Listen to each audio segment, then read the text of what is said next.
A service of KIBMradio.com, the Internet's home for an all-old-time radio.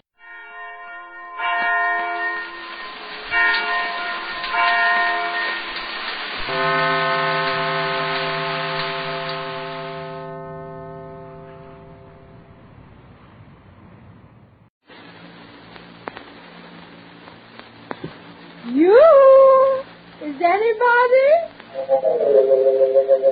There she is. That's Molly Goldberg, folks. A woman with a place in every heart and a finger in every pie.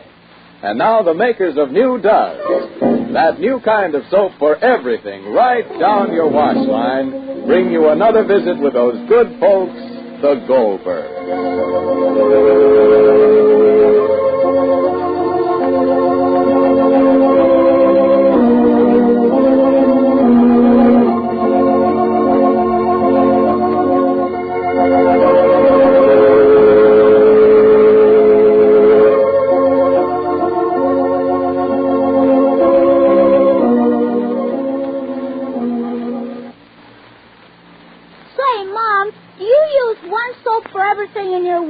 Of course not, son. Whatever gave you such an idea? Well, it says here in the paper you can. It says New Does is here. What are you talking about? Well, it says, ladies, that means you, Mom, don't put up with old-time wash day soaps when New Does can do all three kinds of wash. What? One soap for all three kinds of wash? Impossible. Why, that would mean washing my rayon undies with the same soap I use for your dirty overalls and the towels you get so black. Well, gee, Mom, here shows a little boy with overalls just like mine, and it says, Does gets them clean with no hard SCRUBBING. No hard scrubbing. That means easy wash days. And Does gets dirty TOWELS. Towels? Whiter, far whiter than any number of other soaps. Whiter washes. Say, let me see that paper, son. Well, I declare it says, you've never seen whiter washes than New Does gives you. Well, this Does must be a whiz for whiteness. But what's this it says? Yet this same Does is actually safer for pretty rayons and nicer colored washables than any of the 4 other leading granulated wash day soaps. Say, this Does must be a new kind of soap. Oh, it says here it is. It's Procter & Gamble's new soap discovery. A really new kind of granulated soap. Not just a new improvement of an old soap. My, and what's this? Women by the millions are now changing to New Does on wash day. Well, no one's going to get ahead of me. I'll just get a box of this new kind of soap today. Let's see, that's D-U-Z, Does. And believe me, next wash day, I'll just see whether Does everything. And now the Goldbergs. The great triumph of every love affair, even for a girl of 17, is to get her man. And in a way, Rosie Goldberg has succeeded. For Walter Jerome has not only broken off his engagement to another girl, but he has even succeeded in being disinherited. His mother says he can have Rosie and the pleasure of poverty. But after the first Rosie moment was over, and after Seymour made a few gloomy prophecies, Rosie began to realize that Walter was giving up so much for her that she herself might not be enough. And more seriously, from Molly's point of view, Walter's escape from his family brings a new responsibility to the Goldbergs, and they see it.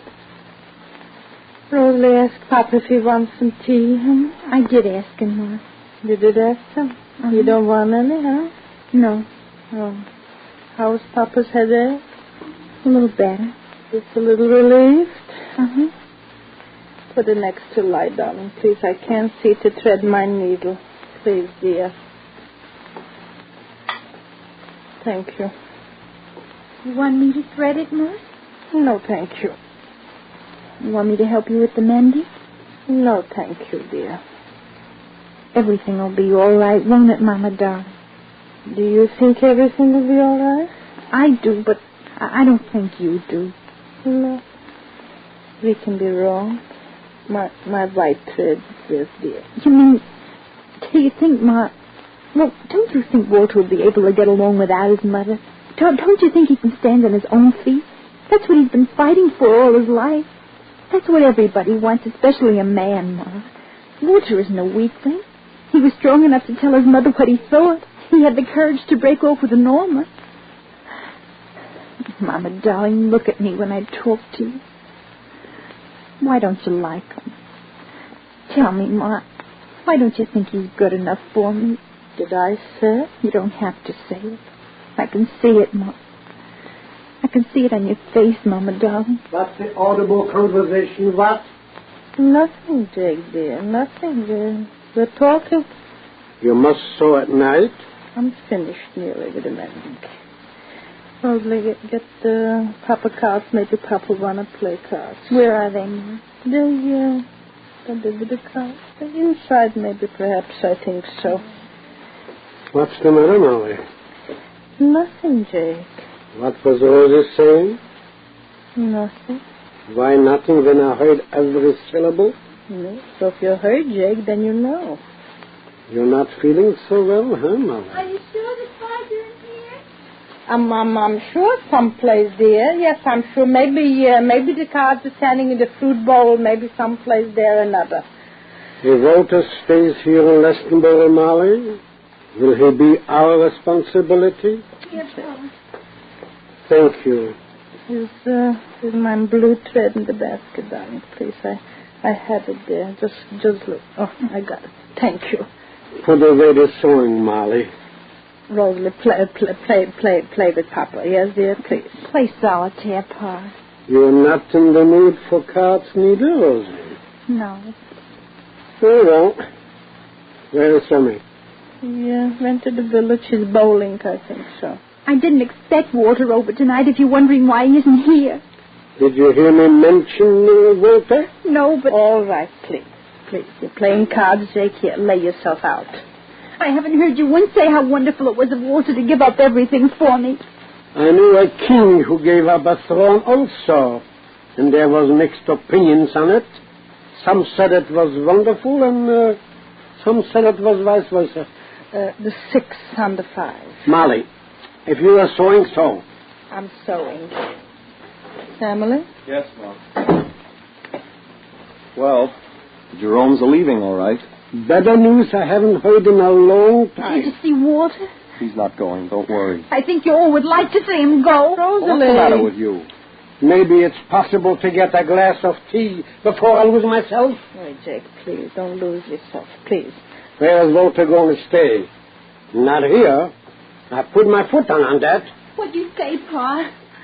I spoke to your brother and your mother. Pa, please. Rosie's upset and confused. I'm also confused. An unwilling responsibility has been put on me. Walter won't be your responsibility, and don't think he will. All his life he wanted to be responsible for himself, and now he is. Now he's thrown off his family chains, and he'll stand on his own feet just as well as anyone can. As well as anyone. Rosie, please. Quiet. Rosie, control yourself. Hello? Hello. This is Mr. Jerome, Walter's father. Yes, I hear. Who is it? I'm sorry I couldn't come to see you before I left, but... I understand.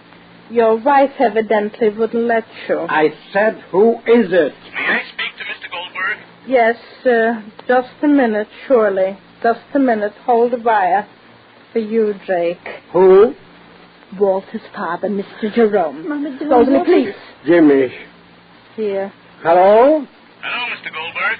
I'm calling from the next village. Yes? Is Walter there? No, he's not.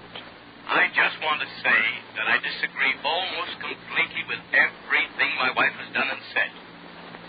We don't expect apologies. Papa, darling, please. Only in one thing has she acted wisely. Yes? No matter why or how, disregarding her reasons, she has given Walter a chance I always wanted him to have. Yes? After all, you must realize as well as anyone else, Mr. Goldberg, that a child can be too sheltered, Indeed. too protected. Indeed, indeed. A child can expect too much to be done for him. That depends. And darling. now, for whatever reason, good or bad, Walter's on his own. I want him to learn how to live by his own mind and hands. I should say it's about time. And I myself am not going to send Walter any money. I want him to do what he can. I want him to see life as most people see it, and perhaps he'll be saved from too much of a past. I hope so. I'm glad you agree with me, Mr. Goldberg. You're a sound man. Thank you. Very sound man. Thank you. You see things reasonably. Sometimes. So I hope you give Walter a chance to work at your mill, a job. I'll do what I can. You could watch him. I'll do what I can. Thank you. It's all right. I'll call you from time to time. Very well. Goodbye. Goodbye. Well, Papa, darling, what do you say? So what did Mr. Jerome have to say, Jake? Huh? Oh. Walter? Good evening. Good evening. Good evening. Oh, Walter. Come in. Come in. Take a chair for Walter, Rosalie. Sit down. Goldbergs playing solitaire, one-handed. Rosalie, did you put up water for tea? Yes. Could you have some tea, Walter? I don't drink tea, thanks, Rosie. Well, if you don't drink tea, then we have milk in the fridge today, and there's cocoa in 2 seconds, and the lamb's tail will have cocoa. There's coffee also standing, I think, in the percolator. We can break a minute the coffee, and cold drinks, I think, also. No, there's cold drinks. Cold drinks also, Walter, if you wish. No, thanks. Walter, your father just called. Oh. I knew he would. Is he going to send it right here to you, or... Send what? My check. He didn't mention anything about checks. He didn't? There is a job for you at the mill, Walter. But thanks. You mean my father didn't say anything at all about sending my allowance here, or... To work at the mill. Did he mention my mother? Walter can be in the office, can he, Pa? Wait, just a minute, Rosie. You're sure my father didn't say that... He said specifically that he thought you should take a job at the mill. Of course, it's natural for Walter to be surprised that even his father has wiped his hands of the future. It seems impossible that the days ahead will be days spent entirely within his own resources.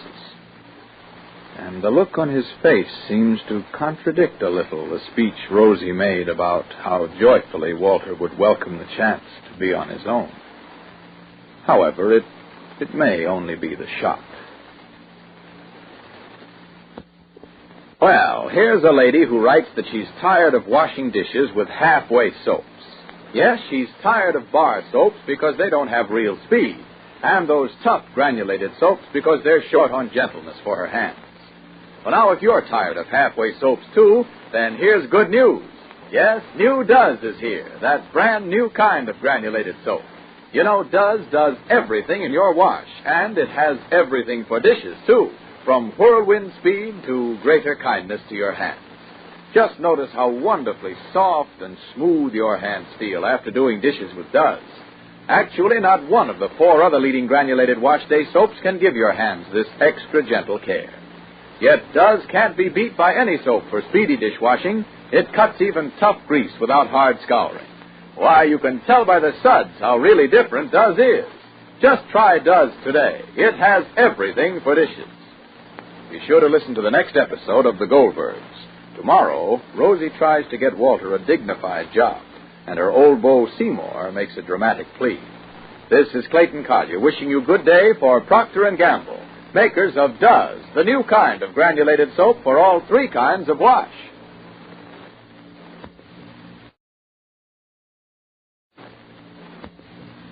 Lights out. Everybody.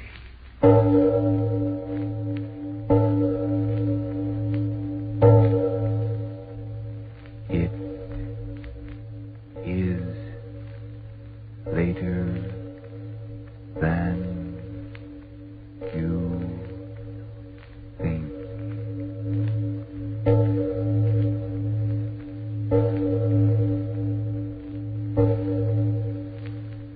Lights Out brings you stories of the supernatural and the supernormal, dramatizing the fantasies and the mysteries of the unknown. We tell you this frankly.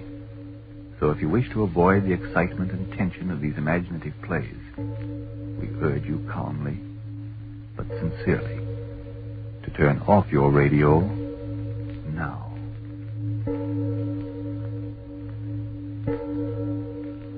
This is Arch Oboler. Dreams are part of all of our lives, And tonight we bring you the story of a woman's strange dream. But first, Frank Martin for just a moment. Frankly now, friends, is that you saying you're so thin and weak and frazzled out you can't do your work or enjoy your fun? Well, cheer up. Maybe all you need is more vitamin B and iron. And ironized yeast gives you vitamin B and iron. Yes, both vital substances in pleasant-to-take tablet form. They've helped thousands of people who, only because they needed more of these substances, were weary and worn out. Helped them so amazingly that today these folks tell how fine they feel, how thanks to good pounds gained they look like a million, really enjoy life today. Yes, that's ironized yeast tablets. Make a note of that name right now. And now, lights out. Everybody.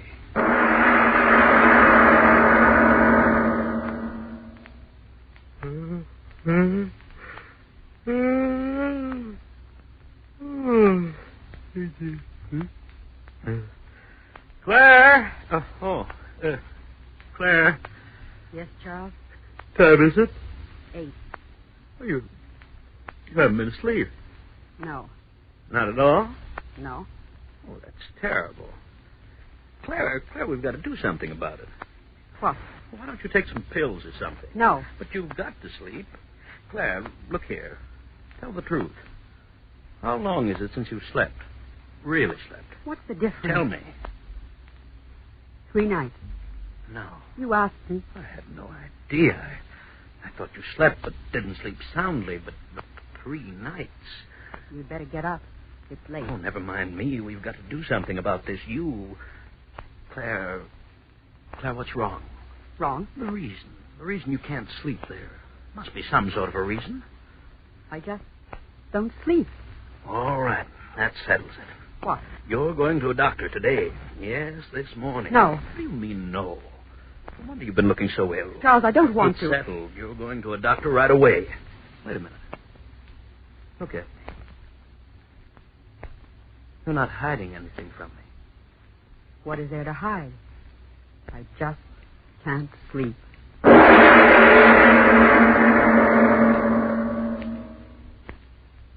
Heart action, lungs, everything quite normal. Of course, you're in rather a nervous state, but that's quite understandable. If, as you say, you haven't slept for that length of time. I haven't. Of course, I believe you. Please, won't you sit down? Thank you. What's troubling you, Mrs. Collins? Troubling? Yes. Nothing at all. If you're quite through, I think I'm going home. I have to... No, please, sit down. I'm warning you, Mrs. Collins, to go without sleep for as protracted a period of time as you have is most dangerous, physically and mentally. For your own sake, you must let me help you. What can I do? Have confidence in me. Now, your husband tells me you refuse to take any sort of soporific, sleeping powder. Is that true? Yes. Follows then that you don't want to fall asleep. Is that true? Well, Mrs. Collins, I said it before, and I say it again in complete sincerity. For your own sake, you must answer me. It's true, isn't it, that you don't want to fall asleep? Yes. Why? I don't dare. Why? Because I'll dream. You don't want to dream? No. Why not? All right, then. Tell me this. How often have you had this dream? 2 times. I see. What is this recurring dream about, Mrs. Collins? I can't tell you. Why not? I just can't. My dear woman, don't you realize I'm not just prying for the sake of simply prying? I'm trying to help you. And the way to help you is for you to help yourself by bringing this thing out into the open. You've got to tell me about it. A dream generally has a basis in reality. If we talk about it, perhaps we can find the underlying cause of the dream and so eliminate it. Don't hesitate to tell me. You know I'm a physician. Everything you tell me is in confidence. Supposing we start. You go to sleep, close your eyes, you dream. What do you dream? I dream. No, I can't tell you. Mrs. Collins, where are you? Well, I'll be...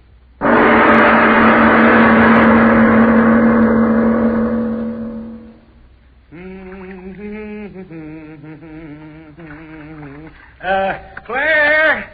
Yes, Charles? Would you hang a towel on the doorknob? Yes. You gotta get out now. Yeah, I hope they don't ration hot water in this part of the country. There. I have to miss my goodnight tub, my morale will go lower than Hitler's conscience. Towels on the knob. Oh, yeah. Thanks, dear. I found one on the shelf. Yeah. Yes, sir. Nothing like a tub to make a man sleep. Claire. Oh, yeah. Where's that robe? I sure got to find out. Oh, Claire. Claire, the doctor. What, Charles? The doctor. I was so busy all day, and then you didn't...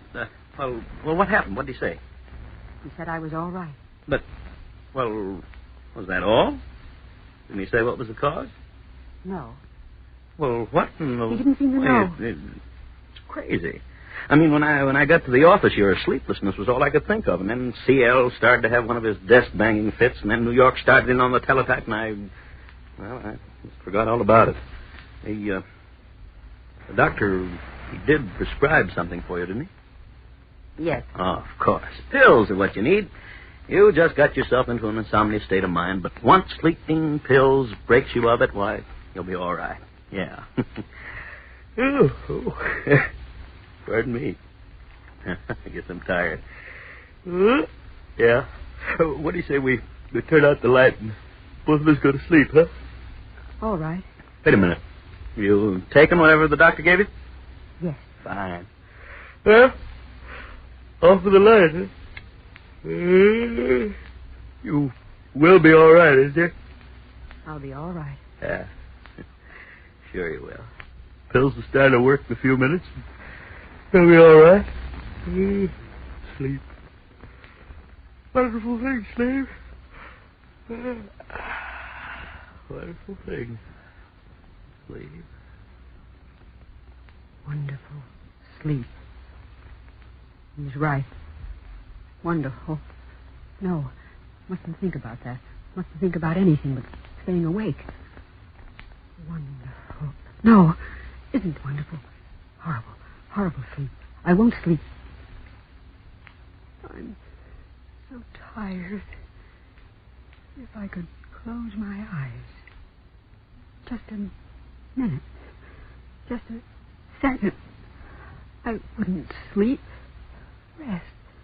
Just rest. No. I'd fall asleep and then... Got to stay awake. Got to stay awake. Just close my eyes. For a second. Just a second. Could sleep. Won't sleep. Won't sleep. Won't sleep. Won't.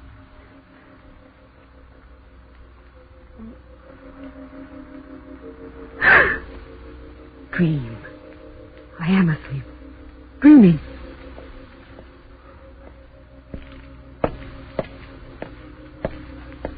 Walking. Where am I walking? Street. So long.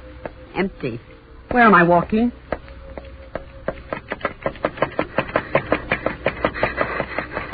Running. Why should I run? Where am I running? I've got to stop running and walk. But I can't stop. I can't. House. What is this house? No. I won't go up there. I won't. But I am. I won't. But I am. Going in. Who's in here? Hello, Claire. Where's my father? You again. Where's my father? You again.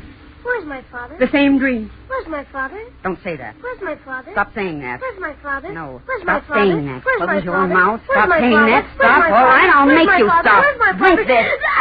this. Drink. Just like the other time. Drink. Drink.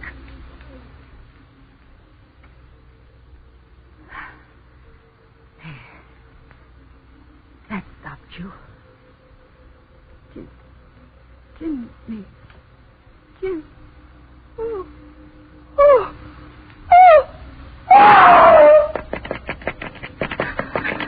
Dream.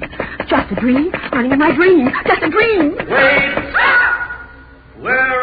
going. Oh, no. Don't touch me. Put me down.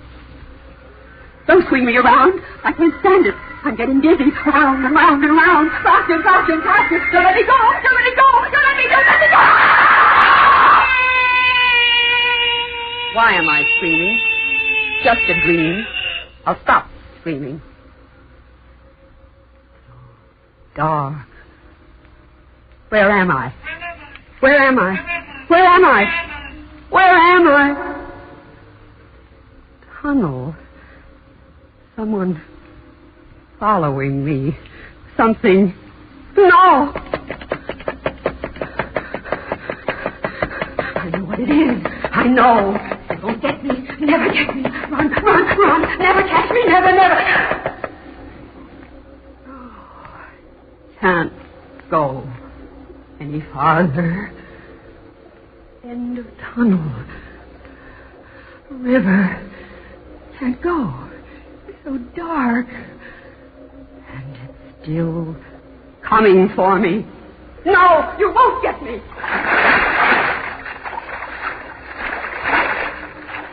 Won't get me. Swim. I can swim. Swim in the dark. Away from...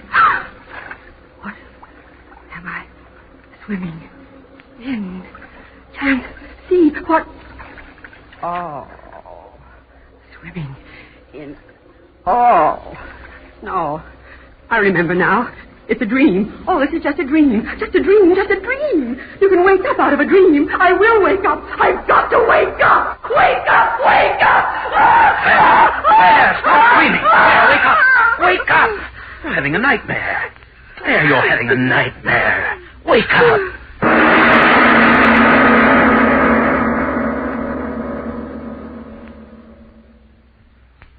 Ladies and gentlemen, just to reassure ourselves that we're not dreaming, supposing we take time out from the story of the dream and leave Claire and Charles long enough to slow down our galloping bloodstream, and while we're doing that, listen to some young ladies discussing a problem that is most important to them in these times. Of course you're lonesome. You mope at home all the time. Why, I'll bet you haven't seen the gang in months. Oh, but nobody wants to see me anymore. And I'm so thin and tired and all in, I just don't care. Oh, if I could only feel good once again. Maybe you can, and quickly, too.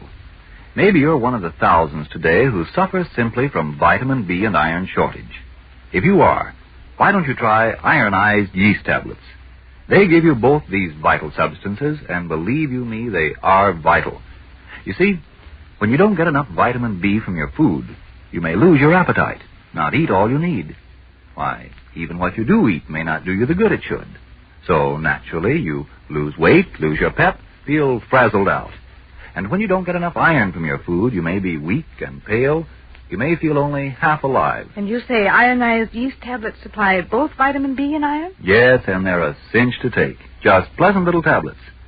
Yet it's these pleasant little ironized yeast tablets that have been of such amazing benefit to thousands who only needed more vitamin B and iron. Today, these thousands tell how quickly ironized yeast helped them gain glorious new strength and pep, new pounds, new popularity. So, try ironized yeast tablets. Just more vitamin B and iron is what you need. Then see as soon you aren't saying... Oh, I feel wonderful. I've gained pounds.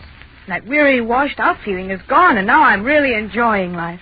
Oh, how I wish I'd tried ionized yeast tablets ages ago. And now back to Lights Out. It's the following morning.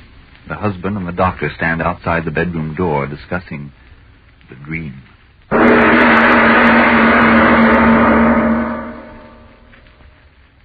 Acting this way isn't going to help her, Mr. Collins.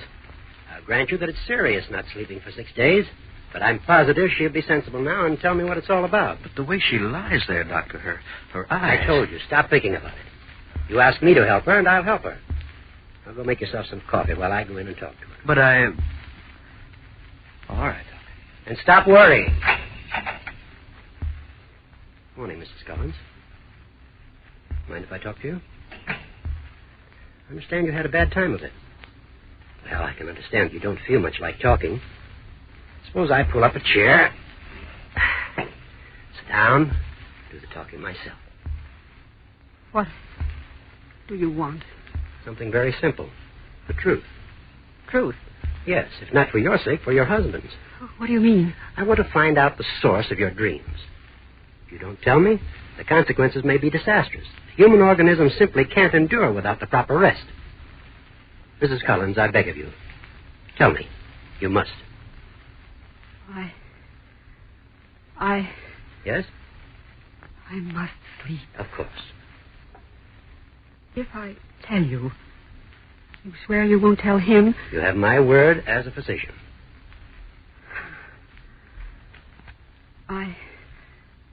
I've been married to Charles for 2 years. Yes?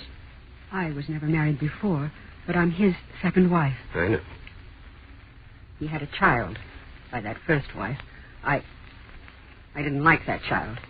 He was always a reminder that Charles loved someone before me. I didn't like that. Well, go on, Mrs. Collins. Now, Mrs. Collins, please. Go on and tell me. No, you shouldn't do that. Mrs. Collins, there's only one answer to this. You must take a sedative and get some rest. A few hours of sound sleep and everything will straighten itself out. I'm sure of that. Now, you will take a sedative, won't you? Yes, I will. Fine. You'd better take some right now while I'm here. Water. Here you are. Drink this. Come now, drink.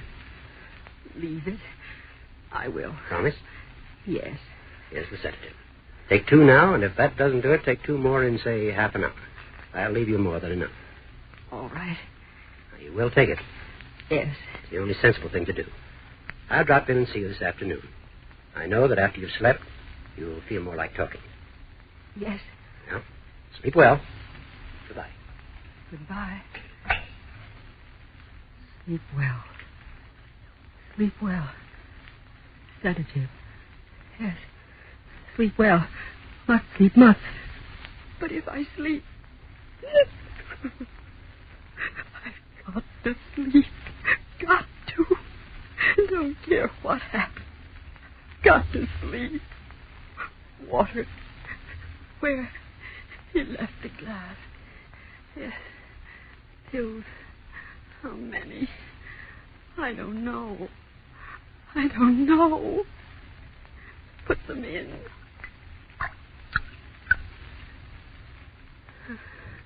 Drink.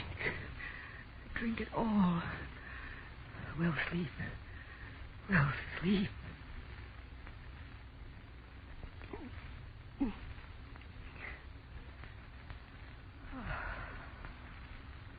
What if it doesn't work? Oh, doctor said I will sleep. Close my eyes. Don't care. Will sleep. Will sleep. Will. Dream. I'm asleep. Dreaming again. Walking. Where am I walking? Street. So long. Empty. Where am I walking? Running. Why should I run? Where am I running? I've got to stop running and walk. But I can't stop. I can't. House. What is this house? No. I won't go up there. I won't. Not again. But I am. I don't want to. But I am. I won't go in. But I am. Going in. Who's in here? Hello, Claire. Where's my father? You again. Where's my father? You again. Where's my father? The same dream. Where's my father? Don't say that. Where's my father? Stop saying that. Where's my father? No, stop saying that. Close your mouth. Stop saying that. Where's my father? All right, I'll make you stop. Drink. I'll drink. Just like the other time. Drink. Drink. There. That stopped you. Didn't it? Didn't it? Oh! Dead. Jimmy, you're dead. I did kill you. That's the way it was. I did kill you. There. I said it. I did kill you. I had to. Every time I looked at you, it was the infernal first wife of his I saw. You understand? I had to kill you. Gone. Jimmy. Gone. That never happened before. Never happened before in my dream. Dream. Just a dream. Why do I run? It's just a dream. Wait! Where are you going? Oh. No. Don't touch me. Put me down. Don't swing me around. I can't stand it. I'm getting dizzy. Around and around and around. Faster, faster, faster. Don't let me go. Don't let me go. Don't let me go. Don't let me go. Why am I screaming? It's just a dream. I'll stop screaming. So dark. Where am I? Where am I? Where am I? Where am I? Oh, no. Someone following me. Something. No! After me again. Again. It won't get me. Never get me. Run, run, run. Never catch me. Never. Can't go any farther. End of tunnel. River. Can't go. So dark. And it's still coming for me. No, you won't get me. Won't get me. Swim. I can swim. Swim in the dark. Away from. What am I swimming in? Can't see what. Oh. Swimming in. Oh. No. I remember now. It's a dream. Oh, this is just a dream. Just a dream. Just a dream. You can wake up out of a dream. I will wake up. Why can't I wake up? It's just a dream. A dream. Always at this moment I've been able to wake up. It's coming through the water. After me. I've got to wake up. I've got to wake up. I can't swim in this. I can't. I've got to wake up. Why can't I wake up? Dream. Just a dream. Always woke up before. Why can't I wake up out of this dream? What if I could never wake up out of this dream? The pills. The doctor's pills. I took all of them. He said only 2. But I remember I didn't think I took all of them. I'm not dreaming. I'll never wake up out of this dream. I'm dead.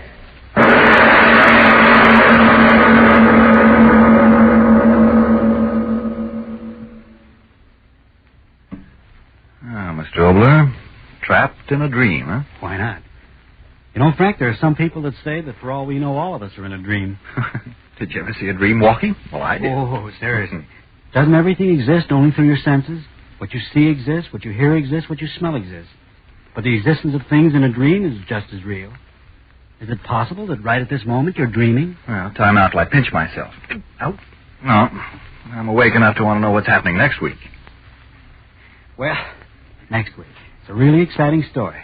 But supposing you tell me first, Frank, what you've got to say, and I'll follow you.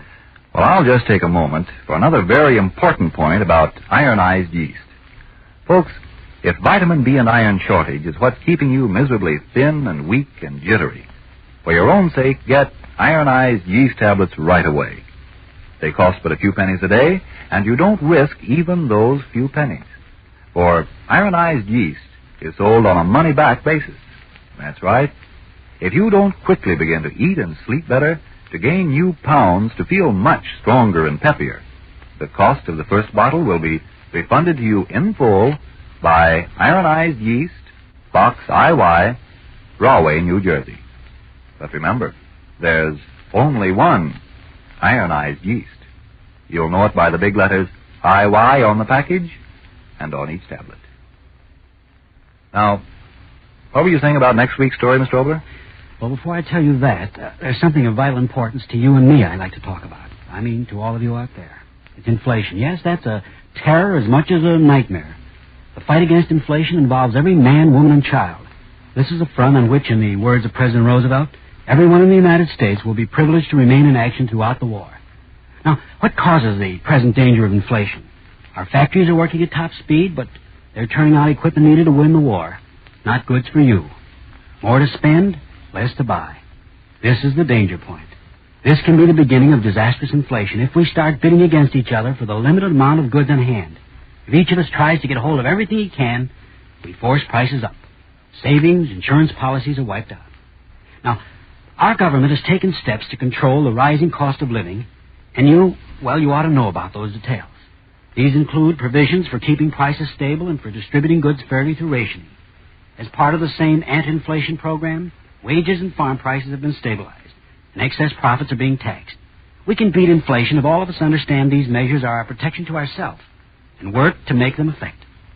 We shall lose out to inflation if each group and individual acts on the principle of, he got something, I'm going to get something too.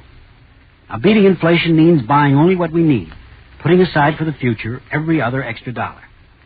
And now about next week's play. It's a story about a man who did exactly this. He took out a match, he lit it. And he looked into the flame, and as he did so, he thought to himself, why, that little dancing thing in the flame is alive. For life, he knew, was anything that moved by itself and fed another matter. And that definition certainly applied to the flame. So he lit another match, and then... But that's next week. Yes, tune in next Tuesday again for Arch Oboler's eerie story, The Flame. And if you need more vitamin B and iron, be sure to try ironized yeast, the one and only ironized yeast, with the big letters IY on the package and on each tablet. It is later than you think.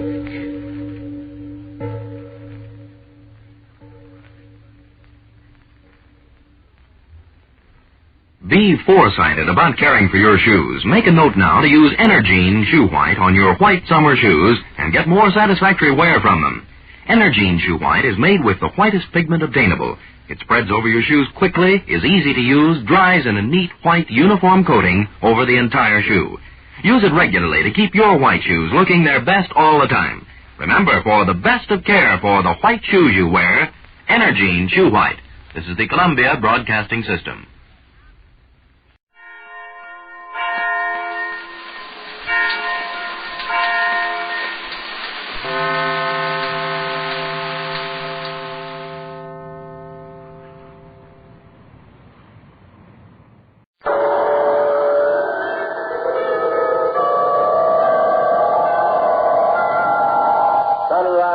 Sunset, promise and fulfillment, birth and death. The whole drama of life is written in the sands of time. We present a new series of radio programs, The Clock.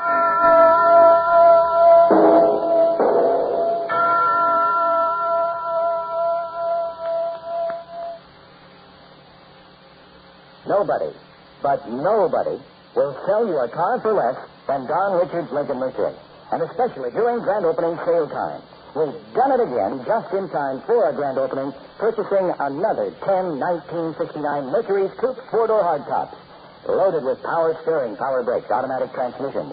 All have factory air conditioning. They carry the balance of the 50,000-mile or 5-year warranty. Property taxes are paid too, and priced at a low $25.95. While you're at Don Richards Lincoln Mercury, see the fantastic 1971 sexy German import Capri. Economical to buy and operate, and selling for under $2,300. Remember, nobody but nobody sells for less. Nobody but nobody. 633 South Main.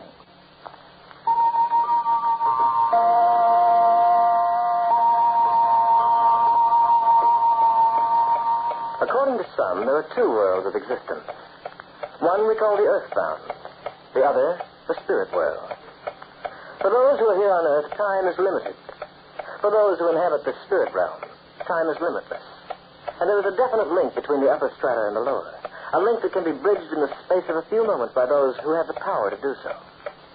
Now, I can't argue pro or con concerning this belief. Time is an observer, not a contestant.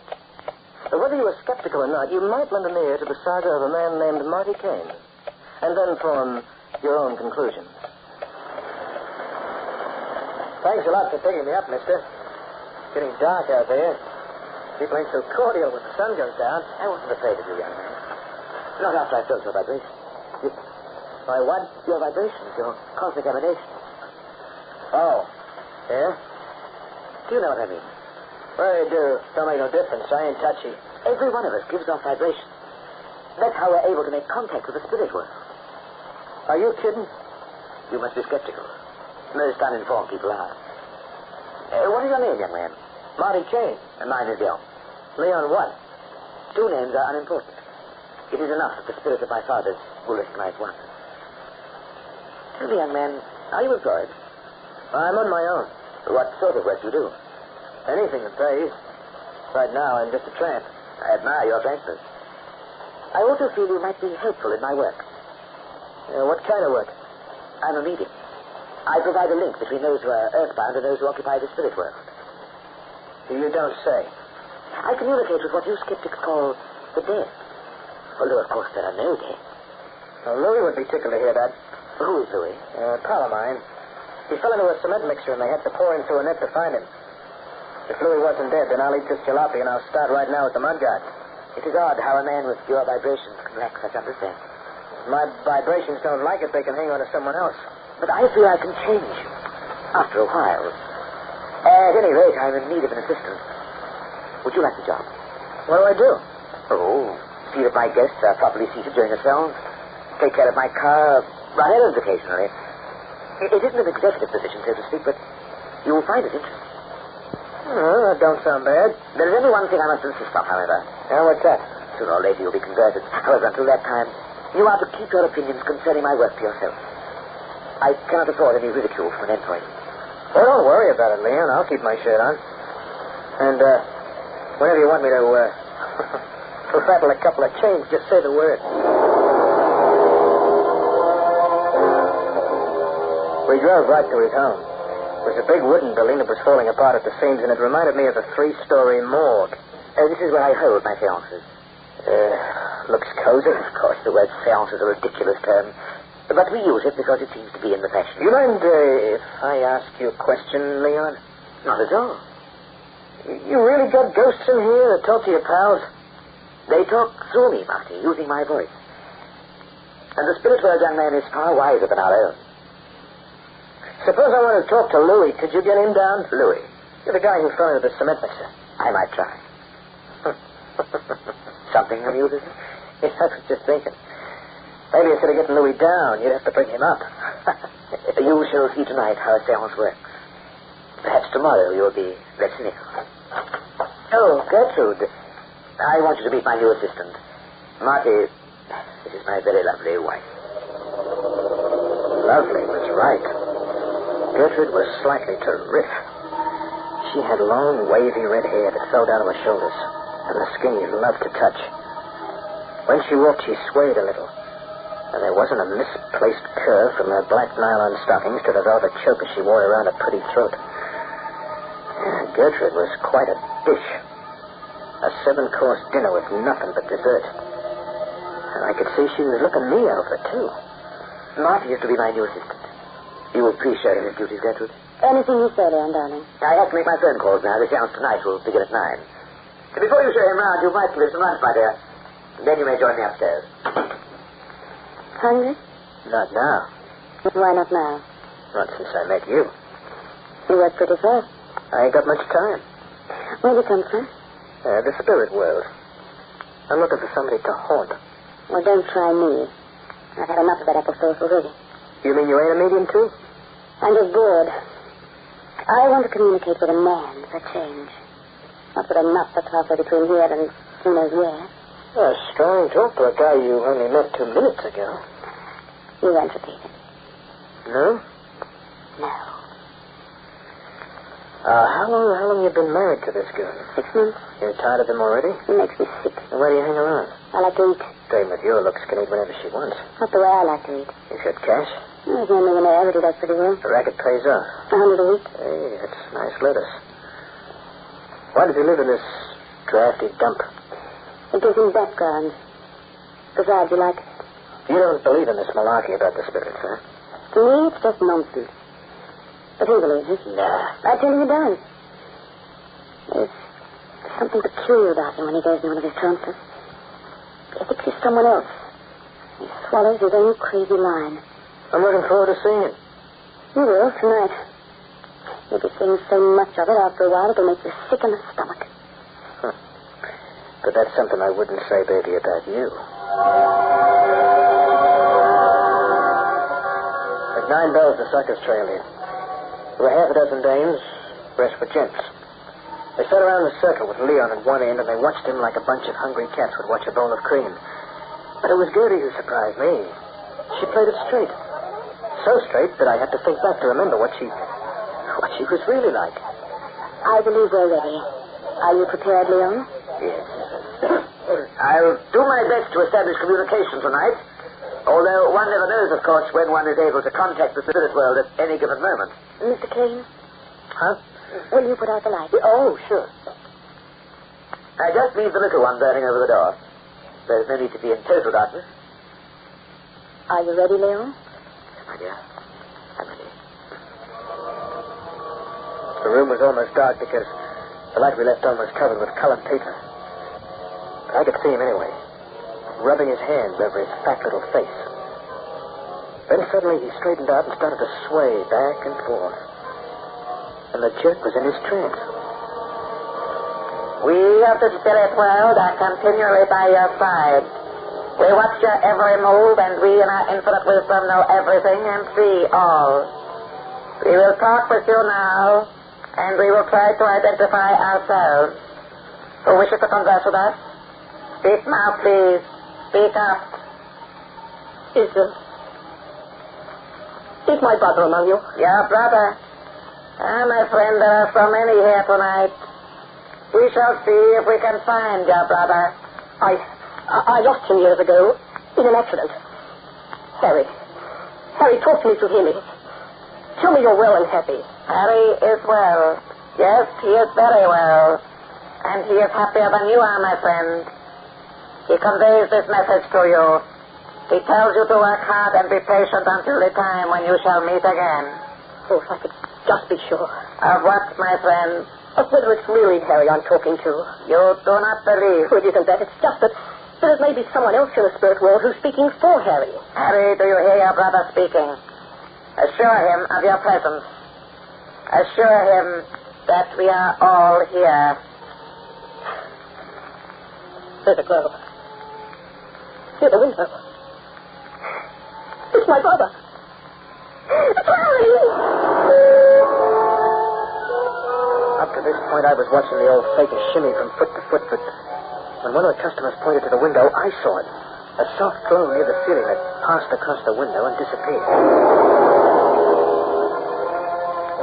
Later, when the suckers left, I was alone with Leon for a minute. He looked at me with a peculiar smile as I emptied out the ashtrays, and he seemed to read my mind. Well, young man, what did you think of the gown? Well, I still ain't convinced. You saw the light, didn't you? Yeah, sure. It could have been made by headlight reflections from a passing car. How do you mean? Well, go to bed some night and keep watching the window when there's traffic outside in the street. You'll see them headlights passing like... Look, there goes one now. Yes, there's our car lights. But that isn't what you saw this evening. No? What you saw was the partial materialization of a psychic phenomenon. You saw a member of the world that is not of the flesh. Yeah, that's your story. You are hard to convince. But one day I will prove myself to you and everyone else. Yeah? How? When I die. Yes, when I die, Marty, I will return. Nothing will stop me. I will return, young man, from the grave.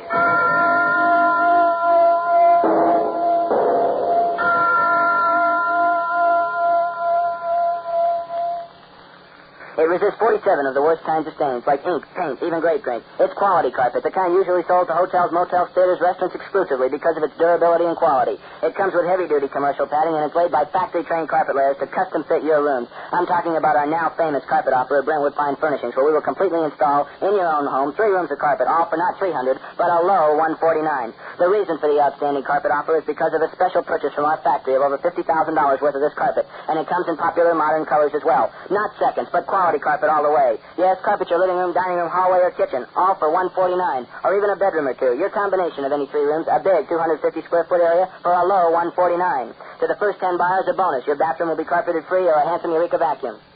Call 487-3649 tomorrow. 487-3649 tomorrow. Open at 9:30 a.m. 487-3649 tomorrow. Brentwood's Fine Furnishings and Sugar House at 2112 South, 11th East.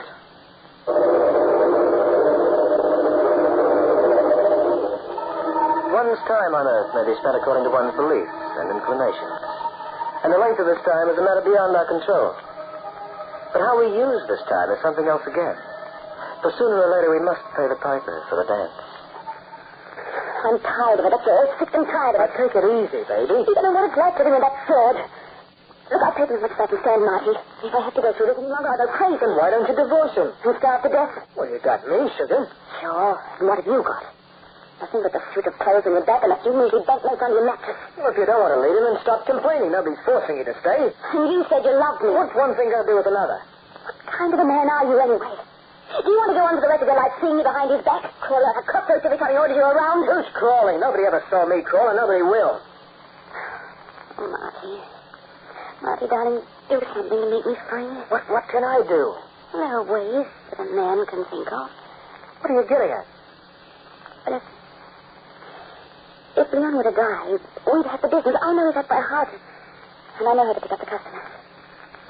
What do you mean, if Leon was to die? He's also got a little money in the bank. 8 or 10,000. That would belong to me, too. Now, wait a minute, Gertrude. It'd be easy. He's such a fool. He'd fall for anything I told him. And we could get away with it. Get away with what? Murder? Are you nuts? What are you saying? Look, it was very figure of speech. What I meant was we could get away with murder by leaving him flat and helping ourselves to a little of his cash on the side. Not a chance. We'd be picked up in no time. You make me sick. You've got no backbone. I don't know what I see in you anyway. Oh, now, baby, don't be like that. Get your hands off me. I'm through. Do you understand? I want a man, not a cream puff. I never want to see you again. Marty? Yeah, Gertrude. Marty, let's make up. Oh, gee, baby, that's all I've been wanting to do. I'm sorry I was so mean to you. Will you forgive me? Sure. We'll go back to where we left off 2 weeks ago. Mm-hmm. Oh, I need to tell you we're going to town tonight. Yeah? What for? I have a cousin living there, and Leon's promised to take me over to see her. We'll use the car and you'll drive. I wish he was going by himself instead. So as you and I could be alone. We'll be alone, Marty. Yes. Very much alone. Sooner than you think. The way she said it bothered me for a while. But by the time we were in the car that night, I'd forgotten all about it. The quickest way to drive to Oaktown is across a long, high bridge. We reached it at 6:15. I was taking it easy and there wasn't much traffic, but when we hit the middle of the bridge, she suddenly asked me to stop. Well, what's the big idea? I guess we're going to show me something, Monty. Here? In the middle of the bridge? Well, just a moment. Come on, Leon. Let's get out of the car. Hey, now, wait a minute. What are you going to see? Gertrude tells me she's observed a manifestation from this bridge. This hour of the evening. Don't you remember, Marty, when we drove across 2 weeks ago? Why? It was in the sunset, Leon. I saw my father's face. You've got to see it with me. I've got to try to look for it again. This makes me very happy, Gertrude. Up to now, in spite of all your help, I have considered you a skeptic. I'm not anymore, Leon. Come on, darling, help me out of the car. I sat there while they both got out. I didn't say a word. He had that look on his pan that he always had when he figured he'd made a convert. And he was following her to the edge of the bridge like a Scotty after a bone. I froze to my seat, watched him. I could have yelled, but the words wouldn't come. I just sat there. Saw her turn and look up and down the bridge for a passing car. Then when she saw it was empty, as the dope kept watching the sunset, she put her arm behind his back and shoved. Come on, let's get out of here. You push. Come on, get out of here, you idiot.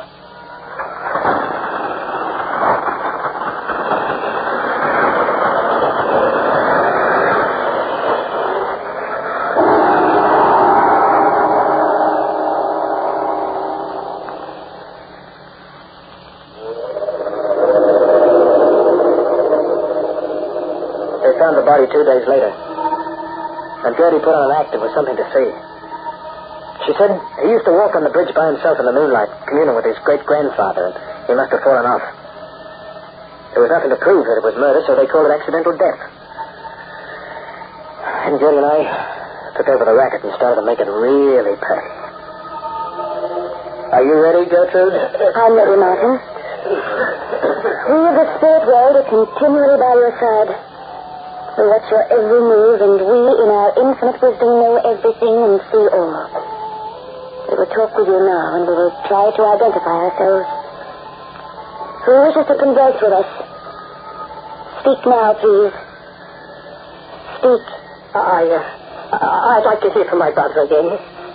Harry. Harry, talk to me if you hear me. Are you still very happy? Harry is well, but he is not very happy. He conveys this message to you. These people through whom I speak are my only means of reaching you, Charles, my loving brother. Be good to them. Help them in any way you can, so we shall never be parted. Oh, yes. Yes, of course, Harry. I'll do everything in my power to keep us close, but what can I do? You have money, Charles. Use it wisely. Oh, let me be certain again. Let me be sure once more that it's really Harry I'm talking to. There is no need for reassurance, Charles. You must only believe. Wait. It's there. The door in the window. It's Harry. Are they gone? Yeah. How much did he give you? Check for 100. Oh, baby, this racket is a cinch. We'll get triple what Leon got, and no kidding. I told you to be easy. Hey, you're a smart kid, Gertrude. I gotta hand it to you. Oh, you're not so dumb yourself. That torch gag was wonderful. For a minute I thought I was stuck. What torch gag? No, when you saw that light. You used the torch, didn't you? Oh, I didn't use nothing if there was a headlight reflection from a passing car. Passing car? No, it couldn't have been. They're playing the street outside. It's been closed to traffic for 3 days. I looked at her for a second, then ran to the window. She was right. The street was closed. But that was only the beginning. The next time we held a seance, I kept my eyes open. Someone was pulling a fast one, and it wasn't us. But you must have. I tell you, I didn't do it. Oh, you did. Well, it might have been someone in the street. That sound was in the room. You heard it as well as I did. What are you doing? You're falling for that stuff yourself. He always said he'd try to come back. And if he had... Stop that! Cut it out! You're trying to drive me, Screwy? He can't come back. He's dead. He's 6 feet deep. That's where he'll stay forever. He tried to fight it, but it was no use.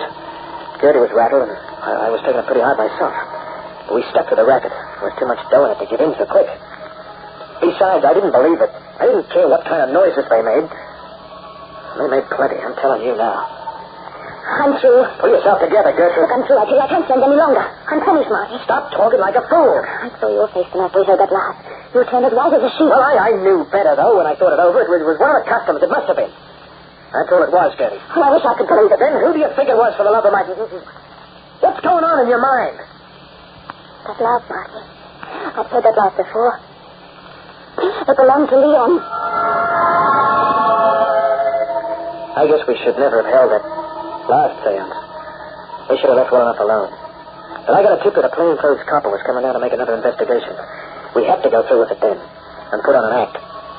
So I got Gertie 2 stiff whiskeys and finished a couple myself. And then when the crowd came over and got themselves comfortable, put out the lights and Gertie got started. We are now in communication with the spirit world. Are there any questions? Yes, there are. Who are you, sir? Detective Fielding. And what is the question which you wish to convey to those who have passed? I'd like to hear from your husband, Mrs. Leon. My husband? Yes. One or two things I'd like to ask him. My husband... It's hard to communicate with him, sir. I cannot get a vibration. Try a bit harder. No, it's impossible. No.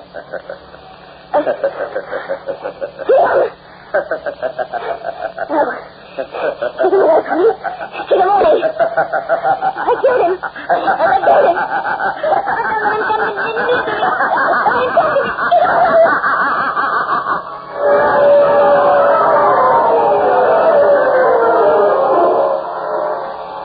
Gertie got the chair. She didn't have a chance after making a confession. What happened to me? Well, that's the payoff. They figured I was off my nut. How do you like that? They said I wasn't responsible and I was crazy in the head. They got no right to keep me here, I tell you. I don't belong in no asylum. I'm the same as you are. They said the laugh we heard came from the detective himself and the lights could be explained. But I tell you, he still comes back even here in this cell. Why don't they believe me? Why don't they come here and listen? But you believe me, don't you? Yeah, sure you do. I'm going to prove it, too. Listen. The laugh has gone back again. Listen, and you'll hear. You hear him laughing? See? Who's crazy now?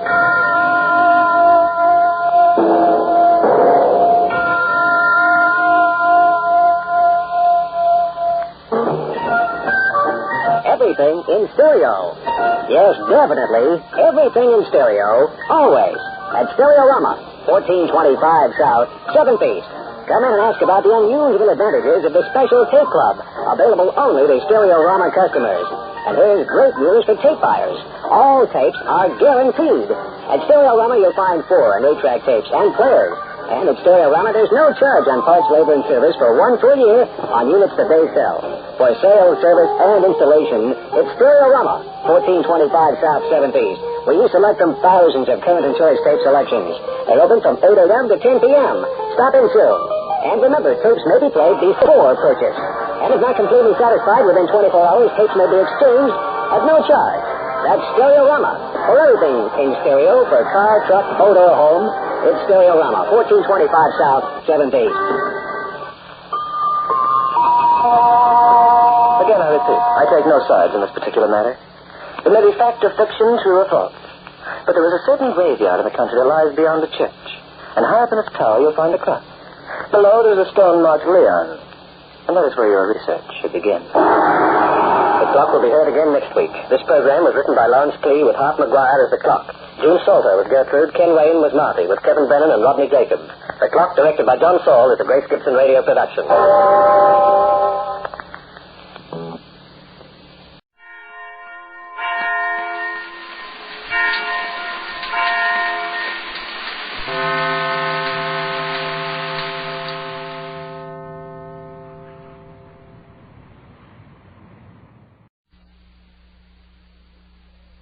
The Signal Oil Program, The Whistler.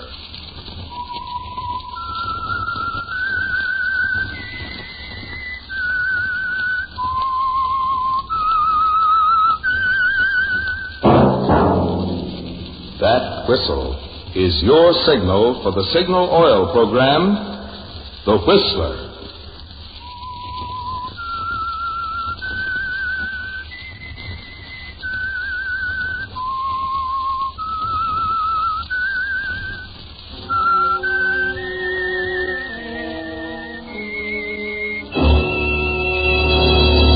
I am the Whistler, and I know many things, for I walk by night. I know many strange tales hidden in the hearts of men and women who have stepped into the shadows. Yes, I know the nameless terrors of which they dare not speak. Yes, friends, it's time for the Signal Oil Program, The Whistler. Rated by independent research, the most popular West Coast program in radio history. In gasoline, you know, it takes extra quality to give you extra mileage. And Signal is the famous Go Farther gasoline. So look for the Signal circle sign in yellow and black that identifies friendly dealer-owned Signal service stations from Canada to Mexico.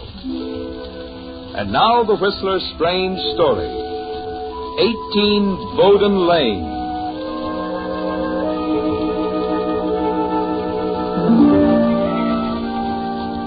Like everything else in Edgar Merkel's life, The decision to take the cottage at Cape Defiance for the summer was carefully thought out in advance. Spring had a great deal to do with it, of course.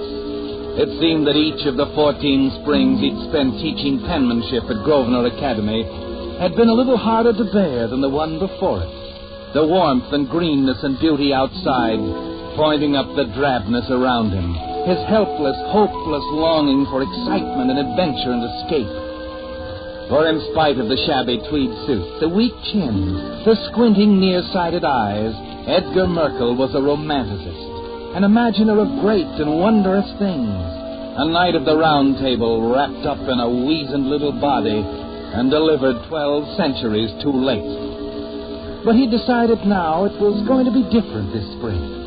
And that, of course, is what lay behind his decision to take the cottage at Cape Defiance. Robinson Realty Company, Robinson speaking.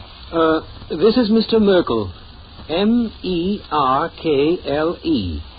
I'm calling about the cottage at Cape Defiance, Mr. Robinson. Oh, yes, Mr. Merkel.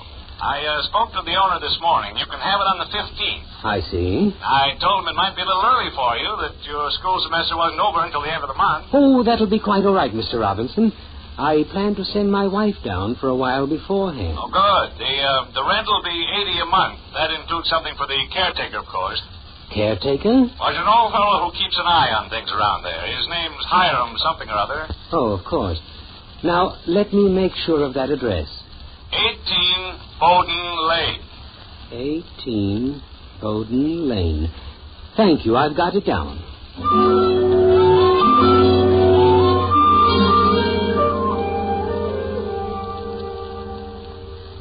Edgar, dear, I don't want to seem unreasonable, but I think this thing is getting out of hand. Why do you say that, Edith? This whole business of summer on the Cape, I think we're being quite extravagant. Oh, $80 a month is very reasonable. But why do we have to hire a maid on top of that? It's very simple, dear. I want it to be a vacation for you, too. It's only fair. Well, I'm not so sure.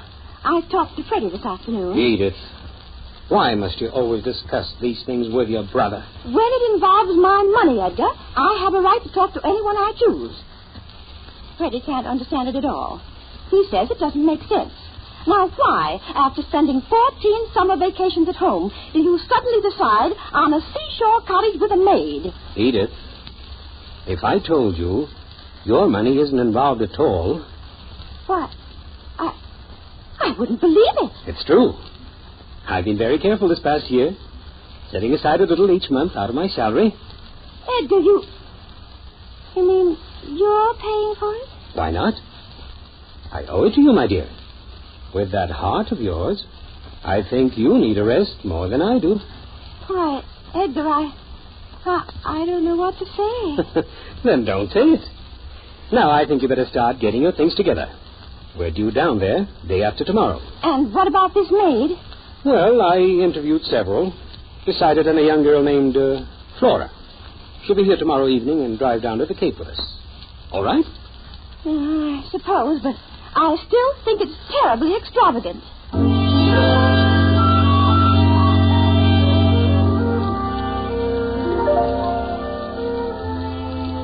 But it's not extravagant at all, is it, Edgar? It's a kind of investment. And like all good investments, there's a promise of reward.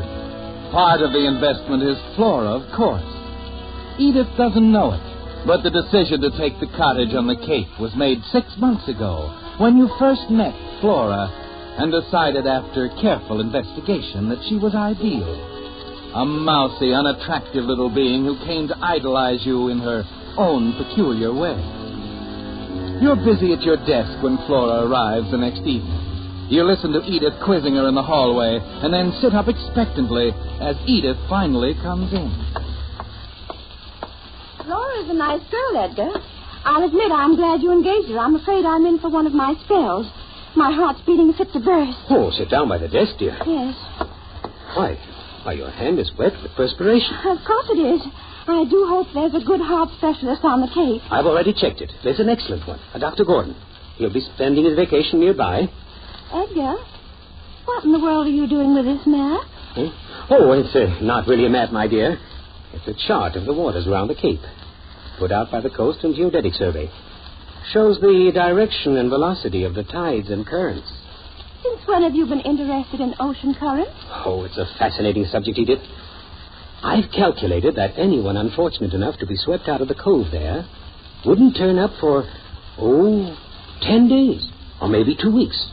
Sounds very unpleasant, Edgar. What's in this package? Something I thought you'd need. I picked it up today. Why, Edgar, I don't know what's got into you lately. You're so thoughtful and... Oh, stationery. Yes, you'll be wanting to write and... Oh, dear me, there's a shower coming up. I wonder if it's the one forecast for tomorrow. It's glossy, too. You know I hate glossy paper, Edgar. And it isn't enough to last me a week. Oh, you must be mistaken, dear. It says on the box. I can see what it says, but you've been cheated.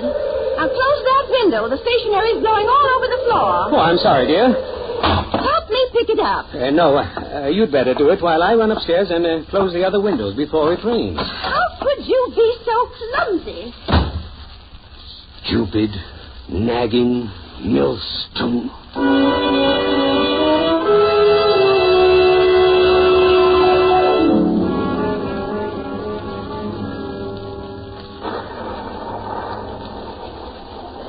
Edgar Nuttall, I don't like this cottage or anything else about Cape Defiance. Listen to that. The storm's going to break any minute. Who are you writing to, dear? Freddie. Telling him what a wonderful view I have from the desk window, with a street sign stuck right in front of it. Oh, come now, Edith. It's not as bad as all that. What happened to Flora? Oh, she's gone to the grocery store. Why? I wanted to mail this letter for me. Well, we can mail it on the way, dear. On the way? Have you forgotten our walk? Walk? Good heavens, Edgar. It'll be pouring in a minute. Oh, it's only a short way to the boathouse.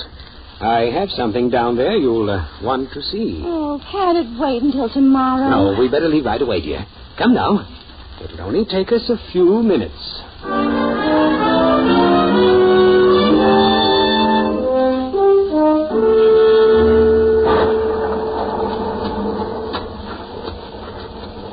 You seem so strange lately, Edgar. What's all this business about a surprise? I don't see Excuse me, dear. Hiram? Yes, Mr. Merkel? Would you come here a minute? This is the man who looks after the cottages. I want you to meet him. Sorry, Mr. Merkel. They didn't recognize you at the call. I'm quite nearsighted, you know. Of course. Hiram, I want you to meet my wife. Oh, howdy, Miss Merkel. We're going to take a walk down to the boathouse and back. Is there a mailbox around? I have a letter here. And Right down the corner, ma'am. Better get a move on you, though. Them black clouds are sure rolling up. I'd like a word with you before I leave. Can you finish clipping that hedge before the storm? Not if I stand around here talking. Glad to have met you, ma'am. See you when you get back. Come, my dear. Hiram's right. We don't have much time.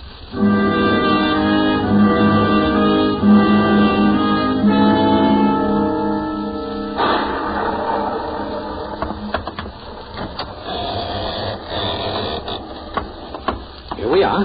Careful, dear. Goodness, it's so dark. Wooden planking runs around the sides of the boathouse, but be careful. It's all water in the middle. I wish you'd tell me what's on your mind. I don't like it here at all. The far end is open to the cove, you see.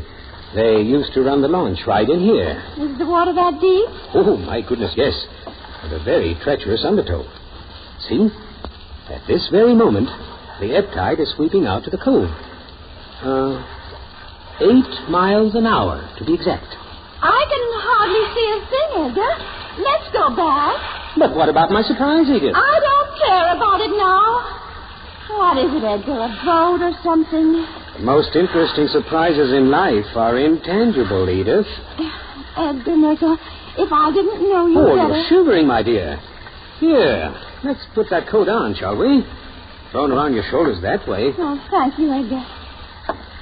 Now, let's see. Edgar! What are you... Edgar! Let go of me! Not this time, Edith. Not this time! Oh! Edgar, help me! I can't breathe! Do you think I'd overlook that detail, my dear?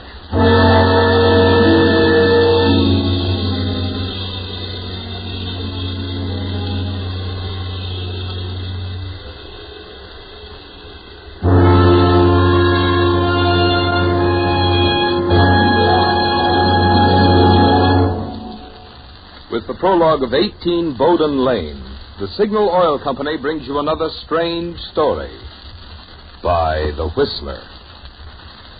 But now a question for you drivers.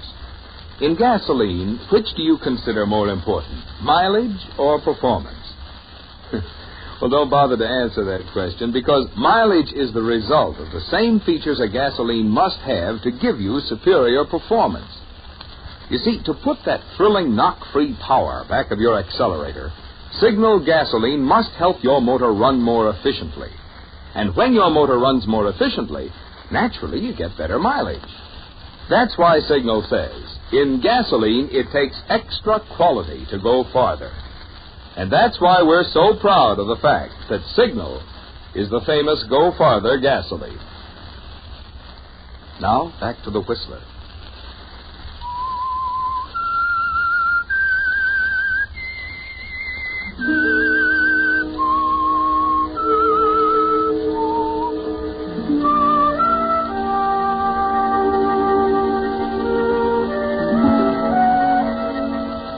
Yes, Edgar, a lot of thought went into your investment in the cottage at Cape Defiance, the summer vacation you planned for Edith. But outside of the months you spent carefully cultivating Flora, it was simple. A few pennies for a weather forecast and a set of coastal tide maps. $80 in advance on the cottage. A cheap box of glossy stationery. That's all. And as you watch the black water swirl out into the cove, you know it was a wise investment. Yes, you're free now, Edgar. There's time and money and a wide horizon ahead of you. And most important of all, Edith is gone, lost in the black water back in the boathouse. Over here, Flora. Edgar, are you all right? Fine, my dear. I thought I heard a call out. Did you do it? Please, Flora. Mrs. Merkel met with an unfortunate accident. That's all. They'd believe that, Edgar. The Coast Guard and all. Why don't we just tell them that? They'd never... Flora, you're forgetting.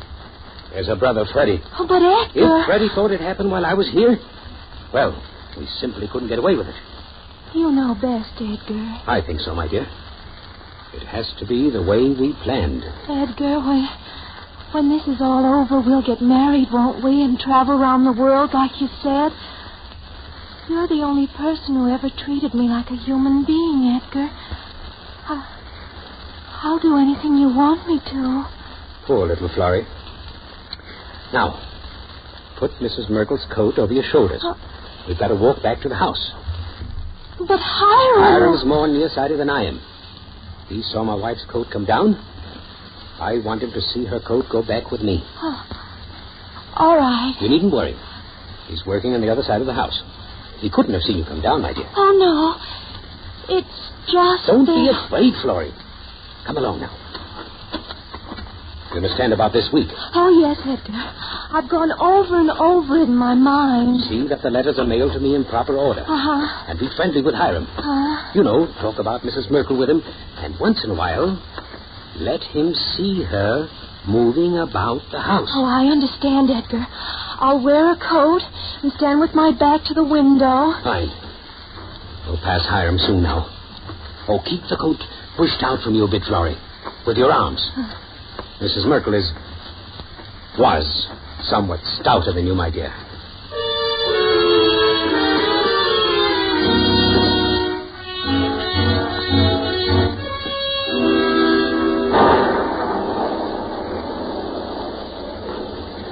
Well, you got Miss Merkel inside just in time. Yes, indeed, Hiram. I hope this weather don't frighten her. It won't. She's tired, though. Going to lie down. Hiram, I want you and Flora to keep an eye on her while I'm away. Say, that's right. You got to go back to town. Only long enough to conduct my final examinations. Well, you don't have to worry none. I'll be right around. Of course. Mrs. Merkel will probably be riding me. I know you'll take the letters into the village. Sure thing. You just go right ahead, Mr. Merkel, and don't think about a thing. Not a thing.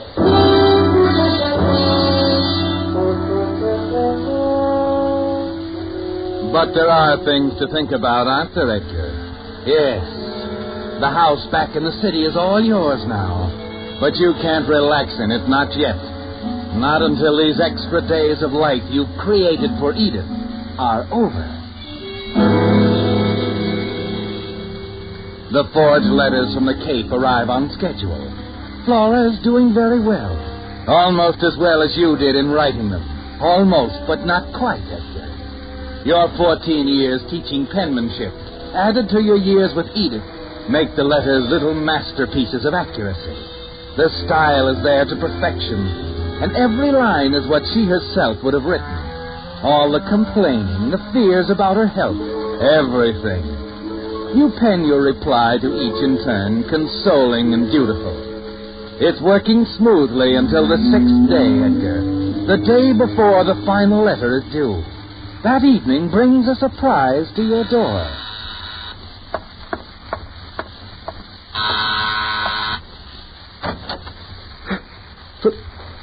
Freddie. That's right, Edgar. You're getting brighter. Well, do I stand outside all night? No. Come in, Freddie. I'm sort of busy. You know, going over exam papers. I know. Same old rut. Edith is not home. I know. She's at the Cove. I got a letter from her. Oh, yes. She wrote you the day we arrived. Not only wrote, Edgar, but invited me down. Oh. I'll stay over and we'll drive down together in the morning. Okay? All right, Freddie. Now, how about a drink? Do you have something in the house? Just some sherry. Sherry's fine, Edgar. I'll get it right away.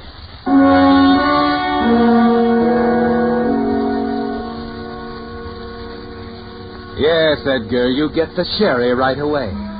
Because it's the only thing that can prevent Freddie from insisting on an early start in the morning. And that can't happen, can it, Edgar? Not with the postman arriving around 10 with Edith's last letter, the one that's so very important. You find some sleeping powders in the medicine cabinet, manage to drop them into the wine glass without arousing Freddie's suspicion. A few hours later, he's asleep in your room. He remains asleep until very late the next morning. In fact, he's just sitting up in bed when you come in with the letter. Freddie, this letter. It's from Edith. What of it? She's not herself. There's something wrong, Freddie. Oh, no. What is it? Let me see that. She's threatening to kill herself. Suicide? Edith? Well, this is crazy. Well, there's so many things she could do down there, that rugged Good Lord, Edgar, you don't think she means this? Get dressed, Freddie. We've got to get down there right away. I just can't see her doing anything like Please, that. Freddie. If anything happened, I'd never forgive myself.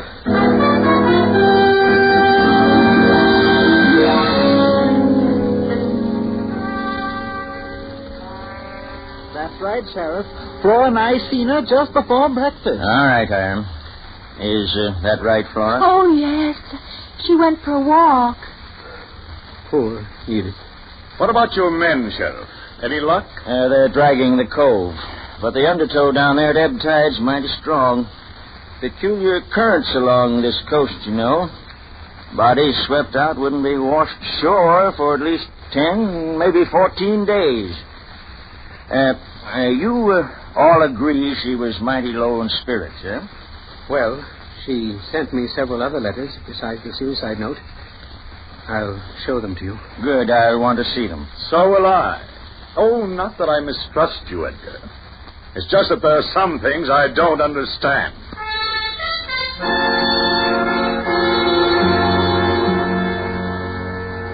But you're not worried about Freddie, are you, Edgar? He's smart, suspicious. But you're prepared for that. The next day you give the letters to the sheriff, confident that there'll be no questions raised by his experts. It's 12 days later when the discovery of Edith's body washed onto the beach brings you back to Cape Defiance and the cottage in Bowden Lane. Freddie is talking to the sheriff in the living room when you arrive. I don't give a hang what the hired man says, or that girl either. She could be working with Edgar. Maybe they both are. That's a serious charge, mister. Excuse me. Oh, well, howdy, Mr. Merkel. I'm glad you're here. Your brother-in-law has a theory. You bet I have. I don't think Edith committed suicide, Edgar. I think you killed him. Well, that's interesting. Don't smile, Mr. Merkel. He's not joking. But isn't it a little ridiculous under the circumstances? I haven't seen Edith since the day I brought her down here. I know. I checked it. He got around it some way, I tell you. What about the letters? My handwriting Letters? expert... Don't be an idiot. He's a handwriting expert himself. He could write letters from George Washington. I want to see those letters, Sheriff. Take it easy. I've got them right here. And what did the experts say? Frankly, they don't agree. One says they're definitely your wives, and the other, sure they aren't. Oh, Sheriff, I tell you, the whole thing's perfectly clear. Anyone can figure it. Really, Sheriff, I mean, at a time like this, must I be subjected to... Now, wait, Mr. Merkel. If your brother-in-law here has a theory, it's not going to hurt us to listen to it, is it? Well, And naturally, he doesn't want to hear it. But I can give it to you in a nutshell. All right, I'm listening. Okay, get this. Edgar brings Edith out here and pushes her into the water. He has the tides all figured in advance. But that's not all. He writes the letters to himself in her handwriting and has someone mail them. That makes us think Edith was still alive after he got back to the city. He's got a perfect alibi. You see how simple it is. Well, Mr. Merkel, what do you say to that? Sheriff, I don't think it even deserves an answer. I do. It's an interesting theory. It's clever. Thank you, Sheriff. And it fits all the facts. You bet it does. Why, Except for one detail. But what? The kind of detail all amateur meddlers like you overlook, Freddie. You see, we not only had those letters checked for handwriting, we also had them checked for fingerprints. And? And that knocks your theory right into a cocked hat. Mrs. Merkel's fingerprints are all over every one of those letters. But I tell you... You've told me enough. Now, if I were you, I'd offer Mr. Merkel an apology. Thank you, Sheriff. You don't know how much your faith means to me.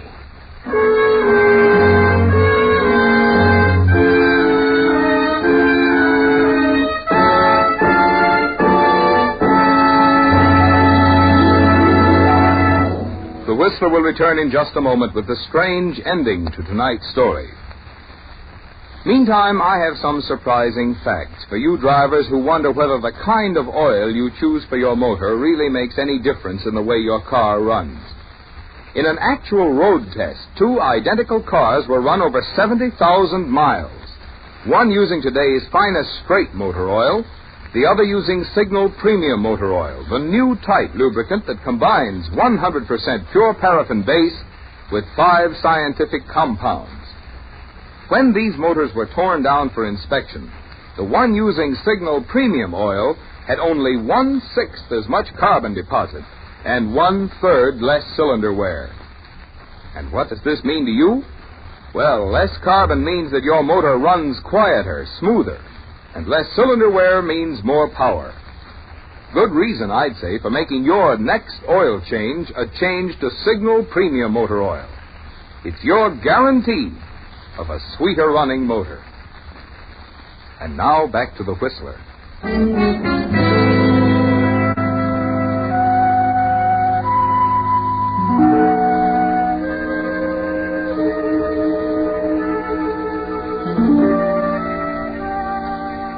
So every investment involves a risk, Edgar. But the cold, clear thinking behind your investment in the murder of your wife at Cape Defiance reduced the risk to almost nothing. Attention to detail is what did it. Little details like buying a gift of glossy stationery and then dropping it on the floor so your wife's fingerprints would appear on every sheet. You're quite proud of yourself, aren't you, Edgar? And there is an irrepressible glow of triumph in your face as you watch Freddie sitting in the corner poring over the letters you so carefully prepared just before you killed her. The sheriff is leaning against the desk by the window, watching him, too. Of course, I'll want those letters, Sheriff. They mean a great deal to me. I reckon they do. No reason why you can't have them when your brother-in-law is through reading them. They were the last thing she wrote, sitting right here by the window. Yep. Hired man said he saw her here a couple of times while he was working outside. I suppose I'll always have a special feeling about Cape Defiance. Poor Edith. In her state of mind, sitting here by this window, looking out at that lonely cape. I remember how it annoyed her that... What's the matter, Mr. Merkel? Something wrong out there? No, it's nothing. The shock, you know. Yes, Edgar. What's wrong? Oh, nothing at all, Freddie. No? What about that view, Edgar? You didn't spend much time looking out this window, did you? Please, Freddie, Or was it just that you had other things to think about? Like what was going to happen after you killed Edith? Whether that dumb little maid would stand up on the grilling by the sheriff. And the letters. Oh, no, that was one part of it you were sure of. What are you driving at this time? I was watching Edgar, the way he jumped there at the window. Go ahead, Edgar. Tell him what you saw. Nothing. I didn't see anything. Don't tell me. It was the street sign, wasn't it? Quite a shock, eh? I don't know. But you should have known, Edgar. Here you are, Sheriff. Here's the only letter Edith actually wrote. Sent to me the day she arrived. Incidentally, that was the day she died, wasn't it, Edgar? Huh? Look here on the back of her letter to me. 18 Bowden Lane. How's it spelled? Bowdin.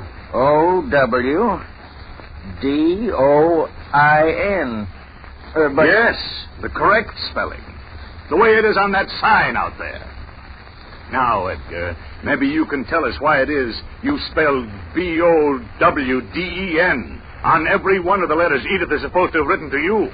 Would she have written it that way, sitting at the desk here, with Bowdin on the street sign staring her in the face? Or maybe you'd better tell us how you wrote those letters, huh?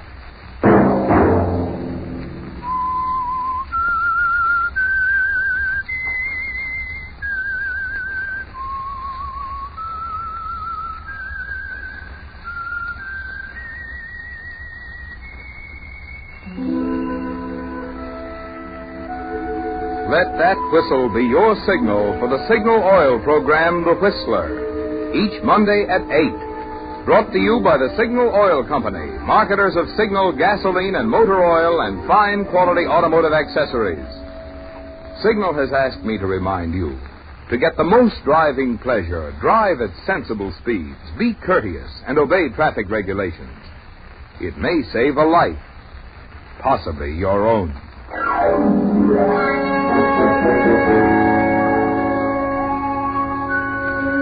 Featured in tonight's story were Don Morrison and Martha Wentworth. The Whistler was produced by George W. Allen with music by Wilbur Hatch, story by Jack Kelsey, and was transmitted to our troops overseas by the Armed Forces Radio Service. This is Marvin Miller speaking for the Signal Oil Company. This is CBS, the Columbia Broadcasting System.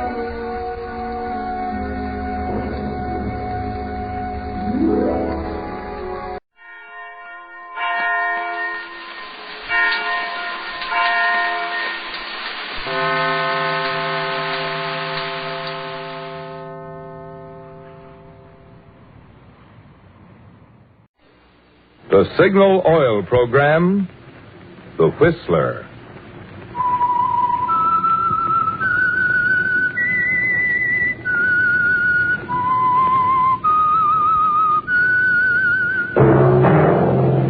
That whistle is your signal for the Signal Oil program, The Whistler.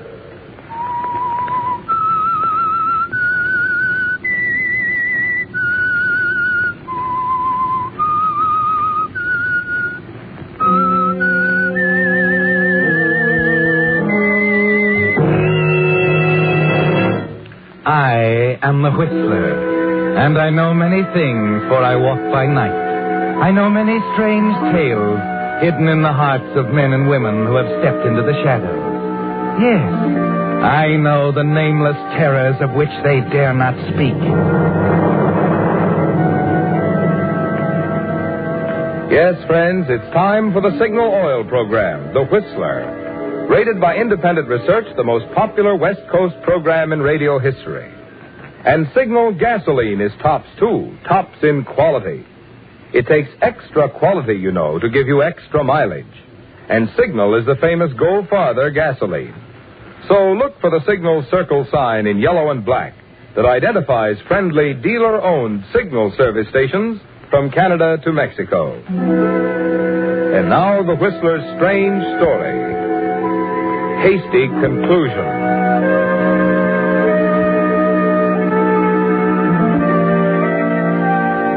Professor Wagner sat in his office in the old brick chemistry building, a late issue of the chemistry journal open on the desk before him. The drowsy afternoon sounds of the campus and the reassuring tick of his secretary's typewriter made him sleepy, unable to concentrate on his reading. The article was in fine print, and the professor found himself tempted to drop it into the wastebasket. But he was forced to continue reading. When the dean published, the rest of the department was expected to read it. Suddenly, he turned back the pages and reread the article more carefully, his mind shuttling between memory and suspicion. Why was all this so familiar? Could it be what he suspected? His secretary, with her spinster's efficiency, would know. Very interesting. Very. Oh, Miss Rose. Yes, Professor Wagner? Did you type this latest article of Dean Emerson's? Why, yes. Good, isn't it? He's had much favorable comment. The subject interests me. Didn't it seem familiar to you? Yes, it did. I remember thinking so when I typed it. Any idea where you might have read it before? Why, some thesis notes. One of the students. That's it, of course. Nielsen's notes. Nielsen? Oh, yes, the graduate student. Where are they, Miss Rose? In the files. I remember you particularly wanted them saved. Get them. Oh, this is too good to be true. Let me see. Lloyd Nielsen. Poor man, such a tragedy. So young to be taken like that. Yes. Very unfortunate. Are they there? Yes, here they are. Oh, all that research and never to finish it. It doesn't seem right. I'll take them, please.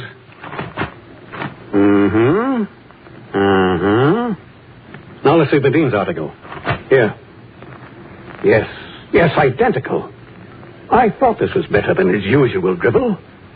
Get him on the phone, Miss Rose. But he's lunching at the faculty club. Call him there. Tell him I want to see him at 3 o'clock. But he's... Hey, if there's any question, tell him it's about the late Mr. Nielsen.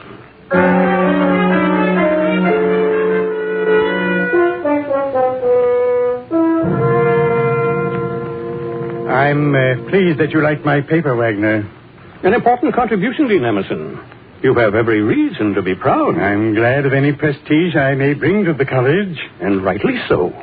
The next dean will have quite a position to maintain. And that's not immediate. I have many more good years. Still, there's always the unforeseen.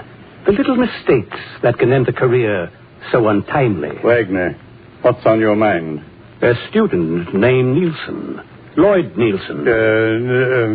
Nielsen? The name means something to you? No. Oh, surely you remember him, the one who died? We've had so many students. Not like him. He did a brilliant piece of research. Something about the valence of barium. Oh, I recall it vaguely. Too bad he didn't finish. He did. His findings have been published. But that's impossible. How could he? Come, Emerson. I just told you I read your paper. What are you suggesting? You stole Nielsen's material and published it as your own. You can't mean that. You have no proof. In my files, there's another version of those notes. Enough to prove you're a plagiarist, a thief. You're lying. There are no other notes. Oh, yes, there are. You forget Nielsen was my student, too. It must have been a mistake, a coincidence. If the papers had been in your own field, toxicology, yes. But they weren't, Emerson. You've never liked me, Wagner. This is nothing but malice. Call it ethics. And you want to expose me for the sake of your ethics. Oh, then you admit there's something to expose. Well, I mean, Wagner, isn't there some way we can settle this quietly? That's better. May I smoke? Yes, certainly. Have one of mine. Thank you. Yes, Emerson? There is a way. Quiet, but honorable, of course. Anything. Naturally, for the good of the college, I'll have to ask you to withdraw. Withdraw? But I'll be fair. I'll keep the reason to myself. Generous of you. I think so. But to give up my whole career, you don't know what you're asking. Better than having the truth come out. Wagner, for heaven's sake, must it be this way? Just what you would do in my place, isn't it? I see. And I have no choice but to resign. Very wise. I suppose I should thank you. Well, there's a way to show your gratitude. As chairman of the appointments board, You can name your successor. My successor? Do you mean that you... I'll expect to replace you as dean. So that's your ethics. Why, you... I won't do it. Oh, you're suddenly very scrupulous. You contempt... Get out of my office. Very well. Then the truth will have to be known. I'll deny it. I'll discredit you. All right, a scandal if you like. Get out of here. You'll hear from me later, Emerson. No, wait, Wagner. I'll come back. I'll do as you say. Anything to... I thought you'd see it my way. I want your resignation right away. Right away? Can't you give me some time? How much time? Well, a day or two anyway. So you can squirm out of it? No. I can't wait that long. But a few hours at least this evening. Come to dinner at my house tonight. Mrs. Emerson retires early, and we can talk about it afterwards. What time? 6:30? All right. 6:30. I'll have an answer for you then. There's only one possible answer. Good afternoon, Dean.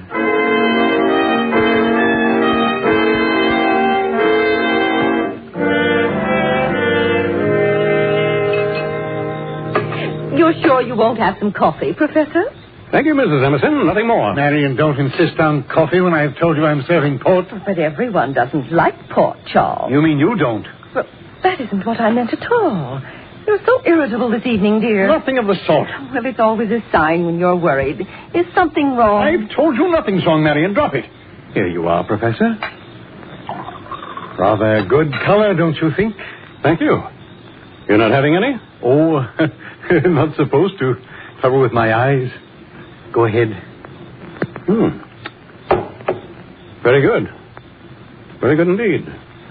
Pleasant here in the summer house. If the dean enjoys dining out here.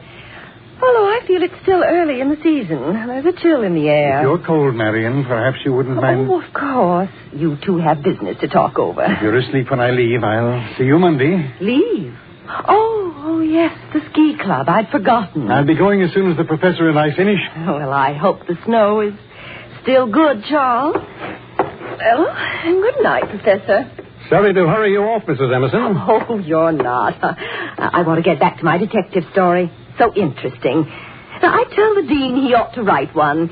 With his knowledge of toxicology, he must know many clever poisons that leave no trace. Marion, for heaven's sake. Well, after all, they're only stories. No one behaves as they do in books, do they, Professor? Huh? Oh, I don't know. I mean, the victims are so stupid. If a man's your enemy, you don't blindly allow him to poison Will you go, Marion? You rattle on and on. Charles, I hate to have you drive to the ski club in this state. You are worried. I'm not worried, Marion. Besides, I'm driving up with Dr. Phillips. Oh, well, all right, dear. Oh, good night, Professor. Good night. Well, Wagner, I've considered your demand. Have you? There's nothing else for me to do but to agree. Nothing else? I'll resign at once, and you'll be appointed dean. Nothing else, Emerson? No other way? What do you mean? Very clever of you. Getting me to dinner and then... I know what you've done. Done? I see it all now. You poisoned me. What? There was poison in that wine. Poison? Why, you're mad. Your wife gave you away, didn't she? Wagner. Oh. Wagner, why are you doubled over like that? The pain. My stomach. Oh, you won't get away with it. Will you listen to me, Wagner? Dr. Phillips, I'll get him. Cross the street. You can't tell him a story like that. I won't let you. Get away. Oh. Let me go. Oh, listen to me. I didn't Let me poison go. you. Let me go, I say. Wagner, don't. Put down that decanter, Wagner!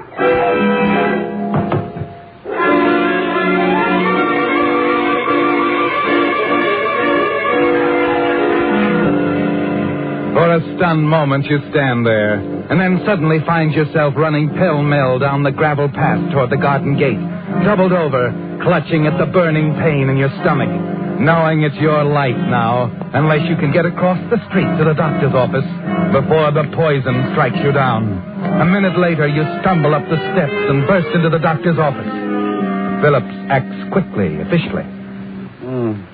Pulse a shade fast, blood pressure up a bit. Well, that's probably due to excitement. You say the pain's gone now, huh?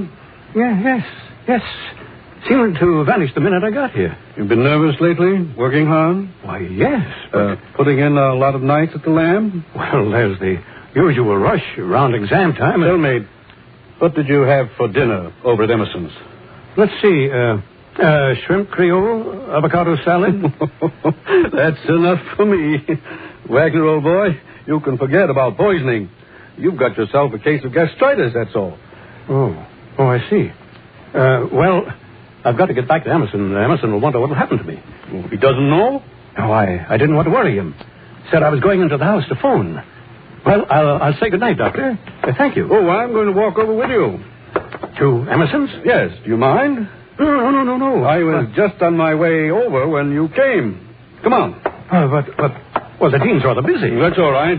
He's expecting me at 9 o'clock. Expecting you? Yes. After you, Wagner.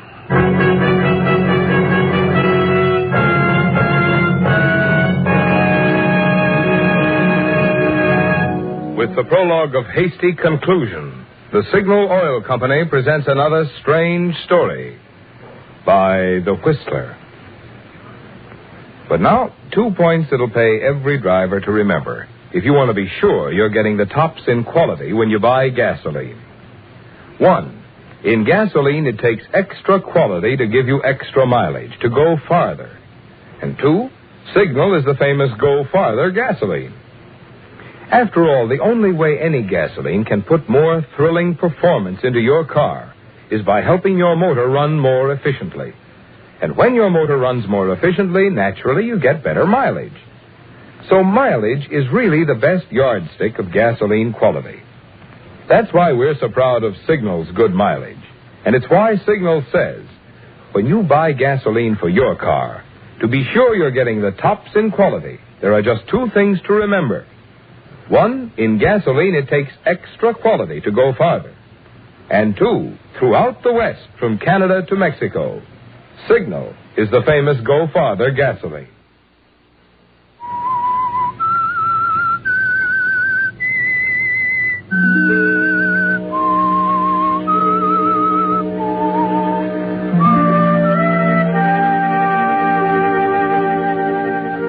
Well, Professor Wagner, it's all changed, isn't it? Your discovery of Dean Emerson's plagiarism almost provided the means of settling yourself into a very comfortable spot. But it's anything but comfortable at the moment. As you stand at the Dean's front door with Dr. Phillips, your mind is racing wildly. You were foolish to believe immediately that the Dean had poisoned you. Foolish to run to Phillips so quickly. Now you're wondering what they're going to find out there in the summer house, whether Dean Emerson is alive or dead, and what you will tell them. Oh, hello, Doctor. Right on time. Charles ought to be through with... Why, Professor, I thought you were with Charles. Well, come in. I had a slight pain. I went to Phillips to get something for him. Oh, I'm sorry. Are you and the Dean almost through? Well, no. As a matter of fact, there were a few more points we hadn't... Oh, well, that's all right. We won't rush you. So kind of you to take Charles with you to the ski club, Doctor. You're driving Emerson to the ski club? Yes. Care to come along? No, I couldn't. I have a busy weekend. I couldn't. Professor, you seem as nervous as Charles did. What's got into you two? Well, nothing at all. Excuse me, I must get back to the Dean.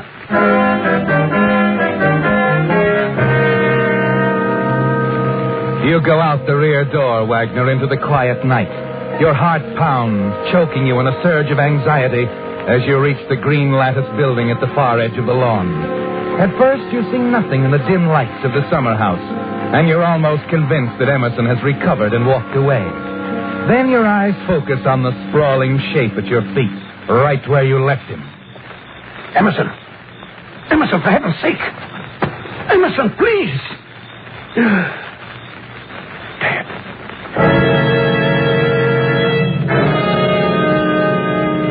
Yes, Wagner, dead. You knew he might be, yet you kneel there, stunned, numbly shaking him, totally unprepared, and then... They're coming out here, Wagner, out to the summer house. In half a minute, they'll find you with a body, and the whole college will cry murder. Then you see the square, protecting shape of the nearby garage. You gather a strength you'd forgotten in 20 years of desk work, and quickly drag the body around into the shrubbery behind it. Oh, well, I've been anxious to have you see my futures, Doctor. Yes, Marion, I'm glad you thought of it. Oh, Professor, isn't Charles out here? He went to the chemistry building to get a copy of his article. Well, how strange. There's a dozen copies in the house. You didn't like him to miss his engagements this way. That's all right, Marion. I'll tell you. I'll get a ride with Mason and leave my car here for the dean. He can drive up when he's ready. Well, I'd rather Charles didn't drive over those mountain roads. He's been so nervous lately. Oh. Well, I guess I've got to wait for him. Too bad. Wait a minute, Doctor. There's no use in your doing that. Doing what? Delaying your trip this way. See here. Why don't I drive the dean up in your car? Well, I thought of that, but you said you'd be busy. Oh, nonsense. It's nothing very urgent. I don't like to leave Emerson in a spot like this. Besides, in view of what you said about my being overworked... You're perfectly right. The change would do you good. Well, that's it then. My car's in the garage here. The dean is kind enough to rent me his garage. Here are the keys. This is very nice of you, Professor. Oh, no, not at all. Well, I'll see you to the door, Doctor. Thanks, Baron. Left my coat in the hall.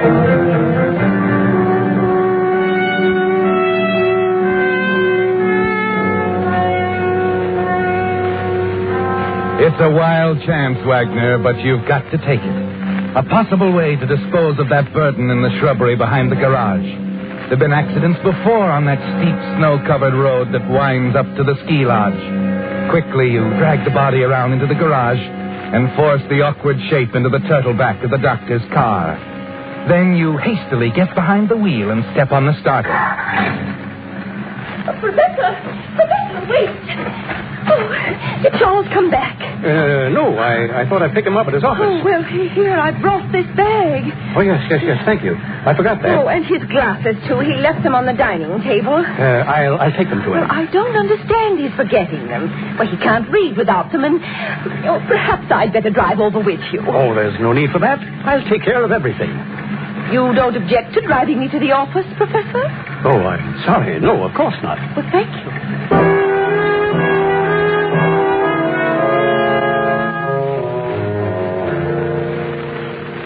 Sure he hasn't been here, Miss Rose? I'm sure. He rarely comes to the office at night. But couldn't he have come in without your knowing it? Oh, no. I have these reports to finish by morning, and he gave me his key. Well, then he didn't mean to come here at all. I don't understand it.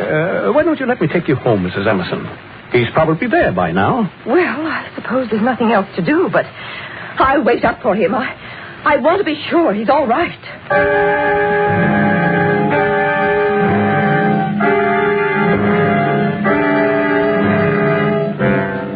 Quite a spot, isn't it, Wagner? Mrs. Emerson determined to see her husband and his body in the turtle back of the very car you're riding in. You've got to think of something. Some way to get rid of her. Convince her that the dean's all right.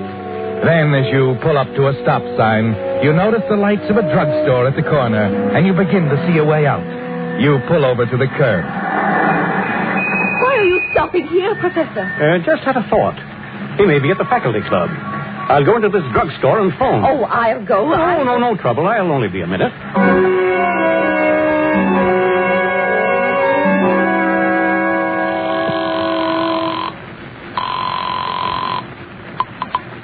Dean Emerson's residence? Is Professor Wagner there? Why, he and Mrs. Emerson drove off just a few minutes ago. I see. I'm calling from the faculty club. The dean's just leaving here, and he wants Professor Wagner to meet him in front of his office as soon as he can. Well, I'll have Mrs. Emerson tell the professor when they return. Thank you.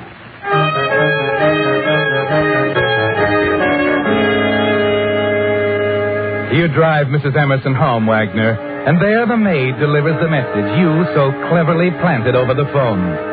Mrs. Emerson's convinced now, and she retires, relieved that her husband is all right.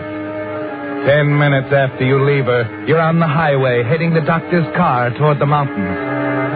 The 60-mile trip is unchallenged until you near the ranger station at the foot of the dangerous 2-mile grade. And then suddenly you remember. The ranger will make a check, and he's got to see 2 men in the car. You put on the brake and pull up at the side of the road. Get out and open the turtle back, and you drag the body up to the front seat. Then you get back in and prop him up beside you. Pull your hat down over his face. Nervous and trying to keep from trembling, you drive on until you're stopped by the ranger. Sorry, can't let you go on, folks. We're in for a blizzard. But they're expecting us at the ski lodge. I guess you can make it as far as the lodge, all right, but you're taking a chance of being snowed in. When we get a storm this late in the spring, it's usually a good one. We'll take that chance. Okay. Sign the passenger check. Yeah, right here. All right. Other fellow will have to sign, too. But he's asleep. Oh, sorry. Regulations. Yes, but he's had a hard day. I hate to disturb him. Okay, you sign for him, huh? Yes. Thanks. All right, drive on. Take it easy.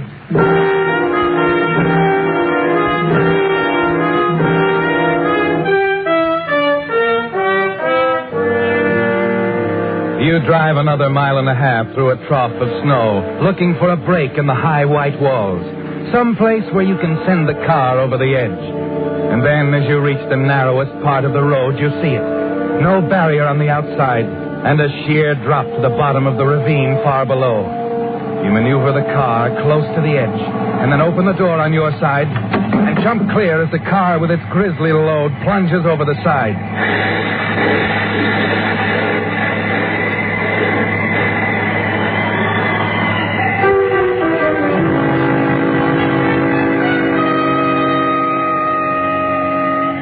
You stumble the rest of the way to the lodge, clawing at your face and tearing your clothes to create the final evidence for your accident story.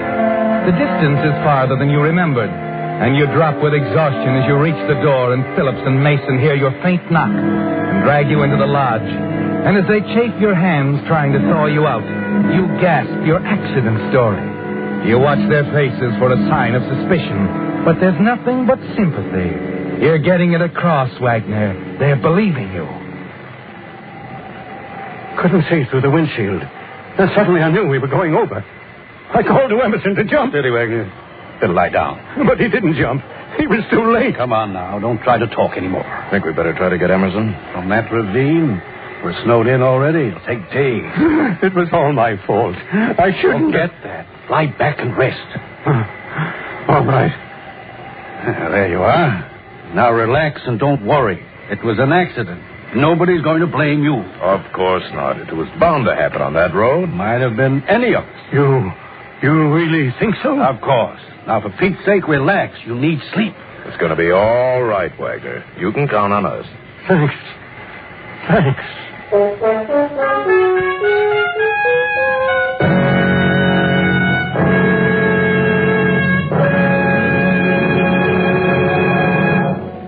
The Whistler will return in just a moment with a strange ending to tonight's story. Meantime, a word about the something extra you get when you have your car lubricated at a dealer-owned signal service station. Instead of taking chances on memory, your signal dealer checks against Signal's factory-recommended chart, which shows every lubrication point on your car. And then just to make doubly sure not a single part has been overlooked, your signal dealer checks each point again, which explains why we call it Signal Double-Check Lubrication.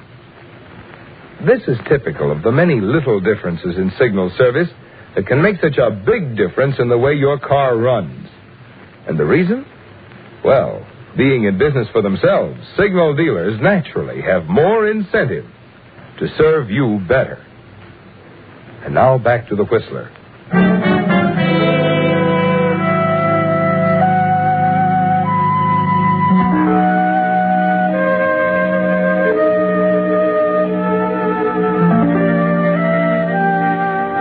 Professor Wagner, you're safe now.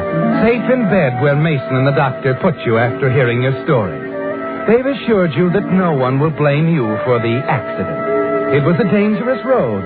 The snow was blinding. You lost control of the doctor's car and jumped clear as it plunged into the steep ravine with Dean Emerson in it. No way they could know that he was already dead when he took that final plunge.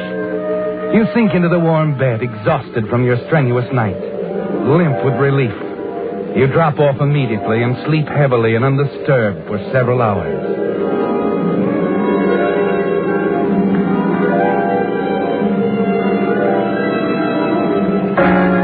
Then suddenly you're wide awake, trying to recognize this room, this strange bed.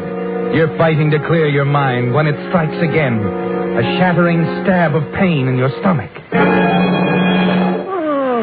You find yourself doubled up in agony. The same knife-like pain you felt hours before in the summer house. Doctor! Phillips! Wagner, what's the trouble? My stomach. That pain again. Like before, pain. Hold on, I'll take a look. Take it easy now. Hurt when I press here? Oh, stop! Yes, there. Good Lord, man. It's your appendix. Appendix? You threw me off with that poison idea. Afraid I made a hasty conclusion. Hospital. Get me to a hospital. No time. Too much slow. That's going to break in 1 minute. I've got to operate right now, Wagner. Right here. You game? Yes. Hurry. What is it, Phillips? His appendix. Got to work fast. Bad? Bad enough to kill him if I don't get to it right now. Stay with him, Mason. I'll get my instruments. Right. Good thing he drove up in my car. There's not a thing to work with here. Good Lord, Mason. Phillips. What's the matter? What is it? Mason. My instruments. They're in the car. I'll go get them. Oh, you can't. My car's at the bottom of that ravine. He hasn't got a chance, Mason. Wagner hasn't got a chance.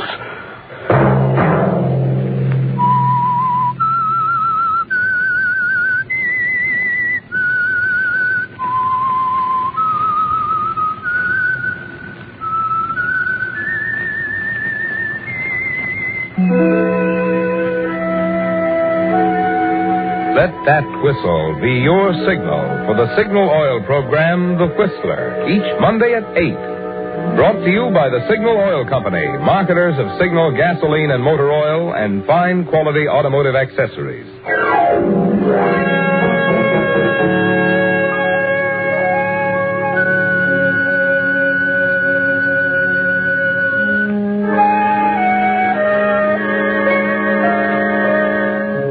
Featured in tonight's story were Charles Halton and Norman Field.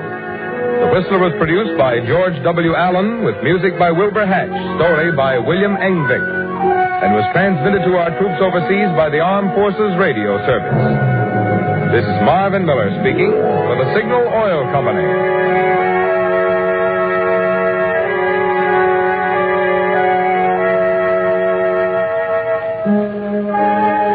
This is CBS, the Columbia Broadcasting System.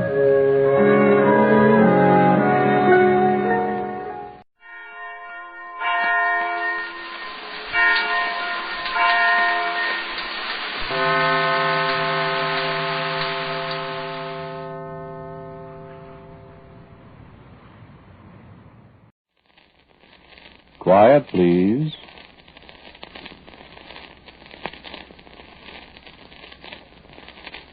Quiet, please.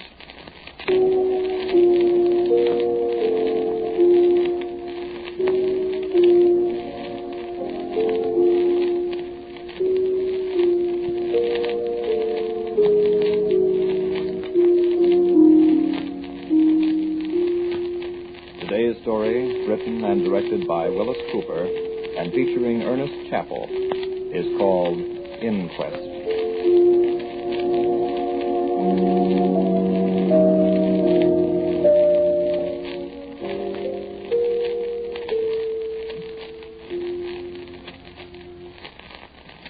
My name is William Ross, and I want to know why I'm here. My dear Mr. Ross, in all cases of violent death, it is customary for an inquest to be held. Surely you know that, don't you? Well, who are those people? The jury, Mr. Ross. And if you are wondering, my office is that of coroner. Now, may we proceed, please? Well, now, wait a minute. I want to know what these people are wearing those funny clothes for. They look more like a masquerade than a coroner's jury. You are referring to the gentleman in kilt? Well, him and the others, too. Well, who is he? Will you identify yourself to Mr. Ross, please, sir? My name is Duncan. What's the idea of the Scotch outfit? Sir, I'm a Scot. These are my usual garments. Thank you, sir.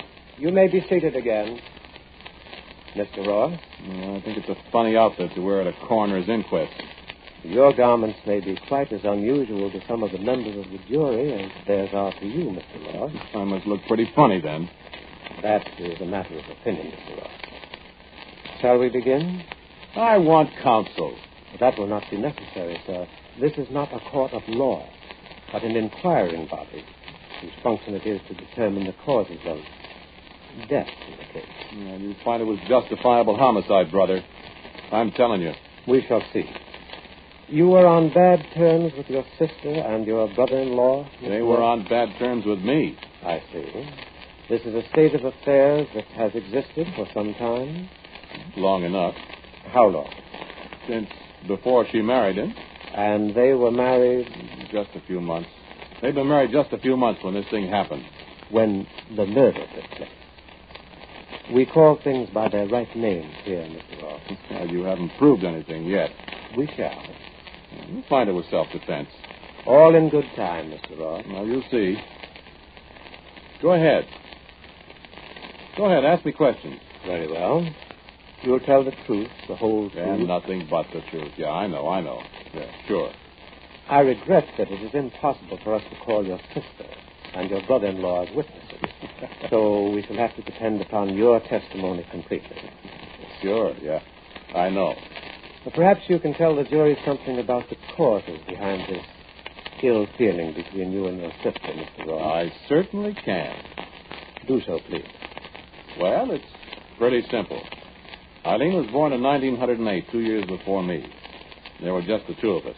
I understand your parents were wealthy, Mr. Ross. Yes, they were. That's part of it, too. I suspected it was. Go on. I haven't got any money. But what's he laughing at? Well, none of the people who come here to testify ever have any money, Mr. Ross, for one reason or another. Well, that's not funny. I agree with you, Mr. Ross. Kindly refrain from unseemly mirth, gentlemen. Go on, sir. Well, our parents were drowned in the wreck of the Vestige.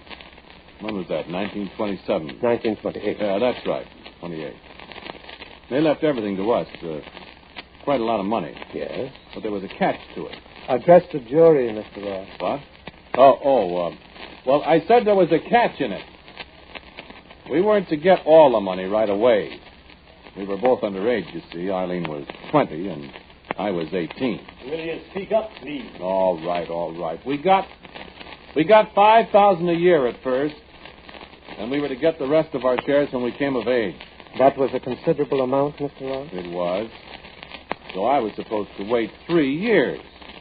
Eileen got hers the next year in 1929. I had to wait. Did you wait, Mr. Ross? Yes. Well, I waited till Eileen got her share. I mean, after all, it was our money. It wasn't fair for Eileen to have that much and me not have a cent. Was it? We're not here to judge such things, Mr. Ross. This is a coroner's jury. Well, you see what I mean. Go on, sir. So I saw people making money that year hand over fist. All you needed to make money was the money to start with. And I didn't have any. What about your $5,000? Oh, I lost that. Gentlemen. Well, I borrowed money from her. I mean, I didn't borrow it either. I showed her how I could make a lot more money for her by just investing her money. But I don't want any more money, William. I told her if I had my money, I'd put it into investments and double it or triple it. But she just smiled at me. She had the most aggravating smile I've ever seen. No matter what I'd say, she'd shake her head and smile at me. Was that when you forged her name, Mr. Ross? I don't think that's for you. Well, of course, I'm no judge. You promised to speak the truth, you know, Mr. Ross. Well, I signed her name to a bank draft, sure. I was doing her a favor. I was going to make a lot of money for her. Of course. And I was going to have my money in another couple of years. There isn't anything wrong with that. After all, we were brother and sister. And it wasn't my fault the market crashed. Was it? Of course not, Mr. Ross. Well, of course it wasn't. Just for the record, Mr. Ross, how much did she lose? All her money. Well, not all of it right away. There was about $65,000 on the draft, you see, but when the market started to slip, there was margin that we had to get up, you see. I explained to her in words of one syllable how if we didn't put up margin, we'd lose everything we'd invested. Well, that's where the rest of it went. Of course, you couldn't put up your own money. How could I? It was tied up in government bonds and things like that for another year. I couldn't touch it. I explained that to her. And she was still unreasonable. Well, I should say she was. A thief. A despicable thief. Called me names. Get out of here and never come back. Tried to throw me out of her house. Not even a place to live. She changed her tune when I pointed out she didn't have a house to throw me out of, though. Oh, brother. Oh, was that a battle. That was when her arm was broken? Well, how did I know she was going to fall down? I just gave her a little push, pushed her away from me. Women are so delicate. It's too bad, though, really, that her arm was permanently deformed. Yeah, it certainly was. But is that my fault? I offered not once but a dozen times to take her to a doctor and have the arm re-broken and set again. Could have been done very easy. Just re-break it and set it again. But what did she do? No, William, I like it this way. This way, it's a reminder. It keeps me from forgetting. It stops hurting, William. It doesn't hurt at all. Tell us, Mr. Ross, you received your share of the estate, all right? Oh, sure. And you want to know something else? Just as soon as I got hold of my money, You didn't reimburse your sister. Oh, I did better than that. I took her in to live with me at my new house. I didn't charge her a cent. She didn't have any money to pay you, did she? No, but I let her be a kind of, a housekeeper, you see. I thought it'd make her feel better if she, sort of earned her keep. I have no doubt. And she had money whenever she wanted it, brother. She never had to ask me for a dime. Every week when I gave her the house money, there was always something extra for her. $5, $10, $20 sometimes. She had no kick coming. Well, then I take it you feel she had no real reason to harbor a grudge against you. I don't see why she should. But she did. Amazing. Well, I take that back. I guess she did have an excuse for a grudge. Mm-hmm. Yeah, I guess she did. You know, about Arthur. Arthur? The guy she married. Your brother-in-law. Oh, that's right. Oh, that jerk. I didn't like him from the start. So naturally you did your best to prevent their marriage. Well, I was just thinking of her. What's your name? Why, I'm the coroner, Mr. Ross. Don't you remember? This is an inquest. Yes, but you must have a name. I can't just call you coroner, can I? Haven't you got a name? Oh, yes, I have a name, Mr. Ross. We'll get to that. In the meantime, the jury is waiting to hear the rest of your testimony. Oh, yes, the jury. I thought there were only supposed to be 6 people on a coroner's jury.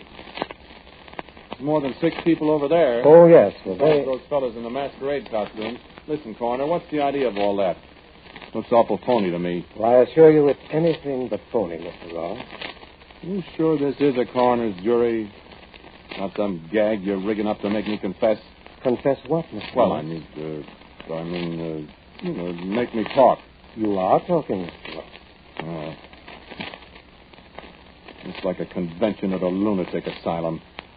That's Scotchman. Scotsman, Mr. Ross. Scotsman. And that fellow there in the bathrobe. Well, they're the coroner's jury, Mr. Ross. I told you. I never heard of people dressing up like that just to be on a coroner's jury. This is your first experience with such a body, isn't it, Mr. Ross? It certainly is. Well, then we can forgive you for being unfamiliar with our procedures. Now, shall we get on with our inquest? Well, this is on the up and up. I assure you it is, sir. You said you objected to your sister's marriage. I did? Why? For her own good. Here she was living in luxury. Luxury? What? Well, I'd call it luxury for somebody who didn't have a cent to her name, Mr. Coroner. She had a good home, her own room with a private bath even.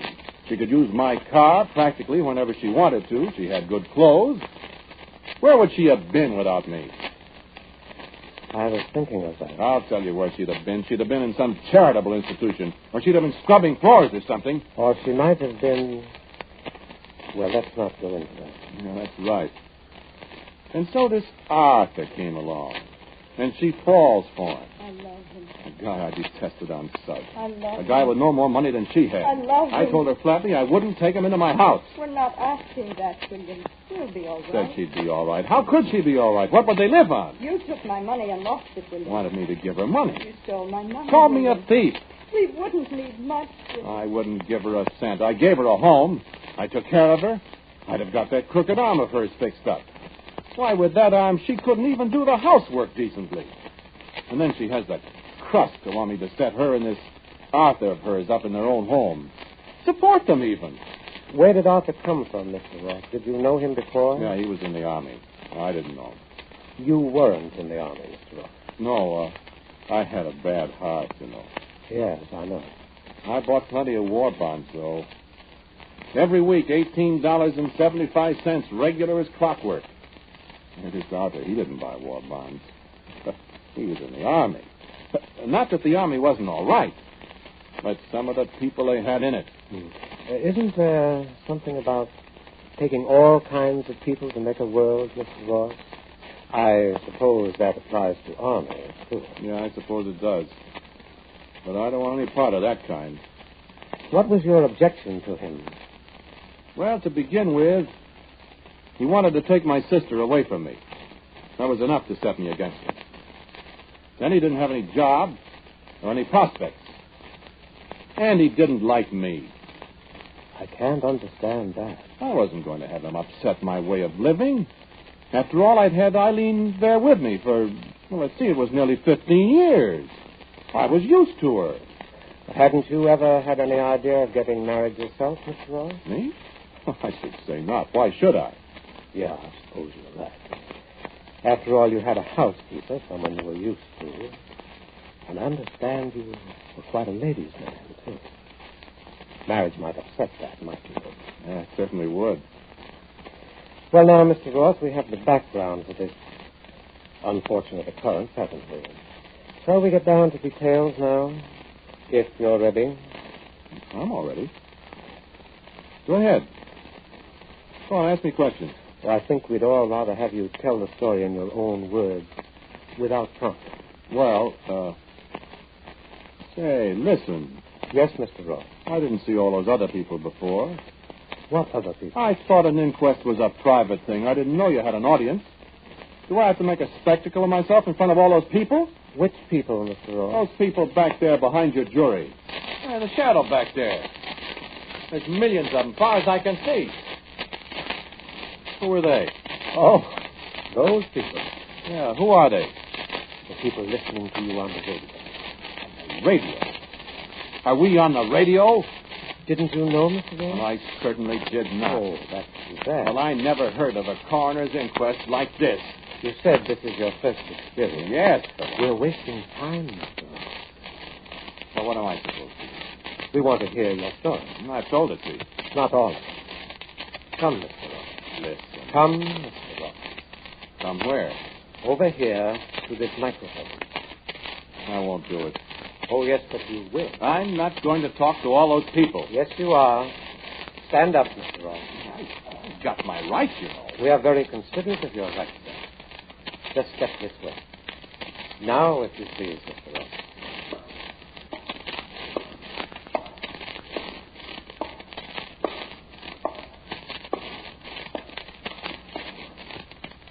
Where do you want me?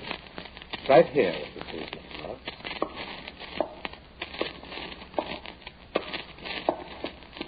You can speak into this microphone so the audience will hear you clearly. I'm not going not to... so close to the microphone. Now, sir, we will hear your story of that day. We shall supply you with sound effects if they are necessary, Mr. Ross. And we even have music for you to put you in the mood, you know. Well, I don't know what kind of monkey business this is. An inquest, Mr. Ross. Simply an inquest at which you are the principal witness. You're on your own, Mr. Ross. A great many people are listening. Music, please.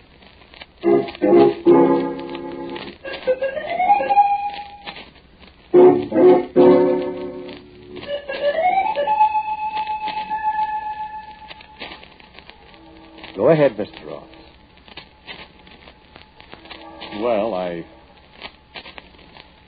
Well, I told Eileen I wouldn't let her marry this Arthur. I told you that, didn't I? After all, I've taken care of Eileen for all those years.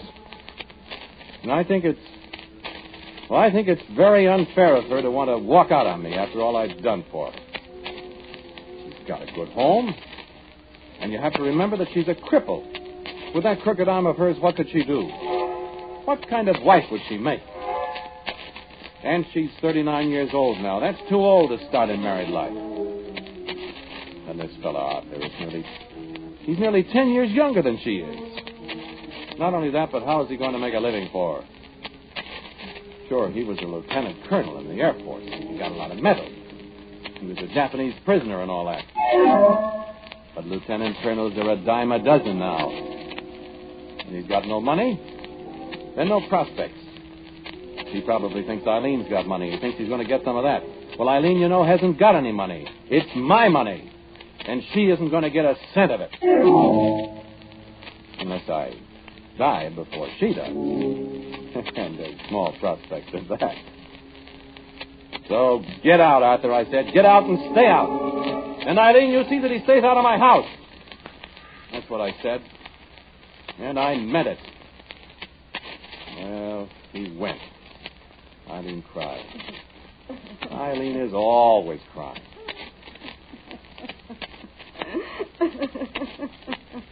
What's that? What's that noise? That's a sound effect, Mr. Ross. Perhaps you'd better listen to it a moment. Sounds like Eileen crying. Listen, Mr. Ross. I won't give you up, Arthur. I won't. Can't be Eileen. You said that... A sound effect, Mr. Ross. Listen. Dear, don't, darling. Don't be away up somehow. We'll work it out. You'll have to let Oh, but Arthur, how can we?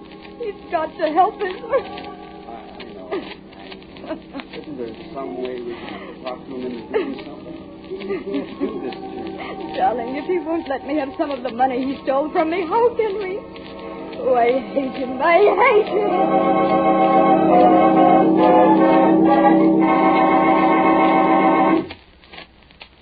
Did you recognize our sound effects, Mr. Ross? I don't know how you did that. Well, that isn't important, Mr. Ross. You did recognize it, didn't you? Certainly I did. That was 3 weeks ago. That was the day that... Well, that was the day I really went into action. You remember? I came into the room. Eileen was sitting with her back to me. She didn't see me. Arthur was facing me. Eileen didn't hear me come in the room, and of course he couldn't see me. And... perhaps you'd better explain to our radio audience why Arthur didn't see you, Mr. Ross, if he was facing you. Oh, sure. Didn't I say he was blind? I walked right up to him before he saw me. Hate me, I said. And she jumped up in front of me. I'll show you, I said, and I reached out for him. He got to his feet, and he was turning his head looking for me, but he couldn't see me. I grabbed him with the collar. I'll show you, I said, and she leaped at me. See those marks on my face? Her fingernails. And she kept screaming. Hate you, hate you, and hate he got an arm around her, and he tried to pull her away. Don't, and we struggled, and I started pushing him toward the door, and she grabbed up a heavy ashtray and struck at me with it. And you grabbed her arm? Well, I couldn't help it if it was her bad arm, could I? Of course not, Mr. Ross. And, of course, Arthur couldn't see you. How could he? He was making passes in the air trying to find me. And you knocked him down. And threw him out. Next time I'll kill you, I said. You shouldn't have said that, you know, Mr. Ross. I know. It could be used against you. Well, I had to protect myself. Well, all right. I figured I'd fix that. I got the doctor for Eileen. She wasn't hurt bad. She just fainted when her arm got twisted. And she wouldn't speak to me. Stayed in her room. That house was an inch deep in dust. Dishes weren't washed. No groceries. Wouldn't come out of her room. I was pretty sore. I've got a violent temper, you know. I don't brood about things. I do something about them. Well, I let her stay in her room. And then finally I got tired of it. I went upstairs one morning with blood in my eye. I hammered on her door. I said, "Open up that door, Eileen." There wasn't any answer. I hammered some more. She still didn't answer. And I said, "Eileen, open up that door. I'll break it down." I said, "I'll take the cost of fixing it out of your allowance, too." There still wasn't any answer. So I got back and I slammed my shoulder against it. And then the second time, the lock broke and I fell into the room. And she wasn't there? That's right. She wasn't there. But the note was. Yeah, that's right. The note. She'd skipped out on me. She'd married that Arthur. That blind man. I thought I'd die right then and there. You didn't, though. No, but I thought I was going to. When I found she got into my safe, I'd forgotten she knew the combination. How much was missing? $15,000 in bonds. She stole it. How much did you get from her that other time? Well, that was different. This was stealing. I see. Well, I hunted high and low for her. I hired detectives, and they cost plenty, too. I didn't find her. I thought they'd be easy to find a blind man and a woman with a crooked arm, but they weren't. I used to lie awake nights thinking of what I'd do to them when I found them. You're making some very damaging statements, Mr. So I am. So what? We'll see whether it was justifiable homicide or what. Well, they came back. I was all alone. They knew I'd be alone. Was that the day, Mr. Ross? Yeah, that's right. They came in. Eileen still had her key. I didn't know they were there till she spoke from the doorway of the living room. We'd come back with you. And he was with her, standing grinning behind her in the hall. Grinning, he thought, at me, at his new brother-in-law. His face was turned in the wrong direction. Blind men give me the creeps. She came in the room and she put out her hands to me and she smiled. Aren't you going to congratulate us? And my head began to swim and the light in the room seemed to turn red and I staggered as I got up out of the chair and then she backed away from me and I heard him talking dimly. What's the matter, dear? William, what's the matter? The room began whirling around faster and I tried to speak but I got kind of mumbled and Eileen yelled. William! And I reached for that fool Arthur's throat. Yes, I did. Listen to me. As I reached for his throat, I saw Eileen out of the corner of my eye, and she was picking up an old-fashioned dirk that was on the coffee table that used to belong to my grandfather. We used it for a paper knife. She was running at me, and I was trying to hold on to Arthur, and she stabbed at me, and I couldn't let go of him because he was struggling, and she cut my hand. Didn't I tell you it was self-defense? And she kept striking at me, and I grabbed the dirk out of her hand, and Arthur was kicking me, and I got the dirk, and I heard Eileen scream, and there was a great red flash in my mind, and... Well, that's all. So, that's the story, Mr. Coroner. Next thing I remember is sitting in that chair over there with your jury and your radio audience staring at me. So, go on, let's hear your verdict. Go on, let's hear it from your masquerade party jury. Go on! Very well, Mr. Ross. Your Majesty? Majesty? What's this? King Duncan of Scotland is foreman of our jury, Mr. Ross. There isn't any King If Duncan. you will please to remember, Mr. Ross, Duncan of Scotland was foully murdered by a certain Macbeth many a long year ago. Yes, Mr. Ross. And the gentleman in what you termed a bathrobe died at the hand of a friend named Brutus. Aye, and the gentleman in the red cap was done to death by a slip of a girl named Charlotte Corday in 1794. What are you talking about, you... Yes, Mr. Ross, these gentlemen are your peers.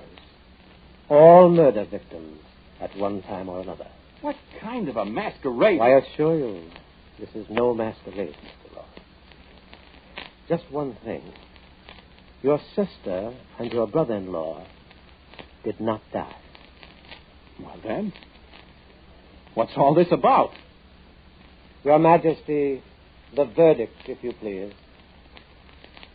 Guilty of murder, Mr. Coroner. Murder? But you said they didn't die. No, Mr. Ross. They didn't. But you did. Your heart, remember? And now I think you are my property, sir.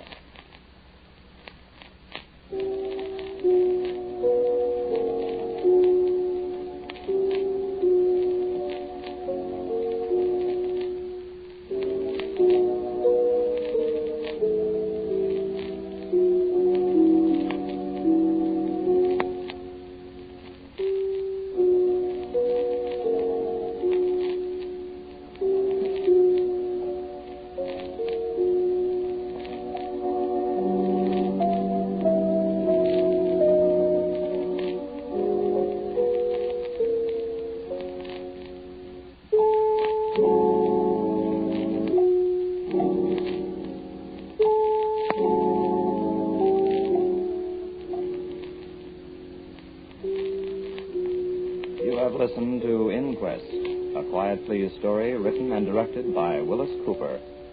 The man who spoke to you was Ernest Chappell. And James Van Dyke played the coroner. King Malcolm was Pat O'Malley. Eileen was played by Sylvia Cole. And Arthur was John Morley.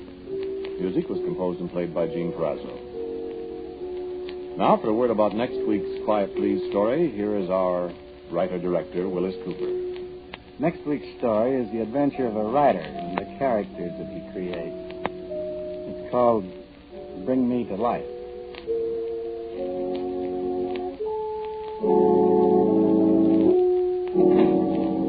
And so, until next week, I am quietly yours, Ernest Chappell. This program came to you from New York. This is the Mutual Broadcasting System.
Good evening, creeps.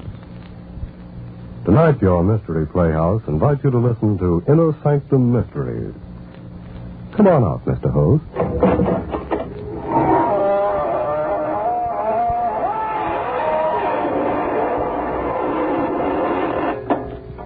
Good evening, friends of the Inner Sanctum. This is your host to welcome you through the squeaking door. Well, been shopping around for a nice case of murder? Of course you have. And you've come to the right place because the characters on this program simply kill themselves to keep you amused. Why, only the other day we were accused of making murder our business. But we wouldn't do that, friend. Oh, no. Because that would be mixing business with pleasure. And we consider it a pleasure to give some stiff for business.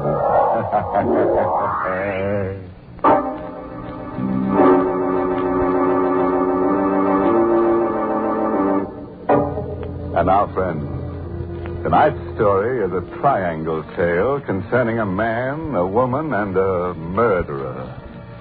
You've heard it said that those who laugh last laugh best. But we're going to prove that it never pays to get into a laughing contest with a ghost. Because ghosts always get the last laugh.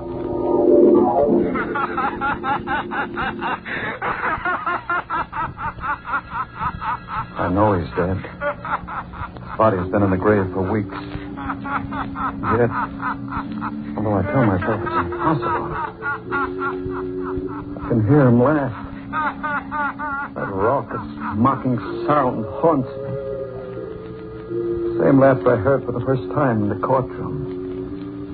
He had never laughed during all the weeks of the trial. Never even smiled. But this day, when he came before me for sentencing. John Spencer, you have been found guilty of murder in the first degree. You wish to make a statement before sentence is imposed? I killed Hicks. I'm willing to admit it now. But he was no good. He got just what he deserved. And everybody knows it. I'm not a killer. I never committed a crime before. And all I ask now is a chance. John Spencer, the jury took all that into consideration when it recommended life imprisonment. However, I have the power to ignore that recommendation. It is my firm conviction that to allow one man to take the law into his own hands is to encourage others to do likewise. I therefore override the recommendation of the jury and sentence you to be hung by the neck until dead. No. Judge, please. I've got a girl. We were going to be married. All I ask is to live so I can see her once in a while. You should have thought of that before you committed murder. It's easy for you to tell me what I should have done. But you won't always be on top. Maybe someday you'll be down here where I am. When that happens, I hope they throw the book at you just like you're doing to me. Bailiff, remove the prisoner. Won't I be laughing when that happens? Wherever I am, I'll be laughing fit to bust.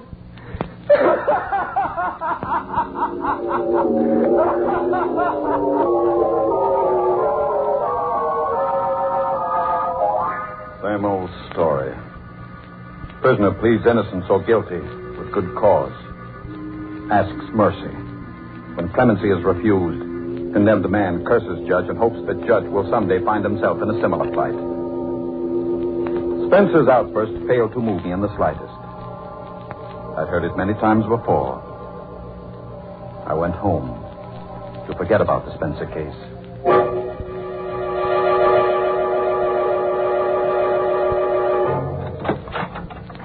Richard? Is that you, Richard? Yes, dear. I'll come in as soon as I've freshened up. Come right now.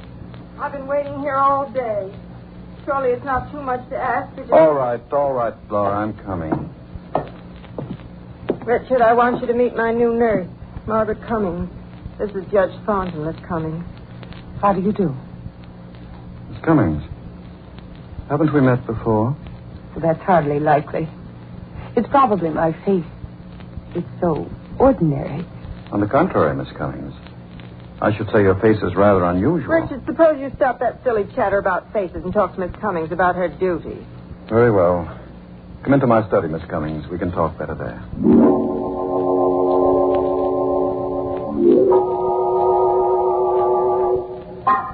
Sit down, please. There's not much to say, really. In the first place, my wife's heart condition isn't really dangerous. Yes, I gathered that from Dr. Fletcher. Oh, he told you about my wife, eh? Oh, yes. You're a professional person, nurse, and I believe in frankness. It makes things easier. My wife is 11 years my senior, getting on past middle age. She is a bit worried. Not that I give her any grounds for it. Jealous. You understand? Perfectly. She's not an easy person to get along with. You'll have to humor her. I'll do my best. And, Miss Cummings. Yes. I was just wondering where it was that I saw you before. Escapes me. You know, Miss Cummings, your face is rather haunting.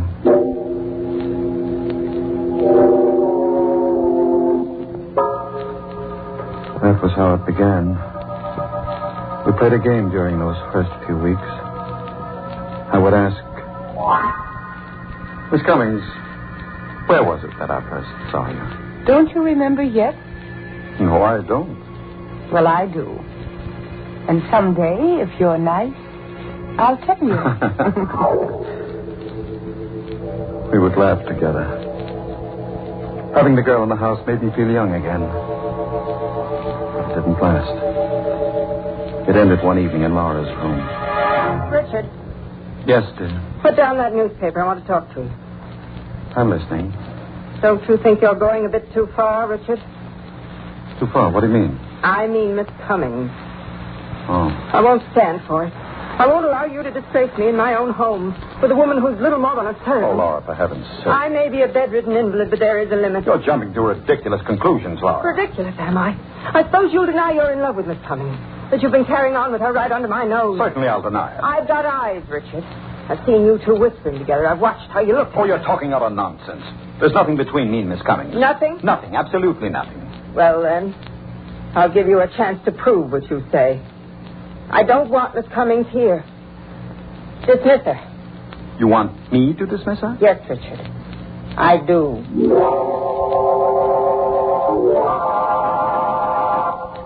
Miss Cummings, well, this is going to be rather unpleasant. You see my wife? Yes, I know.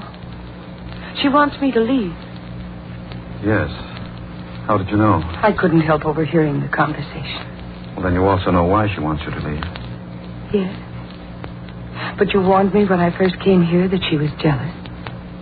It's been very pleasant having you here. Thank you. I'm going to miss you. Miss Cummings, could I have your home address? Of course. Why do you want it? I hope you won't think me presumptuous, but, well, perhaps we might be able to see each other. Would that be wise? No, it wouldn't be wise. But I might as well face it. I couldn't hide it from Laura, and now I can't hide it from myself.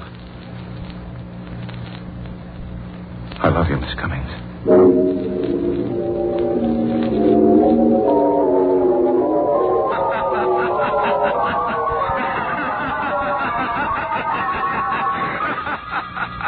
That night I heard Spencer's laugh for the first time since the day in the courtroom. I set it down as a figment of the imagination born out of a feeling of guilt due to my disloyalty to Laura. I put it out of my mind. I had other things to think about. The slip of paper with Margaret Cummings' address on it was in my pocket. A dozen times during the next week I picked the telephone to call her, but something held me back. It was fear, I guess. Fear that if I saw her again, I would be taking a final, irrevocable step. And then I couldn't stand it any longer without seeing her. I dialed her number.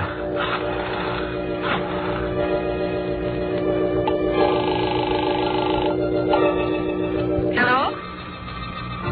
Is that you, Margaret? Yes, who is this?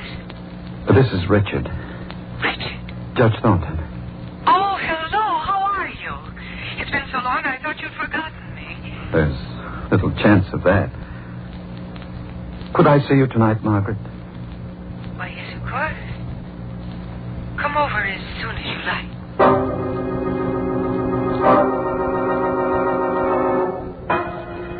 I dressed carefully. Examining myself in the mirror, I saw a tall man, still on the right side of 50. Still trim in figure and distinguished in appearance. When I got to Margaret's apartment, my heart was beating fast. Like a boy on his first date. Somehow, I don't know quite how it happened. She was in my arms. I was kissing her. Oh, Richard. My darling. Oh, no, we're being foolish. Sit down, darling. Here, beside me. Like this? That's perfect. Margaret. Would you marry me? Mary, you can't be serious. I was never more in earnest in my life. Aren't you forgetting a little detail? No. I'm not forgetting about Laura. She has a weak heart. She may die.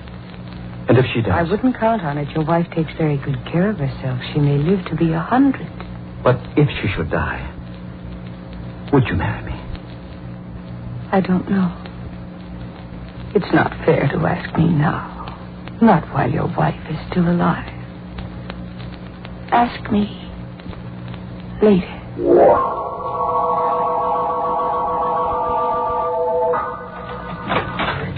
Oh, Richard. You have a pleasant evening at the club? I didn't go to the club, Laura. No. No. I lied to you. I spent the evening with Margaret Cummings. Richard. You were right. I'm in love with her. I never knew what love meant before. I can't live without her. You're mad. You don't know what you're saying. I want a divorce, Laura. Divorce? No. I want it immediately. You can't do this to me. Oh, my heart. What? Now see what you've done. Laura. Oh, the shock. My pills, Richard. Give them to me. Hurry. Hurry, Richard. I knew she was pretending the heart attack. Oh. Hoping to play on my sympathy. That was Laura's favorite trick. It always worked before. Not this time. This time I would pretend until I was ready to act. I gave her the pills, watched her take them and sink back in the pillow. Oh. Thank you, Richard. Feel better now? Yes, dear, much better. I don't know what I'd have done without you here. I would have died. Oh, Richard, say you didn't mean what you said before. Don't you see I couldn't go on living without you? You won't have to, Laura. Then you won't leave me for that girl. I'll take care of you. Here, let me make you more comfortable. Pillow needs rearranging. Yes, it does. Richard, what are you doing? I'm fixing the pillow. I don't say. Lie still. Stop twisting around.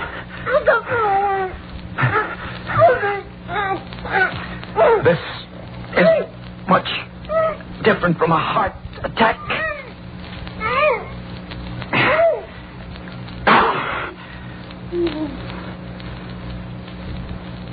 Laura, she's dead.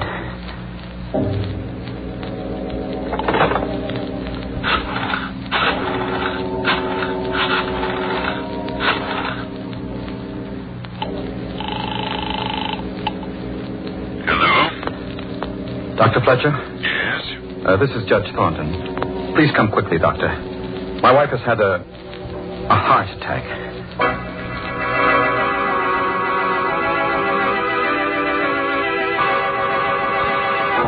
It happened during an argument. It was nothing important, Doctor. Just a domestic quarrel. And suddenly she had the attack. I gave her the pills, but by that time it was too late. It's too bad. I'd only known that her condition had become so dangerous. Oh, Judge, you've nothing to reproach yourself for. These things happen. Will you take care of the formalities, Doctor? Oh, yes, of course. The death certificate? I'll list the cause as failure of the heart. There was no need to act the part of the stricken husband after Dr. Fletcher left. I stood looking down at Laura's body. She was dead. And Dr. Fletcher's certificate would clear me of any suspicion of murder. I was free. Free to marry Margaret.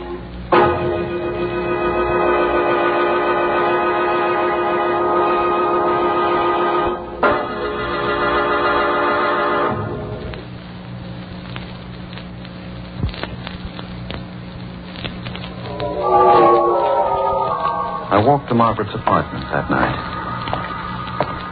The street was dark. Empty. I had the uncomfortable feeling that I was being watched. Followed. And then I heard footsteps behind me. I hurried my pace. The man behind me did likewise. Frightened as I was, I decided to stop and confront the follower. He came toward me. His face and figure shadowy in the dark. What do you want? Why are you following me? You ought to know, Judge Thornton. Who are you? Come closer so I can... Spencer. John Spencer. It can't be. You're dead. Dead, am I?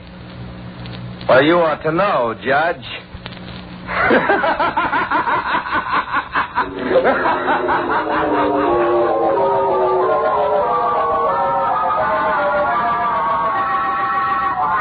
Now, take it easy, mister. Take it easy. Now, just tell me what happened. I was being followed, officer. So I turned around to see who it was. And did you see who it was? Yes. And that's why I fainted.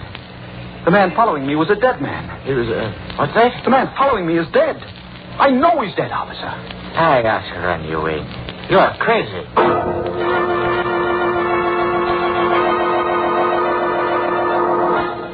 I had intended to tell Margaret that Laura was dead. I meant to ask her to marry me.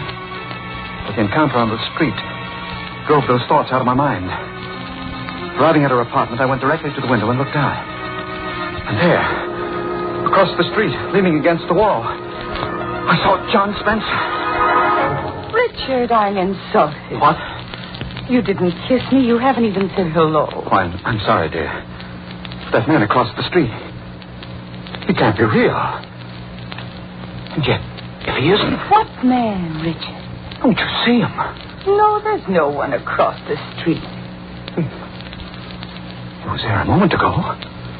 I turned my head to talk to you, and now he's gone. Darling, you're trembling. You must be sick. Don't look at me like that. Richard, what's the matter? I guess I am sick.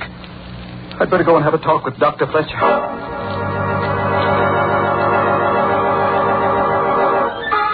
Yes, I remember the Spencer case very well, Judge Thornton.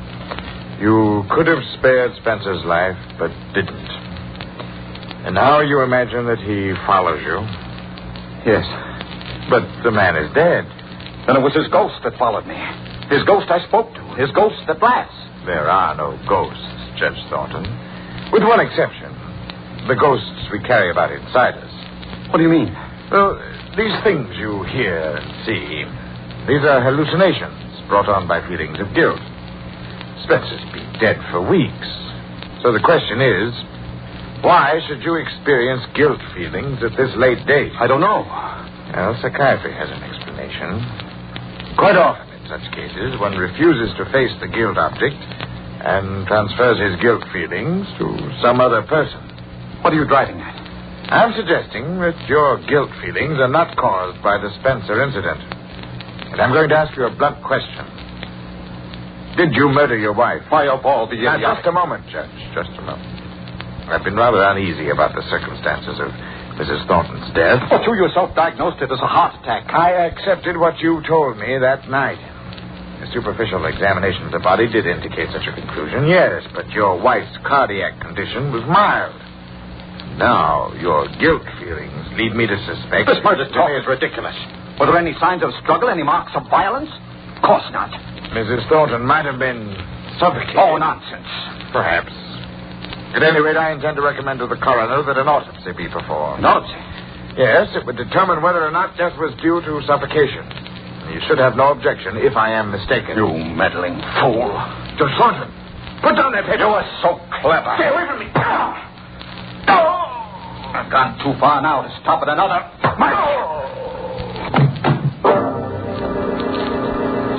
I lost my head. I should have agreed to the autopsy. That would have given me a day or two in which to plan my escape. But now, as things were, it would be only a matter of hours before Fletcher's body was discovered.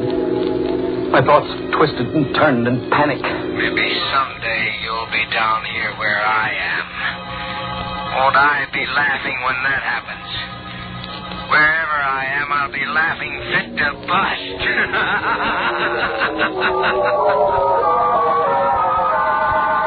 I ran like a frightened child. I needed help, and there was no one to turn to.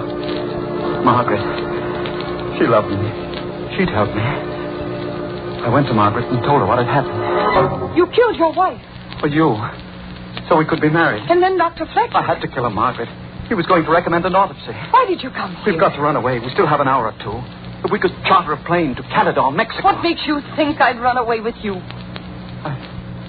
I thought you loved me. Don't be stupid. I'm going to turn you over to the police. Margaret, you can't mean it. Can't I? Just watch me. Margaret, listen before you pick up that phone. Even if you don't love me, even if you won't go away with me, give me a chance. Have mercy. You make me laugh. Judge Thornton, who never gave anybody else a break, pleading for mercy. Well, turn around and ask the man behind you for mercy. Behind? That's right. Spencer. John Spencer. Take another look, Judge. No, you're not John Spencer. There's a resemblance, but you're not John Spencer. I'm his brother. You're the man that was following me. That's right. I was tricked. Led on by Margaret to kill my wife, and forced by you to betray myself to Dr. Fletcher. But why? Why, Margaret? Why did you do this? For revenge. Revenge? Yes. The first day I came to your house, you thought my face was familiar. Well, now I'll tell you where it was that you first saw me. It was in the courtroom at John Spencer's trial. Courtroom? Yes. Remember how he begged for mercy? He told you he had a girl, that he was engaged to be married, and you could have given him his life. But you sentenced him to his death. Were you the girl? Yes. Spencer. Did he know about this? All this was his plan. His revenge.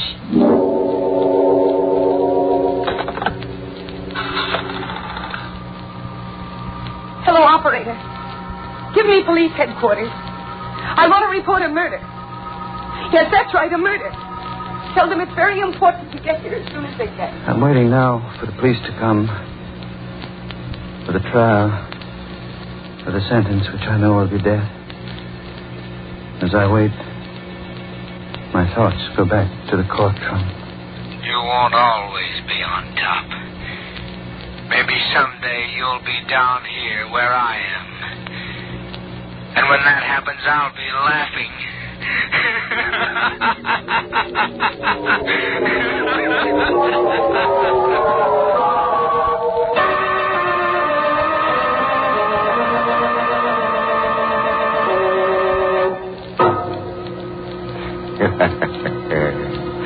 Well, Judge Thornton certainly misjudged Margaret Cummings, which was a grave mistake. Why, he didn't have the ghost of a chance with her. She double-crossed him right into the graveyard. Oh, a word of caution. If you must commit a murder, be sure to select the proper weapon. I suggest a sharp-edged axe, because it provides you with a handy alibi. When the police want to know why you did it, you can claim the killing was accidental.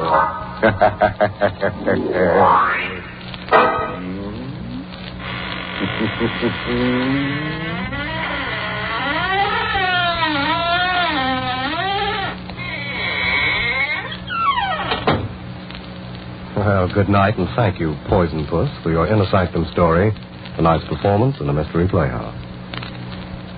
Until next time, creep. Good night.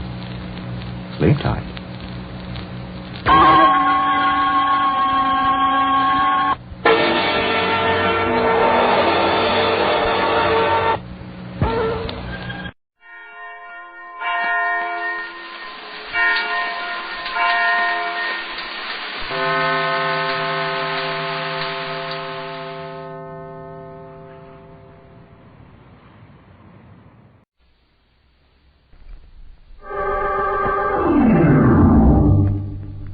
Mystery is my hobby.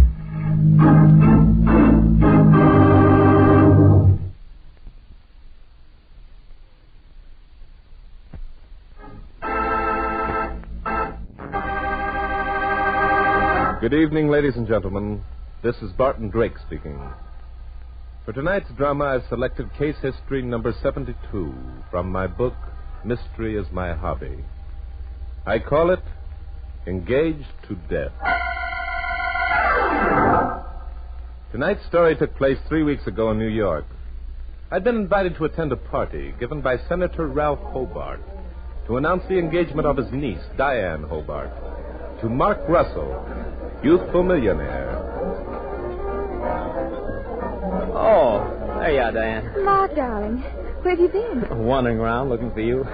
Come on, let's get out of here. Oh, but darling, should we? After all, the party's for us, you know. Well, sure it is. Which means we should have a few special privileges. Come on, Dan. There's something important I want to tell you. Important?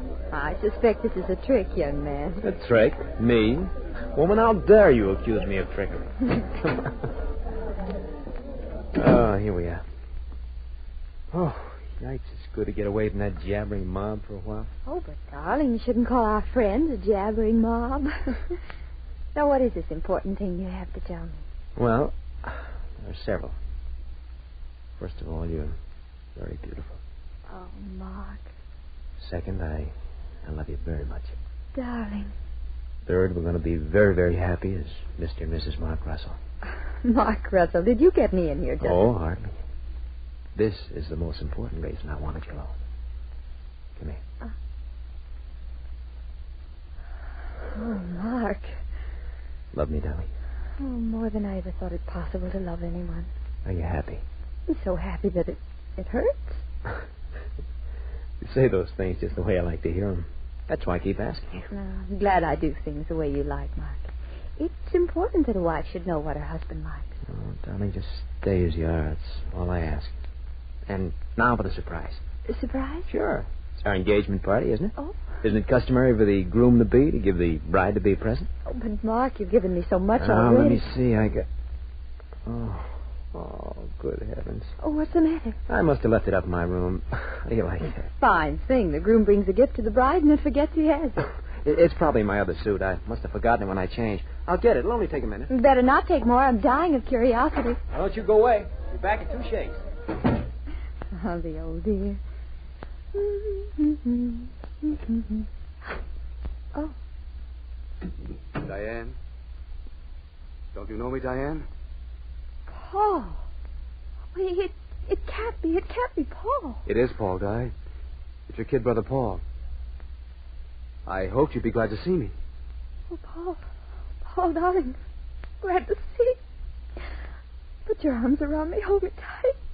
Oh, sis, it's just like I dreamed it would be. Hey, quit crying, will you? You'll have me doing it in a minute. Paul. Oh, Paul. Quit it, sis. Quit it. I've only got a few minutes. A few minutes? Oh, then... I escaped, sis, last night. Oh. I couldn't stand it any longer. I guess I wasn't made to spend the rest of my days in jail. Oh, Paul, you shouldn't have. Uncle Ralph was trying. We all were trying to get you paroled. Yes, I know, for 6 years. I couldn't wait any longer. But, Paul, won't they? Capture me? Not alive. I'd rather be dead than go back. Oh, Paul. I mean it, sis, I would. Listen, I've got to get out of here now. Someone might come in. I just wanted to see you once more to ask you something. Yes, Paul. You don't believe I murdered Jean Falmouth, do you? Of course I don't, darling. I'll never believe it. It was an accident. I know it was. Thanks, sis. That's all I wanted to hear. You were always swell, Di. The only one who believed I was anything but rotten. You weren't bad, Paul. You weren't. I'd only given you another chance. People who are branded killers don't get a second chance, Di. Don't let's forget that. Take care of yourself, sis. Oh. Tell Mark Russell that he's lucky. Tell him an old friend said to say that. Don't go, Paul. Stay here. Give yourself up. Let Uncle Ralph and me... Not a chance, honey. Look, Mark Russell doesn't even know you have a brother who's a jailbird. Think I'm going to ruin your chance at happiness? It doesn't matter, Paul. Let us try and help. Mark will understand. The heck he will. Guys are funny when it comes to their wives' relatives. It wouldn't help Uncle Ralph either to know about me. This is his first term in office. Oh, Paul, those things are so unimportant. Trying to run away like this will hurt you so much. Please. It's no use, honey. I'm going now. Just forget I ever existed. I won't see you again, Di. Will you kiss me once more? Oh, Paul. Paul, my little brother. Hey, you two, aren't you ever going to... Well, surprise. Aren't you in the wrong pair of arms, darling? Betty, I want you to... An old friend, darling? Oh, this is rich. The lily-white Diane Hobart found necking with an old friend at her own engagement party. Oh, what a juicy bit of gossip. That isn't so. Betty, please, this is my... Diane, don't. You can't. Think what it means to both of us. But oh, come, darling. You might as well introduce me. We'll all have to meet him sooner or later, you know. You won't. I mean... Oh, Betty, do you have to tell everyone? Oh, so that's it. A forgotten lover come to life. Dropped in to say his fond farewells and place his tender blessings upon your eager young lips. And then bingo, he's gone into limbo. And little Diane, the sweet memory of the parting still lingering in her innocent thoughts, goes on and sacrifices herself to the Mark Russell millions. Nuts. Betty, how can you be so vulgar? Vulgar, she said. Aren't you being a little presumptuous, my dear? If I ever saw a more vulgar display... Stop it, Betty, stop it. Nothing that you say is true. Nothing that I say is true. Oh. Then you won't mind me repeating it to Mark, will you? Repeating it to Mark? Betty, you wouldn't. Oh, wouldn't I? Listen, you double-crossing little cheat. Keep quiet. Someone's coming. I'm getting out of here. So long, Diane. Sorry. No, wait. Don't go. Oh. She's waiting in here for me, Uncle Ralph. Oh, Yes. Oh. Hello, Betty. Come in, Mark, darling. You just missed the feature attraction. Feature attraction? What are you talking about? Diane, is anything wrong? Tell him, darling. Or I will. Betty, you... Oh, please, Betty. Well, there seems to be drama going on here from which you and I are excluded, Mark. Diane, suppose you let us in on the conspiracy, Oh, Uncle Ralph, I don't know what to do. Well, there. Now, in heaven's name, what's this all about? Betty, have you been... Have I been what, darling? Needling Diane because she took you away from me? Oh, no, hardly. I've merely been observing Diane in a rather amorous prenuptial sequence. You know what? Diane, what's she saying? I don't know, Mark. There was a mistake. I mean, Betty came in, and I... And what? Tell him, darling. Tell him how I came in and found you kissing another man. A rather striking young man, I might add. You what? Diane, is this true? Yes, I mean... Diane! Please, Mark, please, it isn't what you think. It isn't what I think. Oh, really, Diane, Mark isn't an idiot, you know. When you admit kissing another man, it's only natural for him to be curious.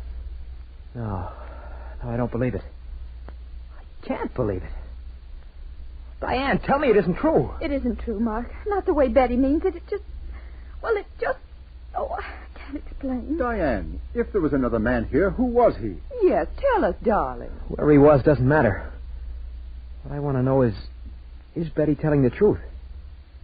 If she is, I'll... Mark, darling, if you don't believe me, you better look for yourself. He can't be far away. He went out through the French doors. Why don't you go look? Diane, tell me. Is what Betty says true? Answer him, Diane. He has a right to know. Go on, darling. Tell them. Yes, it's true. It's true. Betty did find me kissing another man. Is that what you want to know? Now, leave me alone. Leave me alone. Mark, what are you going to do? What do you think? Mark. Put down that letter opener. Where are you going, Mark? Going out after this other man whom my so-called future wife thinks it's all right to kiss. If I find him, I'm going to kill him.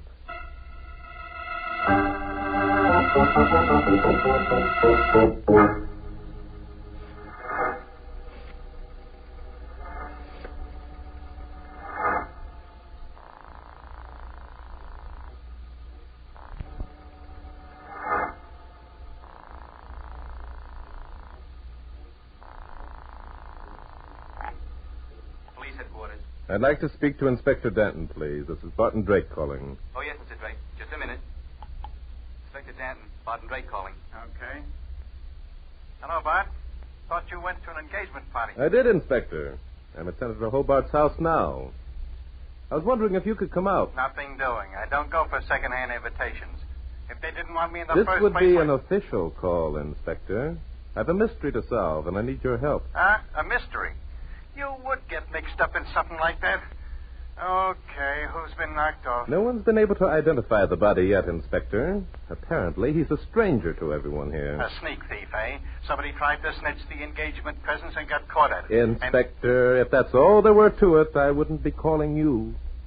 The motive is far more important than robbery, and the victim is someone whom no one wants to admit recognizing. Does that interest you sufficiently, or are you going to sit there and ask a lot more questions? Okay. You don't have to get sore. Keep your shirt on. I'll be out. Very well. I'll be waiting for you. And, Inspector... Yeah? I'd rather you came alone. For reasons that I'll explain later, it's important that no one from the department sees the victim until we have this mystery cleared up. Well, that's about the... Thank you, Inspector. See you in about an hour. Goodbye.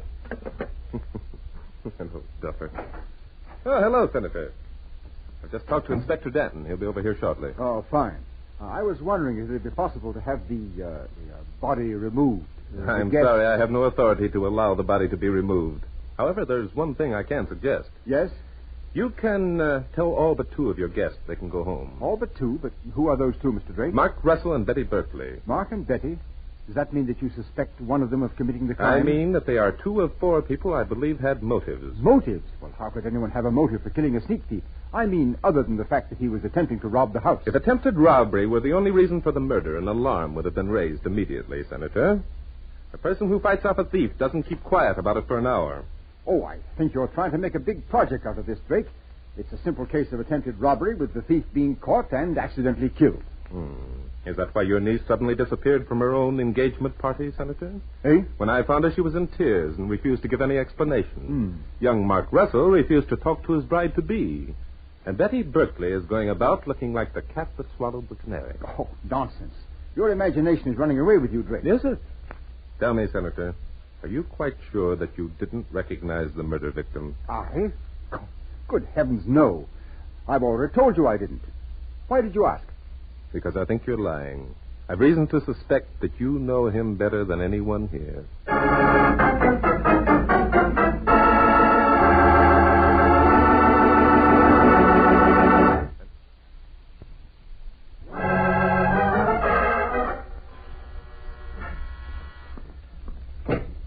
Hello, Inspector. Come in. Hi, Bart. You know, I've been thinking about that screwball conversation we had on the telephone. There's something cockeyed about this deal, and I want to know what it is before I start pulling your chestnuts out of the fire. Really, Inspector? Yeah, really, Inspector. That's what I mean, that tone of voice. There's some funny business going on around here, and I'm telling you right now, I'm not going to be the goat. Inspector, sometimes I think you don't trust me. Huh? There's nothing funny about murder. You know that. Come on, I've got to show you my suspects. Oh, so now you got a bunch of suspects. Why don't you tell me that over the telephone? Here we are. That tall gentleman wearing the double-breasted white linen suit is Senator Ralph Hobart. Yeah? The young lady holding the handkerchief to her eyes is the senator's niece, Diane Hobart. Uh-huh. The young man... Okay. What is this, a tour of inspection? Why don't you introduce me? This long-range stuff isn't getting us anywhere. All in good time, Inspector. First, I have a more important introduction to make. As I was saying, the young man is Mark Russell, Miss Hobart's betrothed. And the other young lady is Betty Berkeley, a friend. Now, come this way, please. Wait a minute, Bart. I want... Oh, Mr. Drake. Yes, Senator. Oh, I'm sorry. This is Inspector Noaden. It was about time. Hi. Good evening, Inspector. Mr. Drake, I know you asked us all to stay in this room. Yes? But I'd like permission to go up to my room and change my clothes. Frankly, a white linen suit at a time like this. You understand? Of course. Inspector, has the senator your permission to go up and change his suit? Huh? You're asking me? Oh, okay. Go on. Change your clothes, Senator. Only what I want to know is... Inspector. Oh. Just a minute. Now what? Bart, I'd give $1 to know what kind of deal you're pulling. If I didn't know you so well... What are you looking after the senator for? I just thought of something. Well, never mind. Come in here, please. I want you to meet our corpse, Inspector. What's he doing here? I thought the murder took place outside. It did, Inspector. I called Dr. Ainsworth, had him come over and make the examination. Ainsworth? That's that right. old fuddy-duddy? Since he's about to retire, I didn't think he'd bother to come out at night. I know, but you see, I have no authority to move the body, and Ainsworth won't talk. Won't talk? What's all this secrecy about? Aren't we going to tell anyone about this murder? Do you recognize the dead man, Inspector? Say, wait a minute. He does look familiar. I thought he would. Yes, sir. I can't place him, though. Still... That's fine, Inspector. Don't think too hard. I don't want you to place him yet. Now then, let's get down to facts. Facts? You haven't told me a fact for so long that I probably wouldn't believe it anyway. The victim was stabbed twice, Inspector. Once in the back and once in the chest. So I noticed. So that eliminates the possibility of suicide. It also eliminates the chance that the knife was thrown. As a matter of fact, it establishes in my mind that the blows were delivered while in close contact. Wonderful, Mr. Drake. You certainly are sharp tonight. Thank you, Inspector Danton. The murder weapon was a letter opener, which I found several feet from where the victim lay. The handle was grass-stained, which indicated to me that the fingerprints had been wiped off. Well, now I suppose you're going to tell me that you know who murdered the guy. Not just yet, Inspector, although, of course, I know. Not just yet. What? You know who the guilty party is? Yes, of course. I'm surprised you should ask, Inspector, when you know that I've been on the scene for more than 2 hours. Yeah. Foolish me. Well, who is it? In just a minute, I'll be able to... Oh, hello, Miss Berkeley. Come in. We're just about to go and have a talk with you. I thought you would, Barton. You want to ask me what happened in the den just before it happened, don't you? Well, as a matter of fact... I know. The Hobarts and Mark Russell are my friends. You dislike asking me to implicate them. And yet it's my duty. I'll not fail you, Barton. What she means is, Bart, that she's just dying to tell everything she knows. I beg your pardon. Who is this person, Barton? This person, Miss Berkeley, is Inspector Noah Danton. And as for telling us what happened in the den, it won't be at all necessary. Not necessary. But it's important. Yes, I know, but I'm already aware of what happened in the den and what happened afterwards. You couldn't be. Oh, well, then stop me if I'm wrong, Miss Berkeley, please. You saw Diane and Mark Russell go into the den, and you were consumed with curiosity and jealousy. Oh, what the idea. Unable to stand it any longer, you went into the den yourself on some pretext and found Diane in the arms of another man. Yes. Diane was cheating, and at her own engagement party. Oh, don't try to make me out a jealous, vicious woman, Barton. What I did was natural and right. What else happened in the den, Bart? During the conversation that followed, the other man left, and shortly afterwards, Mark Russell and Senator Hobart came in. Okay, I can guess the rest. This babe here did her duty by telling what she knew, and young Russell threatened to kill the other man. Happens every day. Yes, that's approximately it, Inspector. Mark Russell grabbed up the letter opener and ran out of the house. The others followed him. So that put all four of the suspects outside the house at the time the murder was committed. Right, Inspector. Any one of the four had an opportunity to kill the unknown stranger. Any one of the four? You mean that I am considered one of the suspects? Oh, yes, very definitely, Miss Berkeley. If you'll join the inspector and me in the library in 15 minutes, I'll be glad to tell you why.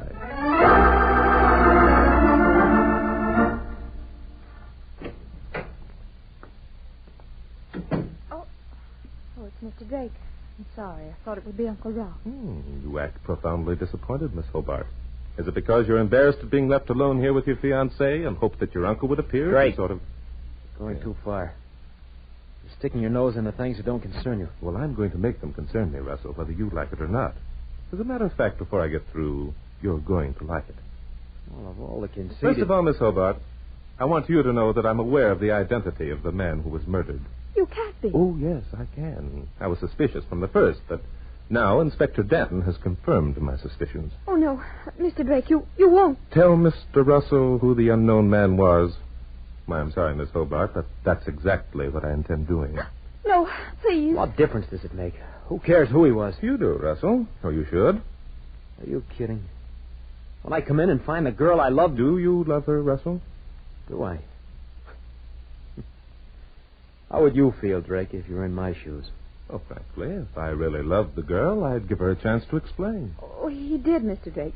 Don't blame Mark.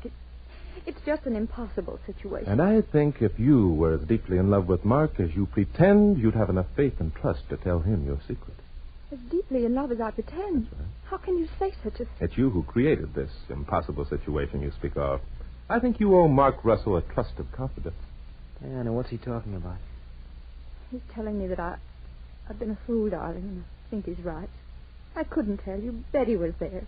Uncle Ralph had just been elected to the Senate, and Paul was trying... Paul? It's Paul. Tell him, Miss Hobart. Paul was my brother. A long time ago, he was sent to jail. I didn't believe him guilty. I don't now. Yesterday, he escaped and came here to say goodbye to me. Oh, Diane, why didn't you tell me? I love you, Mark. Would you want to marry a girl whose brother was a convict? Betty Berkeley would have told the world. Oh, you little fool. What do I care who your brother was? Darling, it's you I'm in love with. This babe takes things literally, Bart. She says the 15 minutes are up, and now she wants to know why you suspect her of being the murderess. Well, it looks as though a reconciliation has been effected. The two lovebirds are back together again. Oh, really, Mark? Your scruples are a lot less exacting than I thought. Miss Berkeley, why don't you give up? Your attempts to create trouble are at this point rather pitiful. Are they? Well, if Mark wants to marry a little tramp... keep quiet, will you? Now, look, Bart, my purpose in being here is to catch a murderer, not referee a lover's quarrel. If you know who our boy is, I think you better tell. Very well, Inspector. Now that the less important aspect of this affair is settled, I think we can go ahead. Russell, you had the letter opener when you ran from the den. What became of it? I don't know. I found Diane's friend crouching behind some shrubbery near the highway. I guess he was waiting for a break in the traffic so he'd get across the street without being seen. Mm-hmm. And you attacked him? Yes. He knocked me out. When I came to, he was gone, and so was the letter opener. Diane was bending over me. Well, that's a simple tale well told. The trouble is it doesn't prove anything. What's your story, Miss Hobart? When I came from the house, I saw Mark and the other man fighting. I reached them just as Mark fell. I tried to bring him to. We're certainly getting places, aren't we? Okay, Miss Berkeley, I suppose you also made a beeline for the fallen hero without pausing to stab anyone? Yes, I did. Mark needed someone he could trust. So that leaves the senator. He'll probably tell us he went back to the house to get the smelling salts. Oh, well, Bart, suppose you tell us which one of these innocent people is lying and why. None of them is lying, Inspector. Come in, Senator. You were standing outside the door listening, weren't you? Yes, Mr. Drake. Yes, I heard it all. And you decided that there was little use in attempting to destroy the evidence? That's right, Drake. It was I who killed him. Please, it won't be necessary to mention his name. I don't intend to. I'm not a fool, Drake. I'm sorry. I didn't mean to speak sharply. I understand what you're trying to do, and I appreciate it. Uncle Ralph, it was you. Please don't judge me too harshly, my dear. I didn't know at first that he had the letter opener. I I had to defend myself. Your mistake came, Senator, when you didn't explain at once that you killed him in self-defense. Even now, we're going to have a difficult time convincing Inspector Danton that you did not murder the man who attacked you.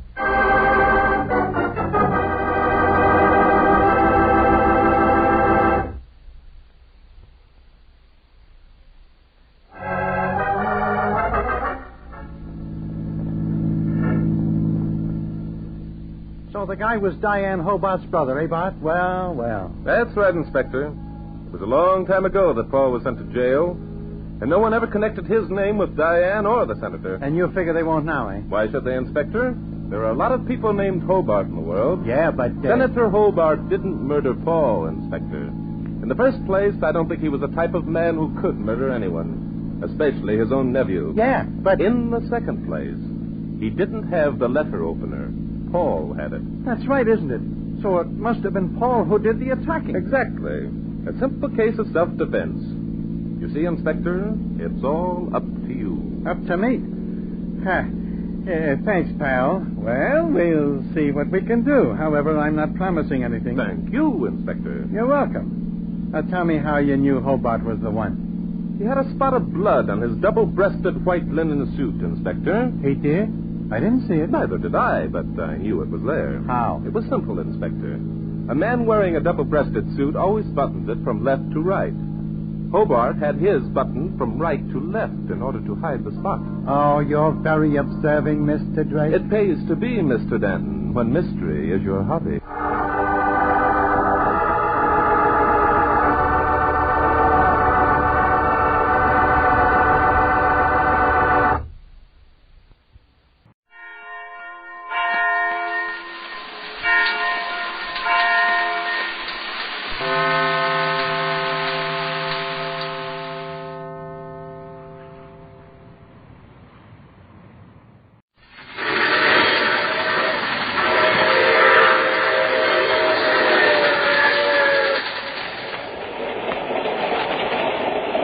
The Mysterious Traveler.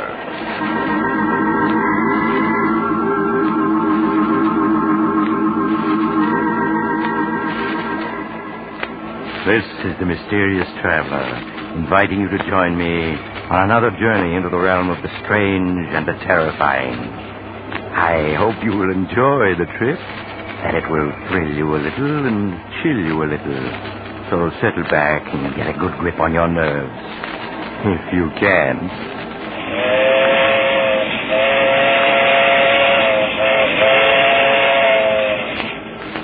Where are we going? Why, we're going to pay a visit to the home of Albert and Louise Jordan. As nice a couple as you'd hope to meet. In a story I call... Death is the Visitor.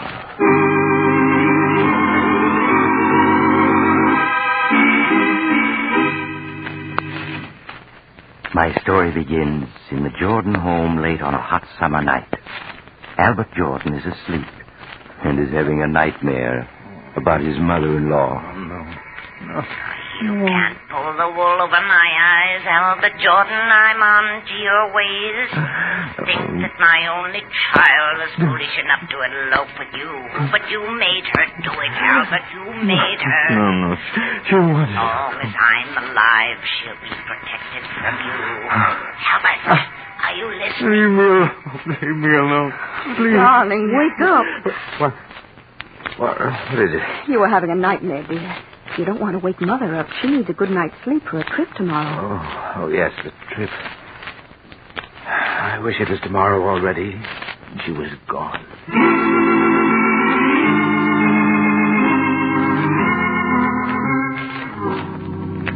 Are you sure you have everything, Mother? Yes, Louise. Everything I need for my trip home is in this handbag. Oh, now don't forget to ship my trunk. I've already notified the expressman, Mother. He'll be here to pick it up this morning. Thank you, dear. Well, it's almost 9 o'clock, Mother. You'll miss your train. I've never missed a train in my life. You needn't be so anxious to get rid of me, Albert. Not really, Mother. I didn't mean... Oh, Louise, darling, I do hate leaving you alone like this. But, Mother, I'm not alone. I have Albert. Well, I don't mind saying it right to his face. I don't trust him, Louise, and I never will. I'm really wrong about people, you know that. Now, see here, Mother. I've had about enough. Louise and I get along perfectly well when you're not here. see, Louise. What a temper he has.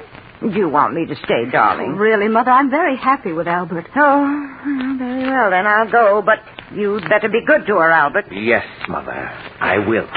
Well, goodbye. And don't forget, Louise, Mother'll be back if you need her. Yes, Mother. Bye. Louise, if your mother pays us just one more visit, I'll leave this house for good. Albert, what are you saying? In the past year, she spent 8 months with us. She has her clothes here, a key to the house. Why, she's even listed in the phone book under our number. I tell you, I won't be responsible for what happens if she doesn't stay away. I'll write to her, Albert, and try to explain. Really, I will. Make her understand that we have our own lives to lead. You know, now that she's gone, I feel like a new man. I can breathe in my own house. Oh, Albert, you won't forget to put the tags on Mother's trunk, will you? The expressman will be here for it soon. No, dear. Shipping your mother's trunk to her will be one thing I certainly won't forget.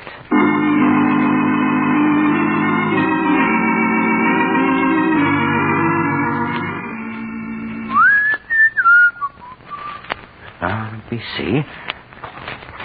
This is Hortense Duck.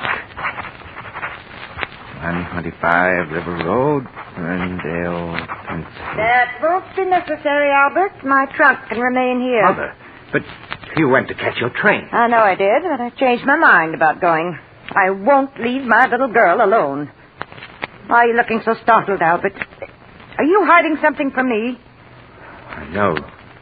No, of course not. Where's Louise? She went downtown an hour ago. She should be home soon. I'm sure at least she'll be glad to see me. Oh, you haven't locked my trunk yet. That's good. So you've come back. Again. You've always wanted to get rid of me, Albert. Keep me away from my only child. But I refuse to give her up. Yes, I've come back, Albert, and I'm staying for good. Frankly, I don't trust you. You don't trust me? No. I don't even know your background. For all I know, you may have criminal tendencies. There's a certain amount of the criminal in all of us. Most people can control their worst instincts, and some can't. Exactly. And I'm here to see to it that no one harms Louise. But, Mother, who's going to look out for you? Albert, why are you looking so queerly at me? Are you sick? Yes, Mother, I'm sick. Sick of the sight of you. Albert, stop looking at me that way. Why, you seem like a different person. I am, Mother. You've made me different, and now you must take the consequences. Albert, stay away from me. Don't you dare come near me. So you would keep coming back, Mother. Well, you came back just once too often. No, Albert. Don't touch me. Albert, You should have taken that train, Mother. But at least now, I know you won't be coming back ever again.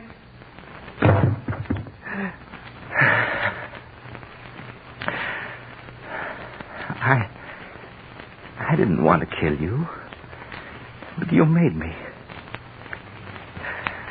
Oh, but now I've got to get rid of you or they'll catch me. The trunk. Yes, it's large enough. Even in death, you're a problem, Mother. But you won't be for long. There. Now I'll have to get rid of the trunk somehow. I'll think of a way. Albert, are you home? Louise, the trunk. I've got to close it. Is that you, Albert? Yes, dear. Yes. Oh, I see. You're locking the trunk. Yes, I was just getting it ready for the expressman. He should be here by now. Albert, is anything wrong? Anything wrong? What do you mean, Louise? I don't know. Your face is so flushed. Oh, it's just a little warm in here, that's all. Oh, we forgot to pack Mother's robe. Look. Oh, you'll have to open the trunk again, Albert. No, I mean, the trunk's full already. You wouldn't be able to get anything else into it. Why, nonsense. When Mother and I packed it, it was only half full. Oh, please open it. But it's locked, and we haven't got the keys. Oh, yes, that's right. Mother has them. Well, we'll just have to mail the robe to her. Oh, I'll answer the door. It must be the expressman. Make sure the tags are on it, dear. The tags. Oh, we can't go to her home. Oh, if I only had time to think. Wait, yes, that's the only thing to do. Come this way, please. You'll find the trunk in this room. Here it is. Are you finished, Albert? Yes, it's all ready to go. Okay. Well, I'll make a racket of it. Now, let me see. It's being shipped to... Perhaps you'd better load it on the truck first. It's easier this way, mister. You're shipping it to Mr. William Smith, 345 Wood Street, Las Vegas? Well, that isn't the right address. Then, what is it on this shipping tag, lady? Well, that must be one of my customers. I must have been thinking of someone else when I wrote it up. Yeah, but what's the right address? It's Mrs. Hortense Murdoch, 125 River Road, Ferrydale, Pennsylvania. That's right, isn't it, dear? Yes. Okay, I know your name and address. I'll put the right tags on later. That's mighty heavy. Oh, please be careful with it. Don't worry, lady. I'll get there. Take it down.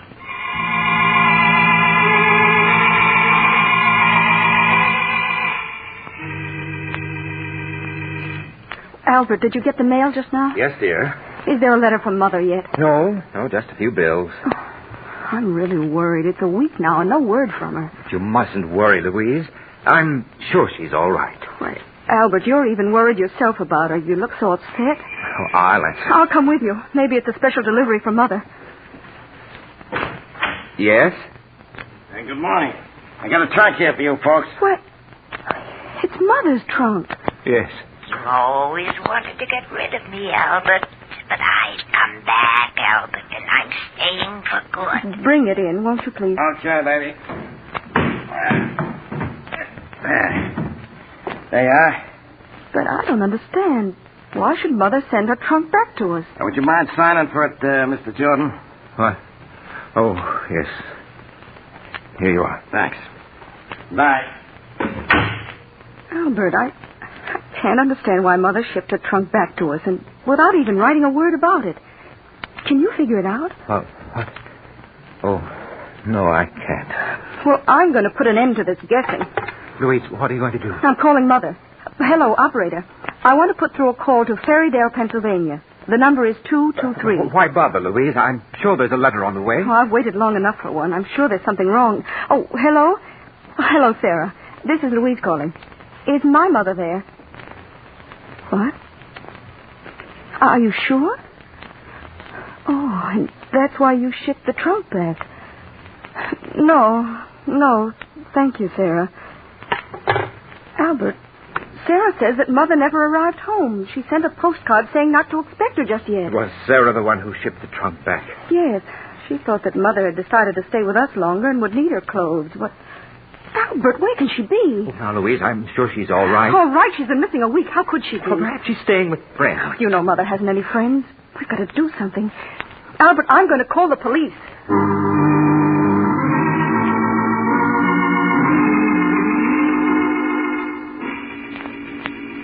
The police investigated, but they had no clues, so they didn't learn anything. And George got rid of the embarrassing trunk just as fast as he could. Telling Louise he was going to put it into storage, he took it to a trucking company to ship it as far away as it could go. It was the only thing he could think of to do. All right, I got it straight, I guess, now. Mr. Richard Jones, 65 Ocean Avenue, Los Angeles. Is that right? Yes, that's right. He's my brother. Yeah, and your name is... Martin Jones. Huh? 1635 Sherwood Road, Riverdale, New York. Jones, Sherwood Road, Riverdale. All right, Mr. Jones, now let's see. That'll be $18. Well, here's 20. Keep the change. Oh, thanks, Mr. Jones. Here's your receipt. It'll go out right away. There's a truck leaving tonight. Don't you worry. This trunk will get to Los Angeles all right. That's fine. It'll be quite a load off my mind when it's gone.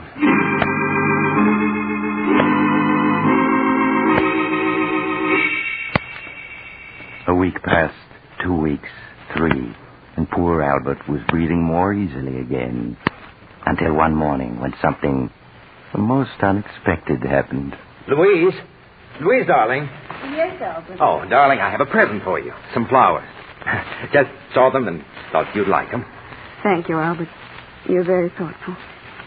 Louise, your mother's been missing more than a month now. You can't go on like this. You'll have a breakdown. Oh, Albert, where can she be? Why can't the police find her? Well, darling, if she hasn't been found in 5 weeks... Oh, excuse me, dear. I'll answer. Maybe it's news of Mother, Albert. Good evening. I got a trunk here. I think belongs to you. A trunk? Yeah, that's right. You always wanted to get rid of me, Albert. But I've come back, Albert. I've come back. Do you recognize it? It's yours, isn't it? Oh, no. Huh? Well, ain't you the fella that shipped this trunk about a month ago? Didn't you give me a $2 tip? I'm afraid you have me confused with someone else. Don't you know where the trunk goes? Well, no. You see, it's come all the way back from California. It seems there wasn't no such address where this was shipped to. Surely it had a return address. Yeah, but the trunk got wet. The return address kind of washed off, so it came back to the office where it was shipped from. Oh. But what makes you think it belongs here? Well, you see, I kind of did a little detective work. The initials stamped on the trunk are HGM. Well, I looked it up in the phone book, and the only person in town with those initials lives here. I'm sorry, but it certainly isn't my trunk. Oh, well, I'm sorry to trouble you. I'd have sworn you was the guy that gave me that $2 tip. Where will you take the trunk now? Oh, it'll be put to the unclaimed baggage, and then in a few months it'll be auctioned off. Auctioned off? Yeah. You'd be surprised what you sometimes find in them, just like a grab bag game. Well, sorry to trouble you. Oh, wait a minute. Huh? What did you say those initials were? HGM. HGM. Why, they're my mother-in-law's initials. Her name is Hortense G. Murdoch. Oh, sure. That was the only name in the book with those initials. That's why I came here. Well, that was a very clever piece of detective work. Yes, of course it's her trunk. I don't know why I didn't recognize it. Well, you know, trunks, they kind of look alike. Yes, that's right. Well, bring it in.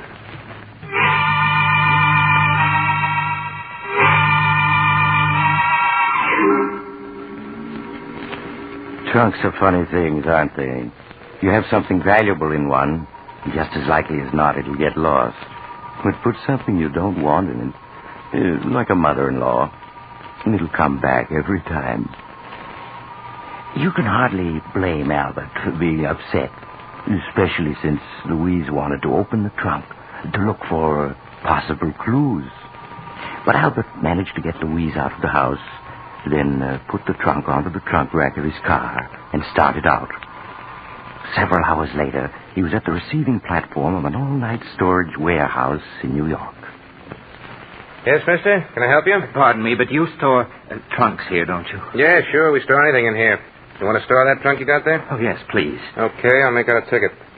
Now, what's your name? Williams. John Williams. The address? 313 Maple Street. Yeah, but what city, mister? What city? Baltimore, Maryland. Baltimore. Okay. Charge is $3 a month. How long you want to pay for? Quite a while. I'll be leaving the country and... Well, what is it? Anything wrong, mister? Oh, dear. I only seem to have $6 with me. Well, that'll pay for 2 months. Then we'll send you a bill. No, that won't be necessary. I'll send you a money order in a few days. I may be out of the country for several years. Okay. Leave the trunk there. I'll take care of it. And here's your receipt. Just put the number of it in your letter when you send the money. I will. I won't forget. Good night. Good night. Hey, Mr. Williams. Mr. He's gone. There's a receipt on the platform where he dropped it. The nervous type. Oh, well, I suppose they can forward it to him from Baltimore.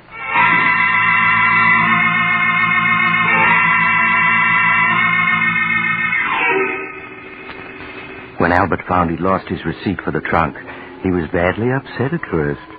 That meant he couldn't send any money for future storage charges. But after all, there was no identification inside it, and he'd rubbed Mother's initials off the outside this time. So how could anyone trace it back to him? Especially since they'd be looking for him in Baltimore. So in a few weeks, Albert was himself again. Except for a nightmare once in a while. After all, what do I know about you, Albert? You may have criminal tendencies, and I'm going to protect my daughter from you. Yes, I've come back, and you're not going to get rid of me. Do you hear me, Albert? I've come back to stay. Leave me alone. Leave me alone. I can't. Albert. No. Albert, wake up. What is it, Louise?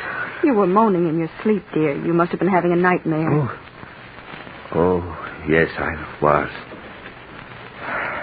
But it's not important. It's just that midnight snack I had. Go back to sleep, darling.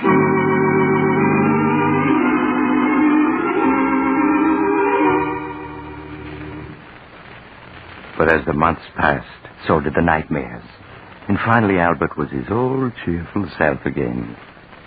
Good evening, dear. How are you? I'm all right, Albert. Fine. Say, I bumped into George Horton and his wife on the way home, and they asked us to come to the charity bazaar tonight. That was very nice of them, Albert. Oh, why don't we go?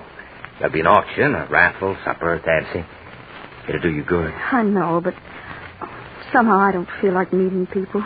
But you can't go on this way, Louise, cutting yourself off from the world. I've been unfair to you, haven't I, Albert? Keeping you home night after night all these months. Oh, why, darling, you know I've been perfectly happy. It's been so nice. Just the two of us. You've been perfectly wonderful, Albert, and I'm afraid I've been acting very selfishly. All right, I'll go to that charity affair tonight.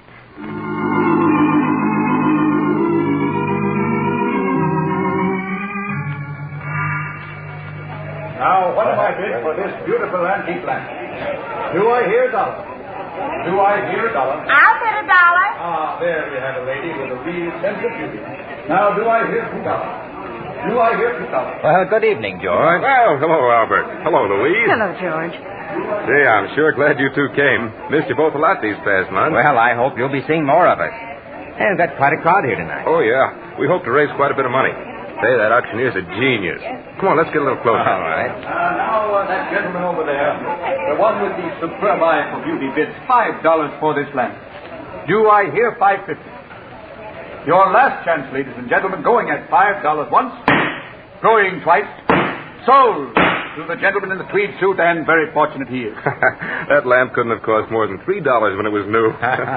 Well, now we come to the raffle. The raffle? Yeah, the raffle for a mystery prize donated by yours truly, George Horton. Oh. Better let me sell you a few tickets, Albert. They're only 50 cents each. No, thanks, George. We just came to be sociable. Better take a chance. No telling what you might win. Now, next, ladies and gentlemen, we come to the feature of the evening. A raffle for a mystery prize, which I have hidden here beneath this canvas cover. Now, I'm going to lift this cover and show you a locked trunk. Now, take a good look at it. Trunk. Oh, no. It can't be.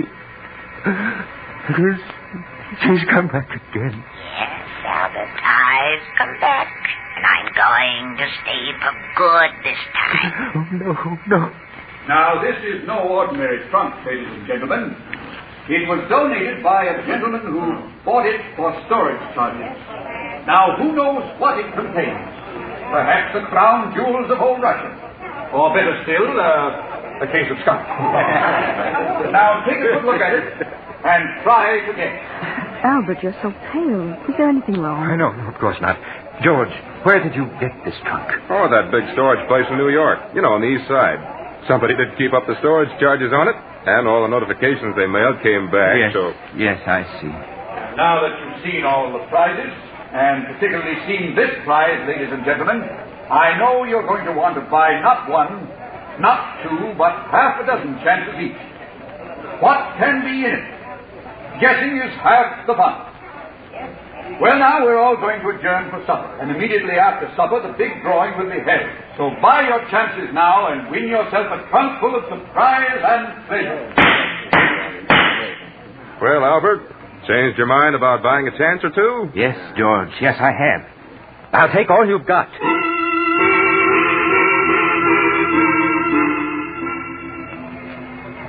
Albert, I don't understand you. You bought every chance that was left on that trunk. Louise, I know what I'm doing. What on earth do you want with an old trunk that looks a lot like Mother's trunk, doesn't it? Oh, no, I don't think so. But of course it does, Albert. It's the same make and color. It has the same dent there. But it couldn't be. Of course not. The idea is absurd. Darling, you're acting so strangely. You didn't eat any supper, and For now... heaven's sake, Louise, will you stop nagging me? I'm sorry, Albert. Hello. Feeling pretty sure you're going to win it with all those tickets, huh, Albert? I hope so. I knew the mystery of it would get you. Say, I'd even got a ticket on it myself. So you'll have some competition. Oh, I'll win it. I've got to. Well, I did my best. I picked out the heaviest trunk the place had for sale. So I don't want the winner to blame me if he doesn't like what he finds. And now, ladies and gentlemen, we're ready for the feature of the evening, the drawing for the locked mystery trunk. Now, my assistant has put all the ticket stubs in the wire wheel, and so I spin it thus. Round and round it goes, and where it stops, nobody knows. Now, the stubs are thoroughly mixed, and I stop the wheel so that this lovely young lady may reach in and withdraw the number of the lucky winner. Now, will you open your eyes, please, and read the number that you have drawn? Number 38. Number 38. Number 38. Number 38 is the winner. Is the holder of number 38 here, please? Yes, I have it. I've won. I've won. Well, good for you, Albert. Congratulations, sir. May I have your ticket, please, so that I may compare it with the stub that the young lady drew? Yes, of course. Here it is. Thank you. Now, I place the ticket and the stub together, and we... What is it? I'm very sorry. I'm afraid an error has occurred. An error? What do you mean? The young lady misread the winning number. It is number 33, not 38. No, you're lying. I won. The trunk's mine. Now, I'm sorry, but mistakes will happen. Ladies and gentlemen, I must make a correction. The winning number is 33. Is the holder of number 33 present? Oh, yes. Well, that's my number. Well, hard luck, Albert, but I guess you don't win after all. Now, may I have your ticket, please? Sure, here. Thank you very much. Now, ladies and gentlemen, the lucky winner, purely by chance, is the gentleman who donated the prize, Mr. George Horton. And congratulations to you, sir. And I hope you'll open the trunk now and let the rest of us know what we missed out on. I certainly will. No, he can't open it. You haven't got the key. No, but I have a bunch here that I borrowed from a locksmith, and one of them's bound to work. You mustn't open it. George, I'll buy that trunk from you. But I don't want to sell. I want to know what's in the trunk. That's where the fun comes in. I'll give you $100. You can't refuse. 100? Well, if you want it that bad, all right. I'll give you my check tomorrow. Yeah, but there's one condition. Condition? Yeah, that you open the trunk here so we can all see what's in it. Oh, no, I won't do it. Well, then the deal's off. Sorry, Albert, but curiosity has the better of it. Come on, George, please listen to me. Sorry, Albert, sorry. Just a minute, everybody. As soon as I find one of these keys that fit, I'll... Do I come back, Albert? And I have. Oh. You should have known I would. Oh, no. Darling, you're not well. Let's go home. No use. It's just no use. What on earth do you mean? You'll never be rid of me, Albert. Never. I've come back to stay this time. I think I've got it. Yeah, this key seems returning. Wait. What is it? You mustn't open it. Oh, Albert, fun's fun, but after all... I had something to tell you. She's beaten me. I can't keep it hidden any longer. That's right, Albert. Tell them it's the only way you can ever be rid of me. Go on. Tell them. Well, Albert? I did it. I killed her. Did what? Killed who? Albert, what are you talking about? I killed Louise's mother. Her body is in that trunk. Oh, no. Albert, that's a very poor joke. Oh, it's no joke. I thought I could get rid of her, but I can't. She keeps coming back. And coming back. And coming back. And I can't stand it any longer. Go on, open the trunk now. You'll see I'm telling the truth. Go on, open it. All right, we will. Please stand back, everybody. Come on, stand back, all of you. Yes, back. Auctioneer, help me, will you? Yes, sure, Mr. Horton. I'll undo this catch now. There. All right, now lift us. Albert, this trunk. Why, there's nothing in it but old books.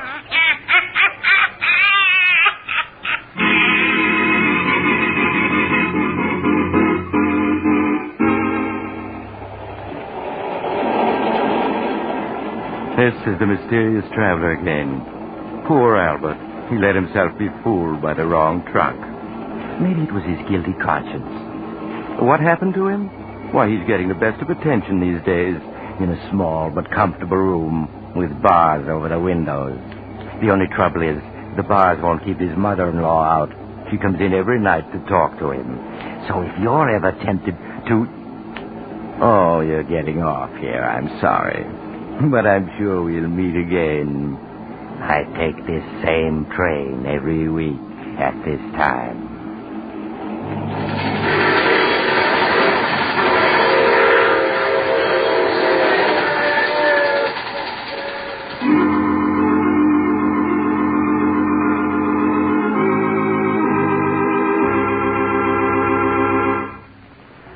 You've just heard The Mysterious Traveler, a series of dramas of the strange and terrifying. Listen next week over most of these mutual stations to a tale titled Murder is No Accident. Another Tale of The Mysterious Traveler.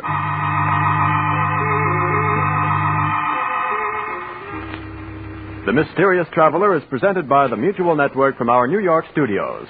Russ Dunbar speaking. Stay tuned to this station for another exciting crime drama, True Detective Mysteries, which immediately follows Station Identification. This is the Mutual Broadcasting System.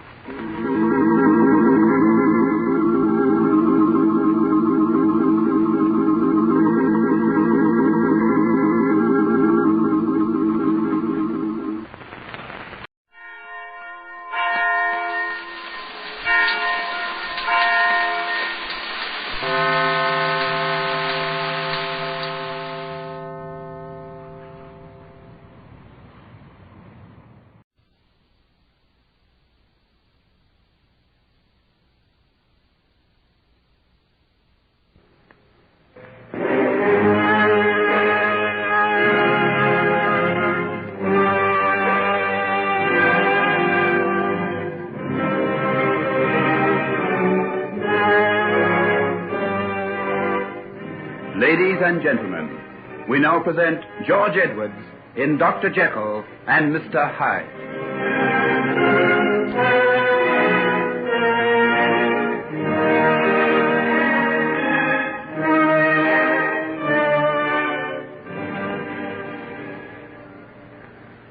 Well, this is a surprise, Margaret, dear. I didn't think we'd be seeing you before midday. It's such a lovely morning, and I don't feel the least bit tired. I'm surprised to hear that. You never stopped dancing from the time we got there till we left at 3 o'clock. No need to ask if you enjoyed yourself, then. None at all.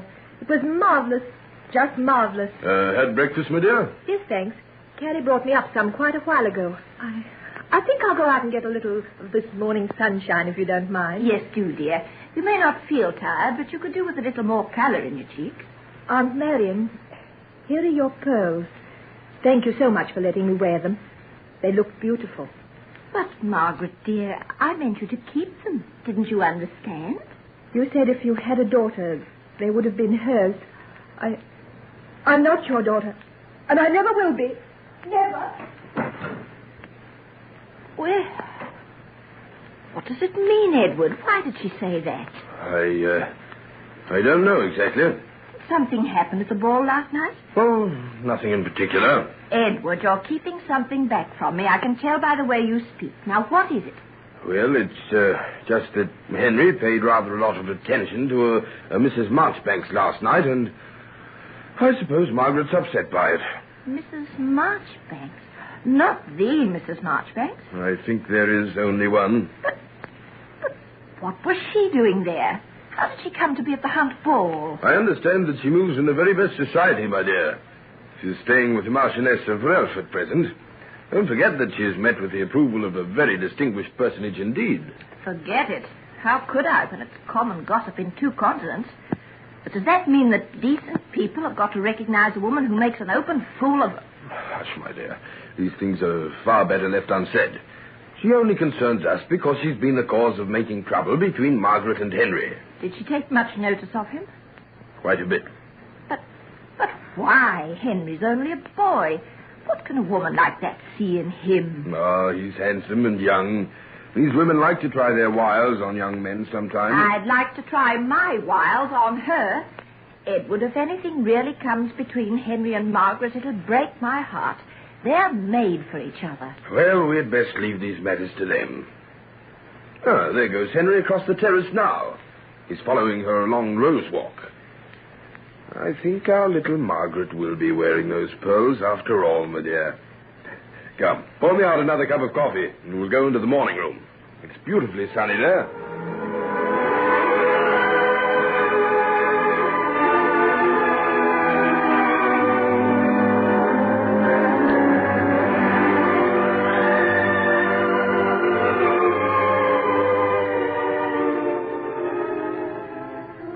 Margaret!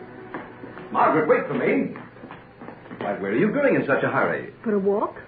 Mind if I come? I can't stop you. Oh, yes, you can. By telling me you don't want me. Are you going to? I'm going as far as the stables, really. I want to tell one of the grooms to have Clytie ready for me at 11. Oh, going riding, are you? Who with? John? Margaret, look at me. Why? I want to tell you how terribly sorry I am. Oh, Margaret, I'm a brute. I deserve to have you hate me. I don't hate you, Henry. What then? I don't know. I was angry last night, terribly angry. And now I just feel numb and dead. Oh, Henry, why did you do it? Oh, why ask me? I was standing at the foot of the stairs, waiting for you, eager for you to come, and suddenly somebody came along and said that Mrs. Marchbanks had asked who I was and wanted to meet me. Well, I couldn't refuse. And then we started talking together, and it seemed as though she'd forgotten that there was anybody else in the room. I don't think I even asked her to dance, but somehow she seemed to be in my arms, and, well, we were out in the middle of the floor. Well, I can't explain it any better than that, I'm afraid. And did that mean that you had to dance with her over and over again so that everybody was talking about you? Well, I would never have done it if you hadn't given all my dances to John. Well, I'm glad I did. I enjoyed dancing with John. I like him. I think he's nice, ever so much nicer than you. Oh, I'm perfectly sure you're right, but you don't love him, and you never will. What makes you so sure? He asked me to marry him, and I didn't say no. You didn't say yes either, did you? I said I'd tell him this morning. When you go out riding? Yes. Margaret, you know what you've got to tell him, don't you? Oh, it isn't any use, Margaret. You'll never make yourself feel any better this way. And it isn't fair to John either. What do you mean? You're right when you say John's nice. He is. Too nice to be hurt so badly. You've got to tell him the truth and let him go. And what is the truth? That you'd hardly have given him a single dance if it hadn't been that I'd behaved so badly to you. You know that. And you know that there's no one else but me. Oh, you're so certain of me. I hate you for it. Do you think that you can do anything to me and get away with it? Margaret, do you remember what you said to me last night, just before you went upstairs to dress, after we'd come home from the hunt? You said, in spite of the gallows, in spite of everything. There may be nothing in what that crazy old woman in the tumble-down barn told us, but you must go on feeling that way about me, Margaret. You don't know how desperately I need you. You're everything that's best and worthwhile in life to me. Don't take yourself away and leave the Mrs. Marchbanks instead. Henry, if I only understood you better. But there's something so strange and wild about you. At times you seem so old. As though you'd lived for 1,000 years. Well, don't try to understand me. Just love me, Margaret. Love me forever. No matter what happens, no matter what I do. Otherwise, I'm lost. I know I am. I do love you. If you only knew how much. And you'll marry me? As soon as I'm through my course, you'll marry me? Yes. Yes, I will. Oh, I'm going to do such splendid things, dearest. I'm going to heal people and make them well. I'm going to get little children who are deformed and delicate and help to make them strong. I'm going to find new drugs and medicines to take away pain. I'm going to find a way to reach the tortured souls of men and women and give them peace.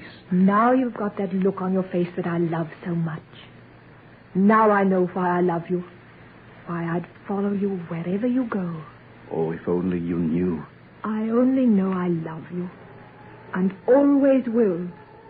Forever and forever.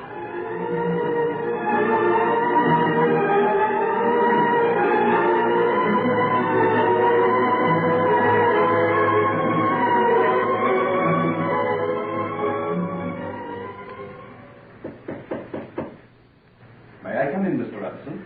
Yes, Henry, my boy, come in. When did you reach London?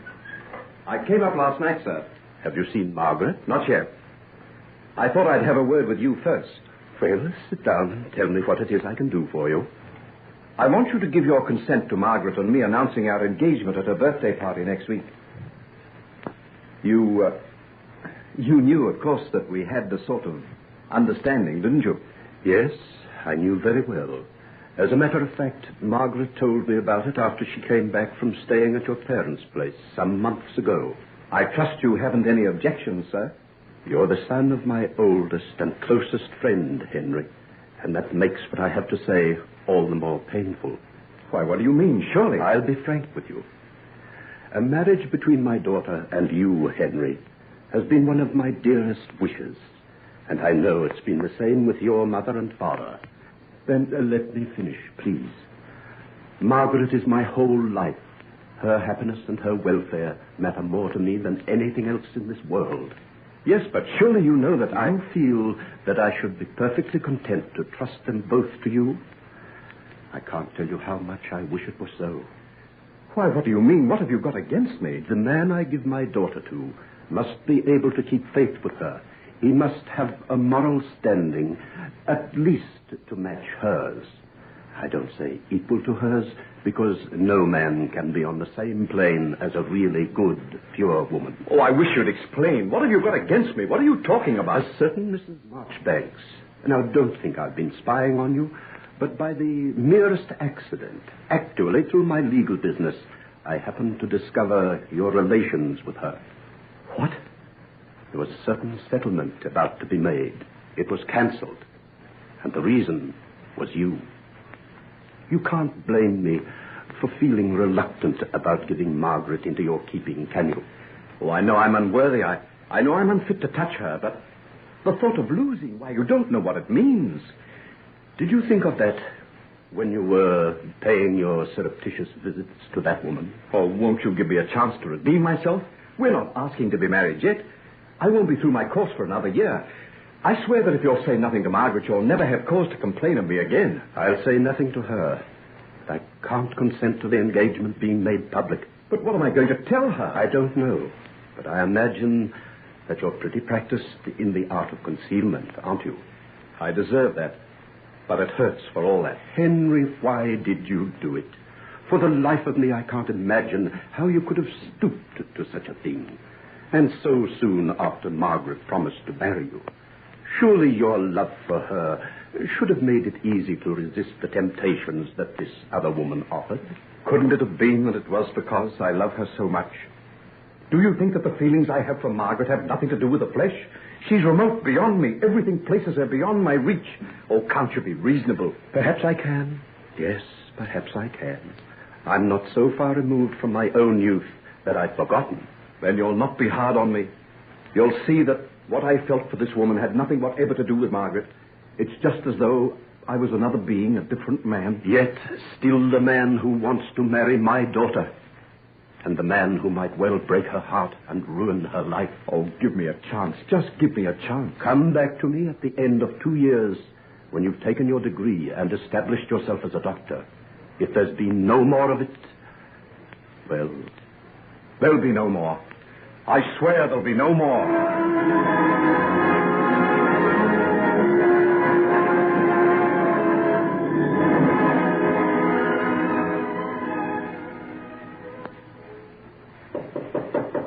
Who's there? Lanyon, what on earth are you doing tucked away in this laboratory at this hour of night? Go away, you idiot. I'm working. The supper's getting cold. Let's make cocoa, too. Well, drink it yourself. I don't want any. You know what the time is? Yes, it's 12:15. Go to bed and sleep your brains away. I'm going to stay here till I've got something to go right. End up in hospital, don't get some sleep. Oh, you'll end up in one if you don't shut up and go away. You've made me forget my calculations. I'll have to do them all over again. Oh, all right, you budding geniuses. Give me a pain.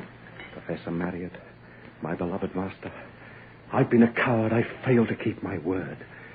I haven't discovered the secret, but I'm going to. I've got to.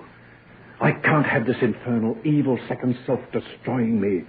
And it is destroying me. It's growing stronger, harder to resist. Come now, here are my notes. Here is the tincture. Here are the salts. I'll start again.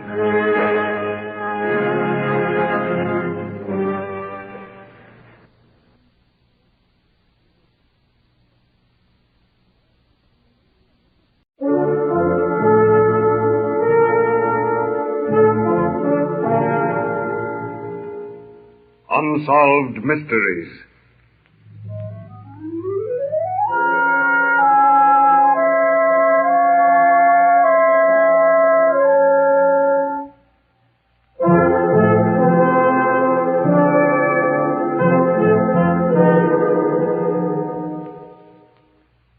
deference to persons who may still be living, character names in some of these true unsolved mysteries have been changed. In presenting Unsolved Mysteries, we cannot overlook the weird and strange happenings which science calls poltergeist.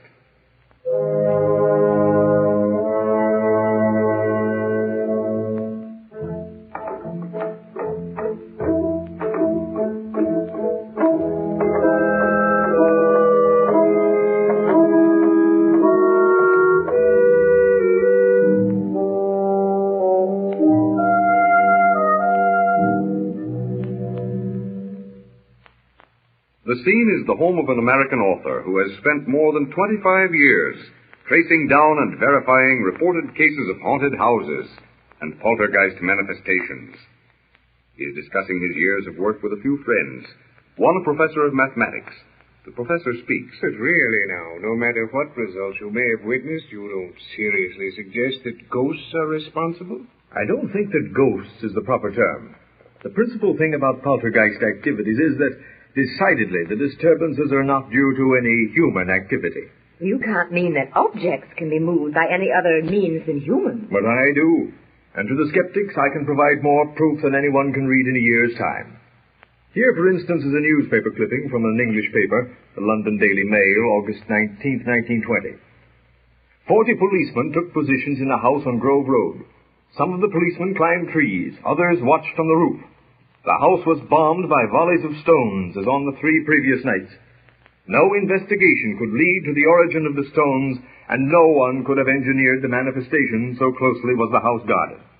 I end the quotation. Now, you can hardly say that 40 policemen are the victims of an hallucination. That is certainly amazing. Tell me, Herman, what started you off on this type of investigation? About 30 years ago, I went to spend 6 months at San Cristobal. My father had had many business dealings with a fine Spanish family there by the name of Gutierrez. And I'd been ordered by my doctor to take a vacation, and so I decided that I would visit the son of the man who had been my father's friend. It was a beautiful tropic night when I arrived.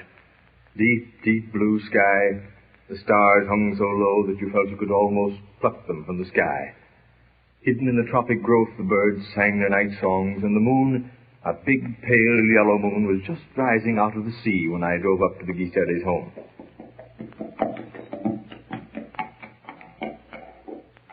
We have arrived, senor. This is the home of Manuel Gutierrez. Beautiful. I don't believe I've ever seen anything so picturesque. So it is my friend, it is Senor Herman? Yes, Manuel? Si. Welcome to San Cristobal. Permit me, senor, to introduce my sister, Juanita. Oh, I'm very glad to know you. It is more than a pleasure to meet the senor. Our father has spoken of you many times. But we forget. It is inside we should talk, not out here in the open. But it's beautiful outside. I was just thinking I'd never seen anything quite as beautiful as I was driving up. Si, senor. Beautiful, but treacherous the nights. Treacherous? Si, the fever. She'll get you if you are not careful. We will go inside. As the door closes behind them, Herman sees an aged servant standing in the hallway. Mingled fear and horror stares from the man's eyes, and he shakes as though racked by ague. Herman glances first at his host, then at his hostess. Both seem equally afraid to move. Manuel makes a helpless gesture, and then with a supreme effort, he forces the question from his lips. What is it, Philippe? Master, I tremble to tell you. The coffins are moved. The coffins? You are certain? There can be no mistake? Oh, no mistake, Master. 2 nights now they have been moved, and I have not told you. But tonight is the 3rd night. Maria Santissima, we must go and see. I will go. You must stay and entertain Senor Herman. I don't know what this is all about, of course, but if I can help... Oh, there is no help, senor. None. Oh, now, nothing is ever so bad that there isn't some help. Juanita, we will have a glass of wine, then we will go to look. We will come in a few minutes, Felipe.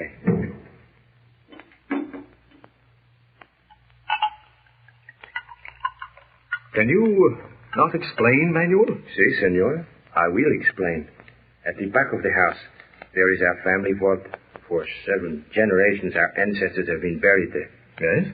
The coffins, they are laid in niches, You understand? Yes, I know the arrangement usual in vaults. It is a tradition that when one of the family is to die, the coffins will move. The coffins will move? I don't follow you. The coffins are laid in the niches. They will remain in their position for years. Then, without warning, one day we find the coffins all moved, lying crosswise, sometimes one on top of the other. All what you say, helter-skelter. Sometimes 3, 4, perhaps 5 or 6 times, but before the 10th day, someone dies. But that may be coincidence. No, senor. For many years now, we have seen the truth of it. When my little sister died, our mother, and only a few years ago, our father. But someone must be moving the coffins. Someone who has lived for over 100 years? Or perhaps you think that the business of moving the coffins is passed down from generation to generation? No, senor. Someone in the family is to die. And, senor? Yes? There are only 2 of us. My sister, Juanita, and me, Manuel. Listen, will you let me do something? What, senor? I will prove that these coffins are moved by some human agency, if you'll permit me. It is useless, senor. One does not fight the inevitable. One of us must die. But, Manuel, if Senor Herman has an idea, we cannot lose anything by trying. That's it exactly. So you let me do it. Very well, senor. Now, I want a lot of sand. Your servant can get me sand from the beach? I will get the servants to gather sand. You want it taken to the vault? Yes, Juanita. I will see that it is done. And now, you have a rifle? See, several rifles. Let me have 2 of them. But what? Come, we will settle this tonight. Lead me to the vault. It is out this other door, senor. And here is the rack rifles. Splendid. I'll take these 2. Here is plenty sand. Felipe had it for the driveway. And here is the vault. Oh, Senor Manuel, I have moved the coffins back in their places. Good. Now will you all please go to bed? I'm going to sit here tonight with these rifles. But, senor... Please, let me have my way. Then, good night, senor. Good night, Senor Herman. Herman takes the sand into the vault. Carefully, he sprinkles it over the rock floor. If anyone tries to walk on this floor, they'll leave traces, he thinks to himself as he backs out of the vault, covering the last few feet with the fine beach sand. He swings the door shut, drops the bar, and locks it in place. Then, sitting down on the stone bench, he holds one of the rifles across his knee and watches.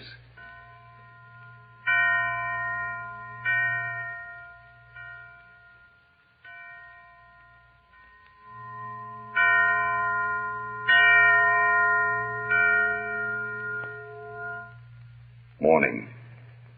Herman opens the vault. Horror grips him as he gazes at the tumbled and disarranged coffins. Then his eyes sweep the sanded floor. Not a ripple in the sand. Not a footmark. The sand is as he had sprinkled it the night before. Again he looks at the coffins. Heavy oak caskets that one man could not move alone. Yet they had been moved, and no one had entered the vault. In just a moment you will hear an explanation of the mystery of the coffins of San Cristobal.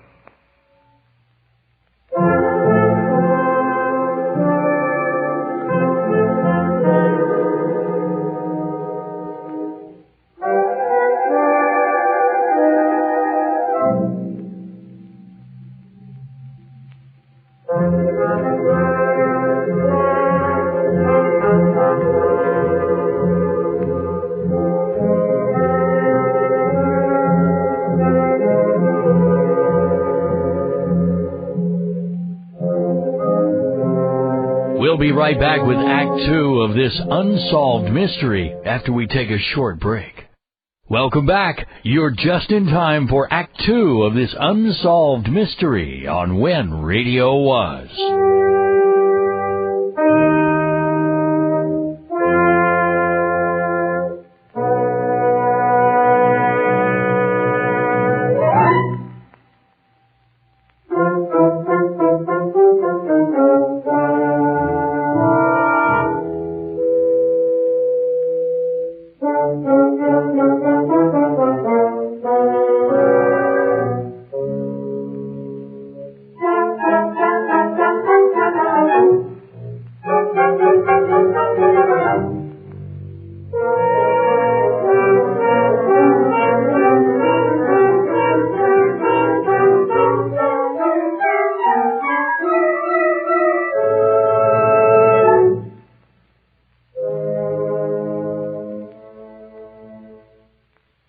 Ladies and gentlemen, inasmuch as any solution must of necessity be supposition, liberties of time, place, and characters have been taken with the solution for which you have been waiting. We return to Herman's home, where his friends question him regarding the extraordinary occurrence. And you know positively that no one entered the vault? Yes. And what of the curse? Late that afternoon, I found Manuel at the foot of the cliffs, dead. He had fallen, or else he killed himself so that his sister Juanita might be freed from the curse. Oh, but the thing is impossible. Oh, now, let me read you an excerpt, condensed from the Encyclopedia Britannica. We may call this thing telehorridy, or a racket or noise produced from a distance. It may be worthwhile to note that the phenomena are often regarded as death warning. And even encyclopedias seem to accept the poltergeist as an actual fact. There's no use sitting back and saying such things don't happen when we have ample evidence by reputable people that they do happen. I think the best explanation is, and remember, even scientists who investigate these things do not agree on what causes them. But my theory is that in the same way in which a person alive can move an object without touching it, so then can the mischievous spirit of someone dead do the same thing. Meaning that the same mind force which can move objects while that mind force is actuated by a living person can continue to function after the person has died? Yes. If a person is blessed or cursed with a mind sufficiently powerful to move material, inanimate objects, then it is equally possible that death cannot destroy that mind force. And so it continues to function, causing what we call the work of a poltergeist. I'd like to read something about these authentic cases. Then I recommend that you read the proceedings of the Society for Psychical Research. An article by Myers, Volume 7, pages 146 to 198. Also, Volume 4, pages 29 to 38. You will also find that Wesley, the Reverend Wesley who wrote the hymns, kept a daily diary of poltergeist happenings in his home. And I think you'll agree that he was above trickery or deception, and that his descriptions are descriptions in which all reliance can be placed.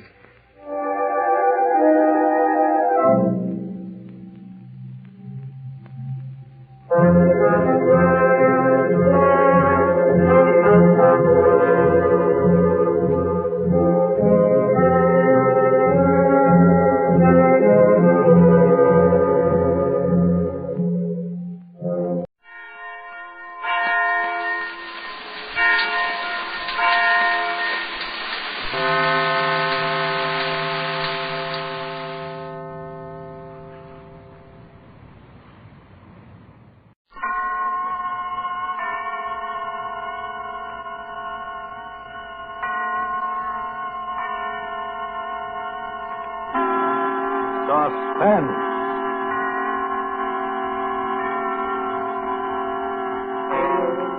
Autolite and its 96,000 dealers present Mr. Danny Kaye in I Never Met the Dead Man, a suspense play produced and edited by William Spear.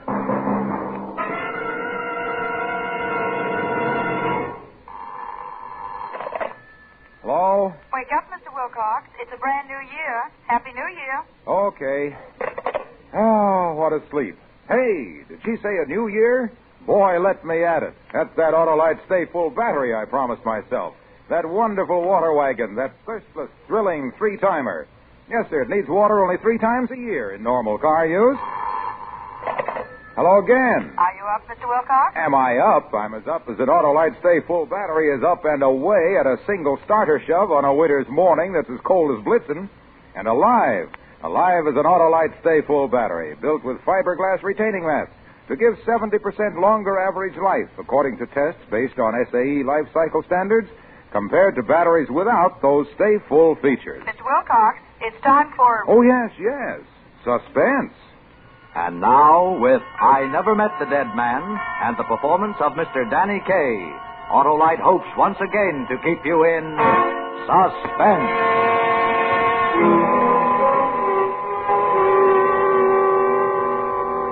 I never even met the guy. I was just walking along humming on an empty side street on New Year's Day.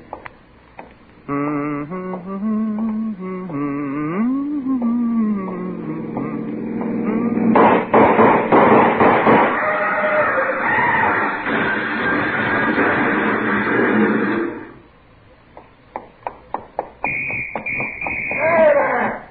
Hey, you! Stop! I didn't do anything, officer. No. Nobody ever does anything. Why they pay us cops a salary, I don't understand. Well, you know me, Mr. Callan. Joe Wyckoff. I was on my way home from the plant. Running home, boy? No, I wasn't. Bullets were flying around here. Somebody killed that man in the car. Sure. Somebody. Are you crazy or something? I had nothing to do with it. Ask anybody. Ask who, for instance, boy?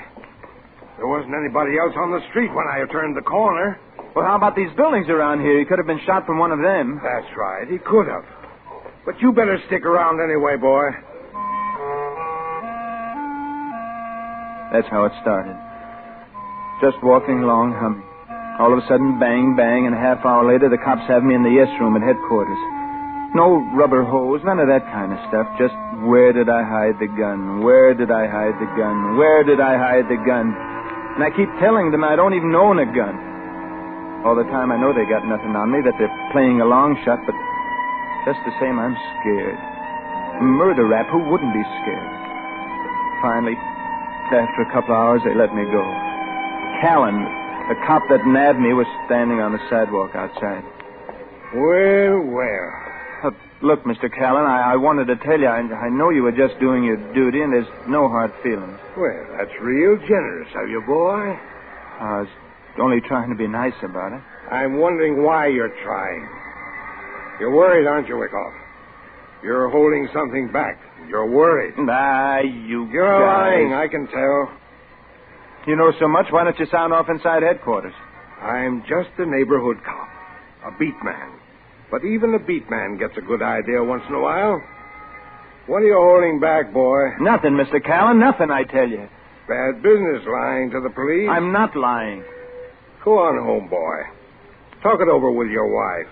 Maybe she's got some sense.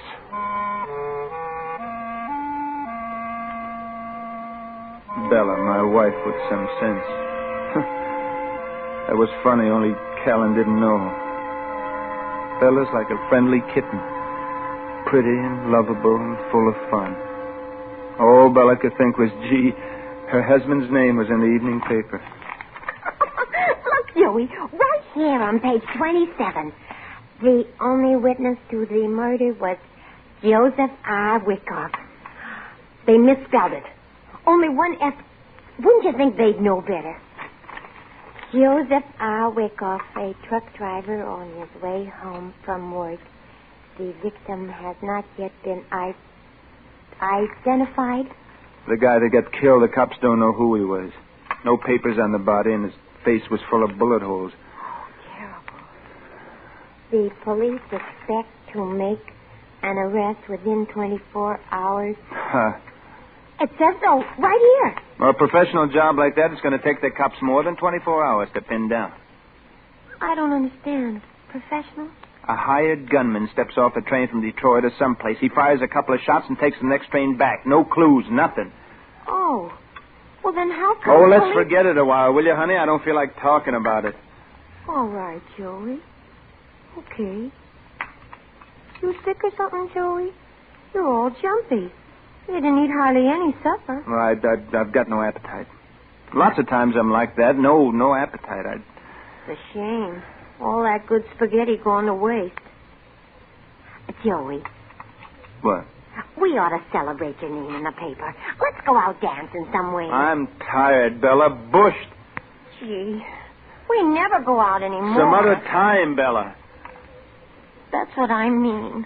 All jumpy. I'm sorry, Bella. I shouldn't have yelled off like that. Those cops this afternoon, they got me upset. Oh, honey. I don't blame you being upset. They got their nerve, practically saying you killed a fella. You can't blame the cops, Bella. They know they got their work cut out, and they ain't missing any bets. They're trying to advance themselves, too. But you've never been in trouble before. You'd think that'd be enough for them.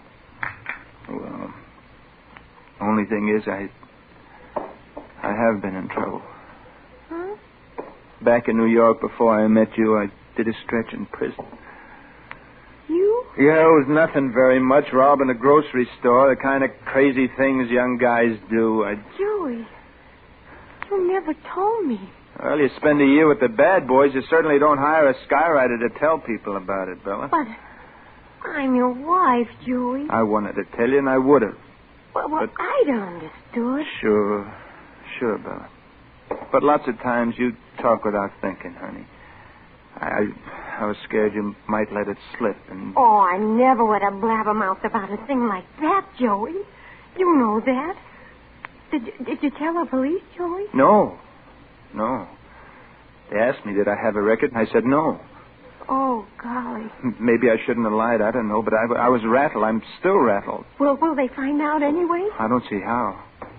They didn't book me this afternoon, so... Well, there's no fingerprints to check with. Oh, well then. Well, the Callan, the cop I told you about, he worries me. He's the one. He knows I got something on my mind, and he keeps needling and needling. So let him needle. You know how it would look. Guy with a record spotted near the murder, and Callan. Mr. Callan's got plenty other things on his mind. In a couple of days, he'll forget all about you. You think so, Bella? Why, sure. And I'm supposed to be the dopey one around here.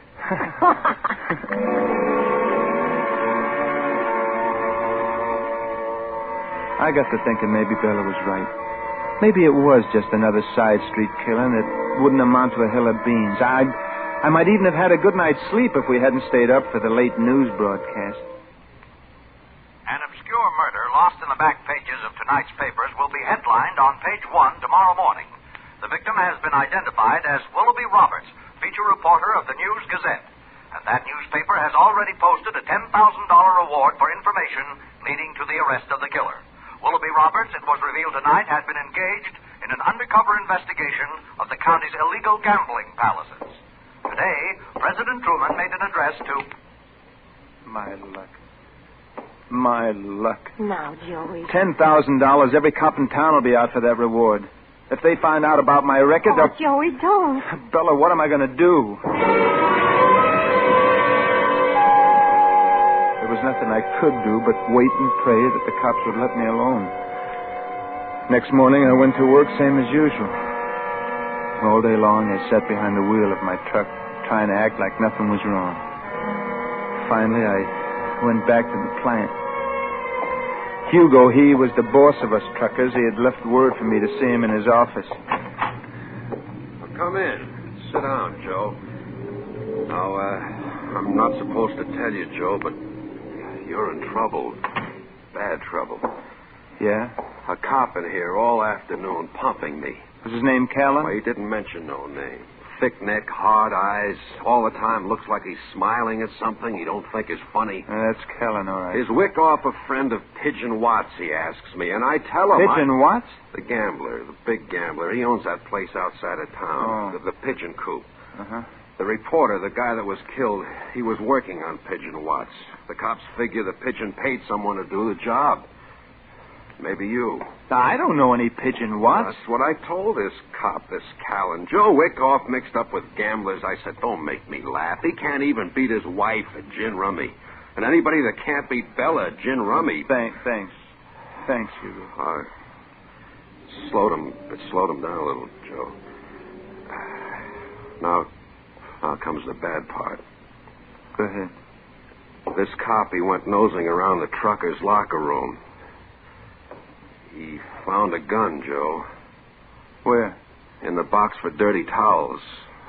Near where you keep your stuff. Was it the gun No, it wasn't the one he was looking for. Not the one that did the killing. But it makes things look bad for you. Now, look, Hugo, All I'm telling you is what he said, Joe. What Callan said. He said at headquarters you swore up and down you didn't own a gun. And when he found this one in the locker room, he said it makes things look bad for you. Bad, Joe. All the truckers use that room, but right away it's my gun. Why didn't he ask the other guys He did ask, Joe. They all say no. Well, so do I say no. Why does Callan believe the other guys and not me? I asked him that. He said... he said the other guys didn't do a stretch in the jailhouse. Oh. So he found out already, huh? It's true then, huh, Joe? Yeah, it's true. What am I going to do, Joe? I don't know what you mean. I don't get it. What are you going to do? Well, these trucks, sometimes the cargo is valuable. Well, what am I going to do, Joe?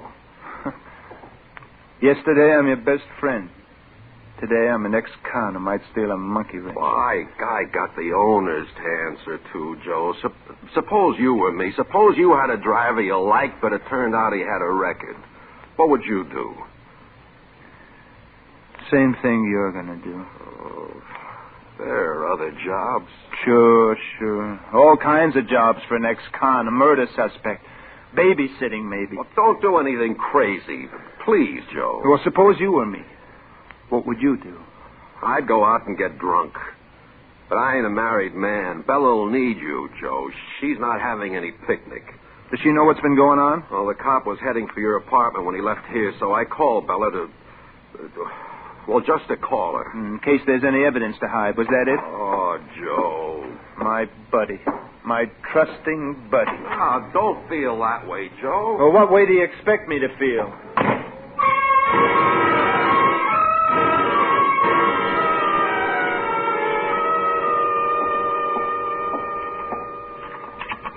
Who's there? Who is it? It's me, hon. You all right? Oh, Joey. I've been so scared, Joey. A policeman, that Mr. Callan, he only just left. It was awful. Oh, now take it easy, honey. Take it easy. Everything will be all right if you'll just take it easy. He kept asking me, did you know Pigeon Watts? And I kept saying no, and all the time I had these things in my pocket. Things? I was afraid they'd fall out and he'd see them. It was awful, Joey. What things? Well, these chips or whatever you call them.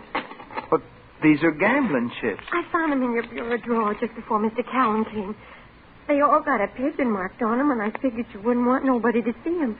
So I hid them in my pocket. Wait a minute. I don't get this. It doesn't make sense. On account of the bird on them, the pigeon. I knew right away you must have got them at Pigeon Watts' gambling house. So I hid them. I never saw them before. Never. Oh, we better drop them down the sewer or someplace where nobody will find them. Bella, look, listen to me. I never saw them before. Oh. You believe me, Bella, don't you? Sure, I believe you. Bella, why were you looking at my bureau? Oh, don't ask me that, Joey. Why, Bella? Why were you looking? Please, Joey, don't. Oh, listen, it's raining. Why? All right, Joey. It was on account of all the crazy things that have been happening. Like about you having been in jail.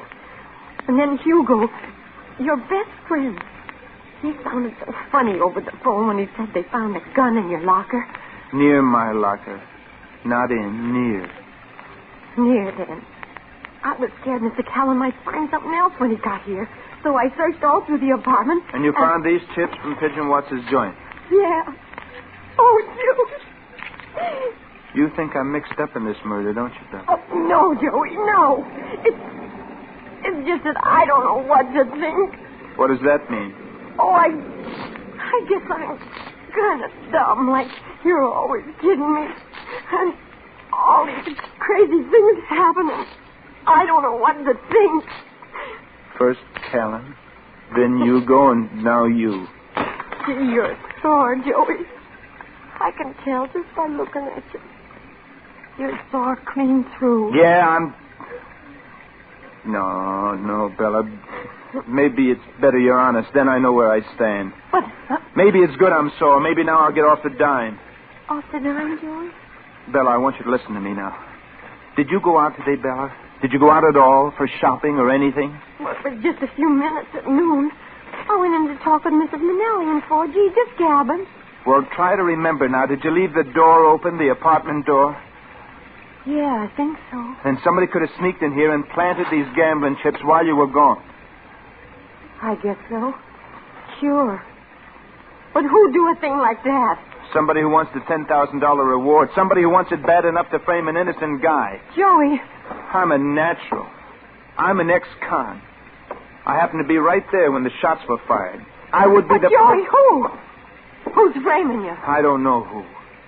But whoever it is, he got these chips from Pigeon Watts' joint. Where are you going, Joey? To have a talk with Mr. Pigeon Watts. Maybe I can get some information out of Mr. Pigeon Watts. Just a minute, Joey. I'm going with you.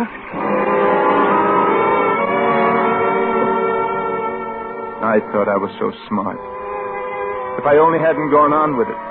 If I'd only just stayed there and let the cops arrest me, convict me, burn me, anything, just so it wouldn't have ended up like it did.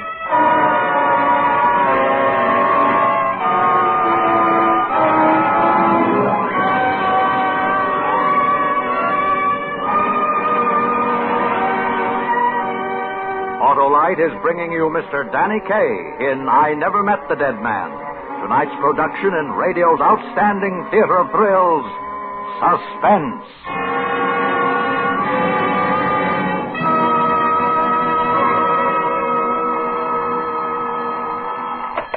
Hello? Mr. Wilcox, it's cold outside. Button up your... Overcoat's the word, my girl. And friends, Autolite Stay Full batteries don't need overcoats. Anywhere, anytime, any place. These power-packed partakers of water only 3 times a year in normal car use will make your new year as happy as a Texan with a spanking new oil well in his parlor. With an Autolite Stay Full battery, you're off like a hound in a hunt. And tests based on SAE life cycle standards show that Autolite Stay Full batteries have 70% longer average life than batteries without Stay Full features. Mr. Wilcox, the sponsor says... Don't bother me, my girl, don't bother me. I made one big New Year promise, and that promise is packed with Autolite Stay Full batteries. I'm bulging with Stay Full battery buildup, and by and by... No, not by and by, right now. Why don't you visit your Autolite battery dealer and buy yourself one of those wonderful Autolite Stay Full batteries? The batteries that need water only 3 times a year in normal car use. The new year will really treat you right when you switch to Autolite. And now, Autolite brings back to our Hollywood soundstage our star Danny Kaye in I Never Met the Dead Man. A tale well calculated to keep you in suspense. I was a lot more scared than I let Bella know when we drove through the rain to Pigeon Watts' place. I didn't know what to expect, so I told Bella to stay in the car with the lights out and the motor running. Then I started toward the door of the gambling place. It looked more like a warehouse, an old, dirty warehouse. Yeah? One of Watts' bouncers finally opened out. He told me to beat it. I know. On account of all the stuff in the papers, they were only letting in regulars, people they were sure of. He said Pigeon Watts wasn't seeing anybody, and he began to get mean mad when I wouldn't go away. I saw the flicker of brass knuckles coming at me, but I didn't duck. I had to talk to Watts, even if it meant getting my lumps first. All right.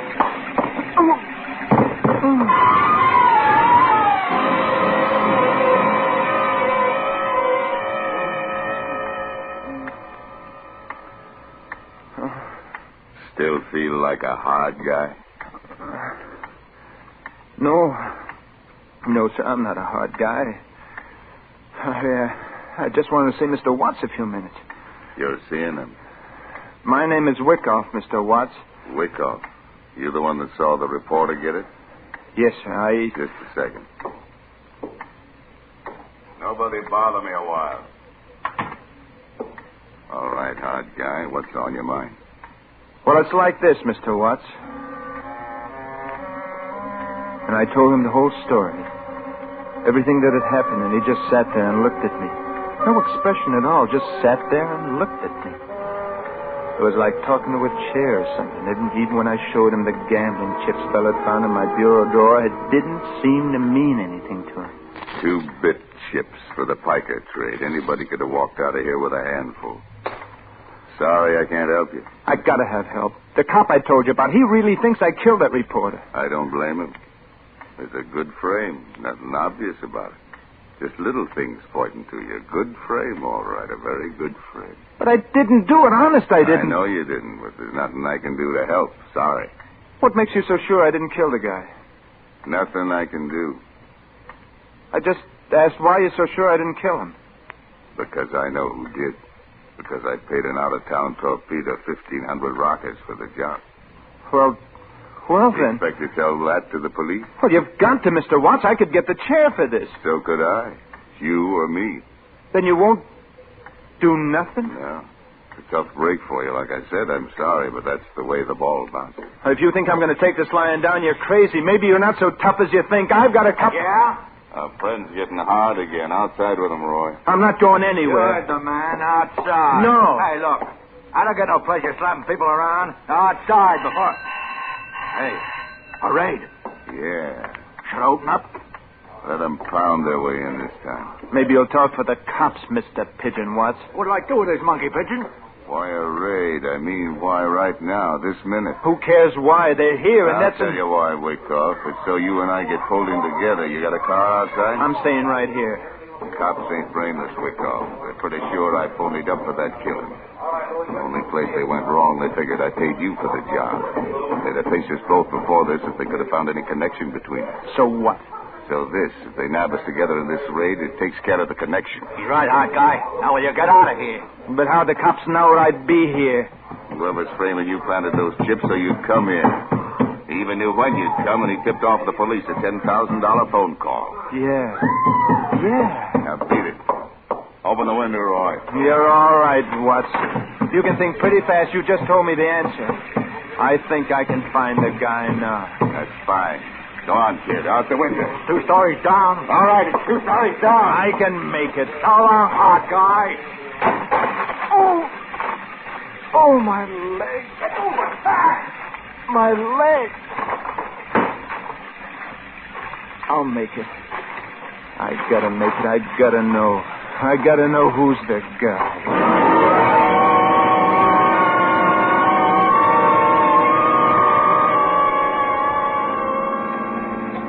Nobody's following, Joey. You can slow down now. What happened in there? Your leg hurt, Joey? You're looking so funny. Who's the guy, Bella?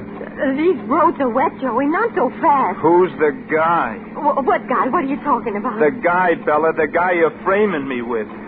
You crazy or something, Joey? Slow down. Not until you tell me the name of the guy. I don't know what you're talking about, even. I'm talking about you getting rid of your husband and collecting $10,000 at the same time. You weren't smart enough to figure it out yourself, Bella. Somebody had to tell you what to say, how to act. Who was it? Joey, please, you'll kill us both. Those gambling chips. You planted them in my bureau yourself. No. Then while I was in the gambling joint, you slipped away and telephoned the guy, and he tipped off the cops. Oh, honest, Joey. There ain't no way out of it, Bella. You're the only one knew I was with Pigeon Watts. Oh, you gotta believe me, Joey. Who's the guy you phoned, Bella? Watch out, Joey! Who's the guy, Bella? All right, Joey. I'll tell you. Only slow down. It was Hugo, Joey. Sure. The gun in the locker room, sure. It had to be Hugo. Oh, it wasn't like you think, Joey. It was just when you were away on a job, Hugo'd take me out dancing once in a while. And who gave me those out-of-town halls? Hugo. My good friend Hugo. When I blabbed to him about you having been in jail, he got this idea of telling Officer Callan. I didn't think what it would mean, Joey. I just didn't think. And then when it started, there didn't seem any way to stop it. You know I love you, Joey. Crazy kid. Can't we start all over, Joey? Like it never happened? Crazy kid. Please, Joey. Please. I won't never see Hugo no more. Oh, Joey, please forgive me. I forgive you. Crazy kid. Oh, Joey. Oh, my God!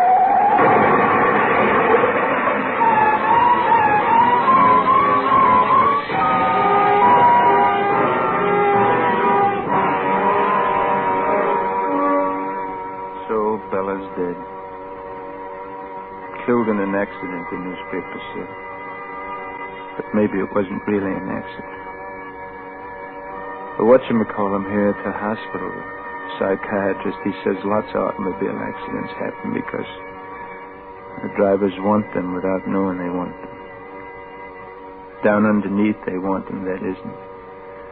And they get careless. He says that any... Yeah? It's me, boy. Officer Callan. Oh. You. The nurse said I could only stay a minute. I'm sorry, Joe. I'm sorry what happened. Not your fault. I wanted you to know. We got the guy that killed the reporter. Professional gunman. He's still singing down at headquarters. Pigeon Watts won't like the tune. Good. That's swell. And Joe, that guy, Hugo, he won't be getting any more bright ideas for a while. I talked to some people at the plant, and, well, Hugo's job is waiting for you when you get out of here. That's swell, Callan.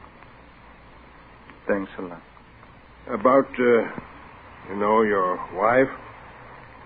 The only thing to do is try to forget everything that happened. Sure. Be seeing you soon, boy. Well, I'm sorry. Try to forget it, he said. Forget it.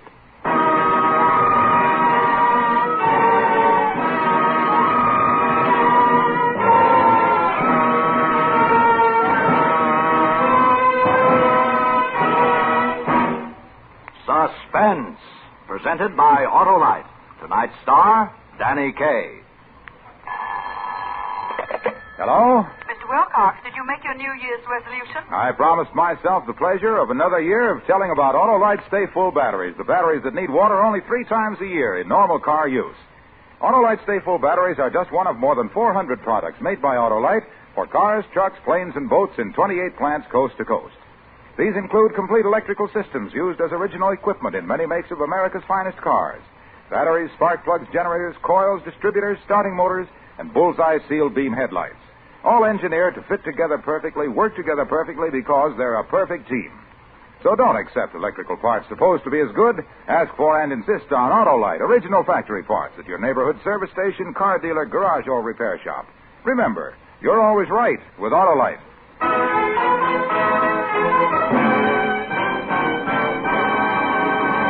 Next Thursday for Suspense, Robert Taylor will be our star. The play is called 4 Hours to Kill, and it is, as we say, a tale well calculated to keep you in suspense. Tonight's Suspense play was produced and edited by William Spear and directed by Norman MacDonald. Music for Suspense is composed by Lucien Morawek and conducted by Lud Gluskin. I Never Met the Dead Man is an original radio play by William Bruckner. Danny Kaye can currently be seen in the Warner Brothers Technicolor production, The Inspector General. You can buy Autolite Stay Full batteries, Autolite resistor or regular spark plugs, Autolite electrical parts at your neighborhood Autolite dealers. Switch to Autolite. Good night. Tuberculosis, one of our most dreaded diseases, can be cured. The sooner it's detected, the quicker and easier the cure. Protect your own and your family's health. Get chest X-rays at once. This is CBS, the Columbia Broadcasting System.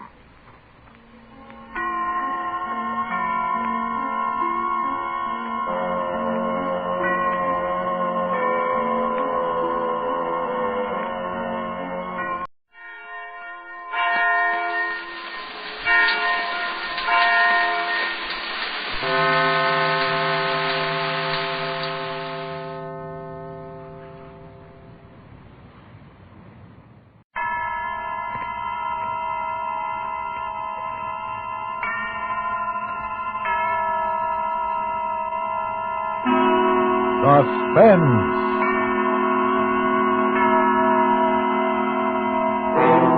Autolite and its 96,000 dealers present Mr. Robert Taylor in 4 Hours to Kill, a suspense play produced and edited by William Spear.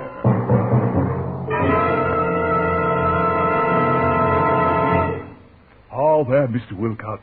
I am J. Hamhock Macbeth of the Legitimate Theater. I've just been signed to announce a new show. Relax. Okay, let's hear you do something with famous Autolite resistor spark plugs. Of course, I might begin thusly. To be or not to be, that is the question. No. The only question is how soon Autolite resistor spark plugs will be demonstrating their advantages to every car owner in the land. But You see, my friend, Autolite resistor spark plugs with their exclusive built-in 10,000 ohm Autolite resistor let your engine idle smoother, give better performance on leaner gas mixtures, actually save you gas. What's more, Autolite resistor spark plugs have 200% longer electrode life. Cut down spark plug interference with radio and television. So see your friendly Autolite dealer and have him install a set of the new Autolite resistor spark plugs in your car. Remember, you're always right with Autolite. And now, with 4 Hours to Kill and the performance of Mr. Robert Taylor, Autolite hopes once again to keep you in suspense. So you want to know what's the matter? What's wrong with me? Okay, sit down on that bench over there. Make yourself comfortable because this takes a while to tell, and I want to get it all off my chest. You know, now that it's over, I can look back and see everything in perspective. Clear back to the days when my brother Walter and I were kids in Vermont. And I can see now that my life's divided into two halves. The first 34 years and the last 4 hours. Yeah, 4 hours ago, I was standing at the big front door of the Bachelor's Club, on my way up to see Walter for the first time in 5 years. I knew it was going to be tough, but things had changed since the last time we were together. Walt had arrived now. He was the kind of New York lawyer who divides his time between the front page and the society section. I was just still a newspaper bum. The competition between us was over, and I was hoping that now, with the numbers up on the scoreboard for everyone to see, Walter might let down a little, decide he could afford to call off whatever it was that had set us at each other's throats from the beginning. Anyway, that's what I hoped. As I said, I knew it would be tough. Asking Walter for anything was always tough. Well, I finally swallowed what pride I had left and walked into the lobby. At the desk next to the stairway, the clerk was in a huddle with a bellboy. For the love of Pete, what is the guy? It's one of those clubs where you're supposed to put a call through the desk before going upstairs. I stood around waiting for a minute, then figured it might be better if Walter didn't know I was coming, so I walked past them. They didn't even see me. The guy nails me. Goes high on a kite because I ain't there with all 7 courses. So I say to myself, okay, so the guy's got a load of martinis. Well, you know, I'd call him for you, but his phone's tied up. Well, I'll tell you one thing, Larry. Starting tomorrow, someone else is going to take care of Walter. So it was Walter, with a load of martinis. I should have stopped right then, turned around, and walked out. It's my exit cue, but I mucked it. Well, nothing can change that now. Anyway, I walked on up to the second floor and down the hall to 206.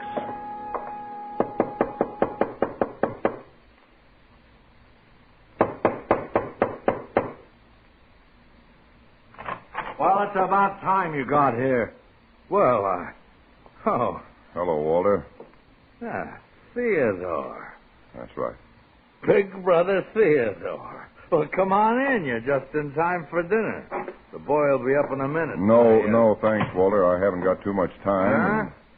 You mean you're turning down a free meal? Oh, look, let's forget that stuff, shall we? We're grown up now. There's no point. Sure. Now, sit down. No, I won't be too long. Well, tell me, Ted, how are things on the paper in Buffalo? Okay, I guess. I quit yesterday. Oh, you quit? Yeah. Not fired, you quit. That's what I said. So, now you're out of a job and you figure that I'll... Wait a minute, Walter. Let me tell you all of it. There's a guy I met in the service, Dan Allenby. He's down in Florida now, Fort Lauderdale. Look, here's a letter I got from him. He's buying a paper there, a little country sheet, 8 pages, twice a week. He wants me to go in with him. It's nothing big, Walter, but it's the kind of thing I've been looking for years. We can do something down there. The place is growing. We can double the circulation in 6 months. Dan's got all kinds of ideas, and so have I. He says that... What's the matter? What's so funny? You. I don't get it. All right, how much, Ted? Well, the price was $10,000. I'll need half of it. $5,000. That's right. Same song, 82nd verse. I'm not begging, Walter. Oh, what is it, then? I'm asking you for a loan. I'll sign a note. Well, what about it? What happened to your pride, Ted? I thought we agreed to forget I didn't agree to anything. You've not only lost what pride you had, you haven't even got any good sense. Okay, Walter. That answers my question. It's good for a laugh, though. Big brother Theodore crawling up on his belly to... Shut up, Walter. $5,000. You thought I just... I said shut up. Hey, let go of me. I've had all of you I'm going to take. You hear that, Walter? I've had all... Let go of me. Okay, Walter. Okay. had that coming for a long time, Walter. Yeah, you're right. I was stupid, thinking you'd... Now, get up. Come on, Walter, get up. I won't bother you anymore. Walter. Walter.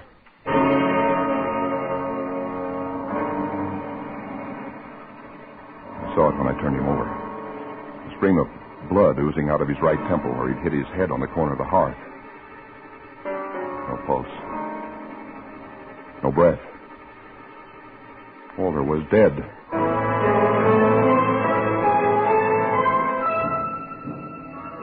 In a spot like that, you don't think. You move. No one knew I was in New York. I was sure the clerk and the bellboy hadn't seen me cross the lobby. If I could get out without being spotted, I had a chance. I picked up the letters from Allenby, went to the door and put my handkerchief over the knob. Turned back to give the room a last look before I left. That's when I saw it. The telephone receiver was off the hook.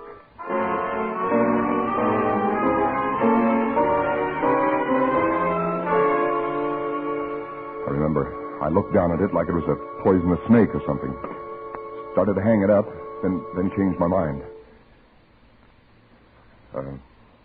Hello? Walter? Yeah, this is Walter. Really? Sorry, I kept you waiting so long. Wait a minute. Let's have an understanding right now. When I want a good newspaper man, I'll call you. When I want impersonations, I'll go see the floor show at Leon and Eddie. Now, why don't you call your brother and tell him I'm getting tired of holding this telephone? Who will I say is calling? He knows. I made that pretty clear just before you barged into his apartment. What makes you think I barged in? Just a guess. Am I warm? Not very. From this end, the dialogue sounded more like a Donnybrook than a pink tea. Well, look, let's not go into... Don't apologize, Theodore. Walter's a Class A heel. He had it coming. Now, go pick him up off the floor or wherever you left him and bring him to the phone. Well, he's out of the apartment right now. Why don't you just give me your name and number and He already has it.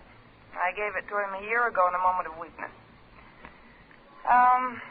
Tell him I'll call him back in an hour or so when he's better able to talk. Hold it a minute. For dinner, Mr. Pomeroy? Listen, Walter won't be back till late tonight. You'd better call him at his office in the morning. You got that? Yes, but he wants... Mr. Pomeroy? If I'd had any sense, I'd have given up right then with the bellboy pounding on the door, with that girl on the phone who could send me to the chair with a word. But as I said, in a spot like that, you don't think. Something else takes over. You win there, Mr. Pomeroy? I had to get my hands on that girl. I knew he'd have her number written down somewhere.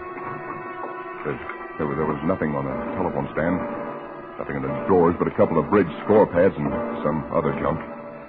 I wiped the knobs of the handkerchief and turned back to Walter, began searching his pockets. The bellboy was rattling some keys outside when I found it. A little brown, leather-covered book with some names and numbers in it. I jumped toward the door, slid behind it just as it opened. Mr. Pomeroy, I knocked and I thought... Holy cow! Hurry! Hurry!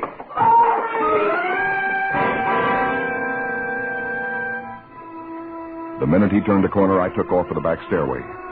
The pack was beginning to howl up front when I left for the rear door. Still unseen, safe, except for that girl.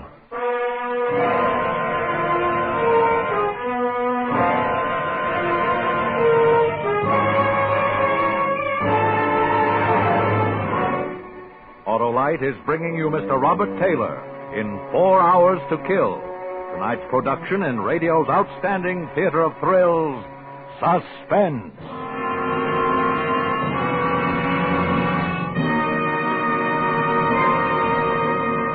See here, Wilcox, you must let me try again. Okay, Hamhock, you're on. Something from Richard, perhaps. I was great as Richard III.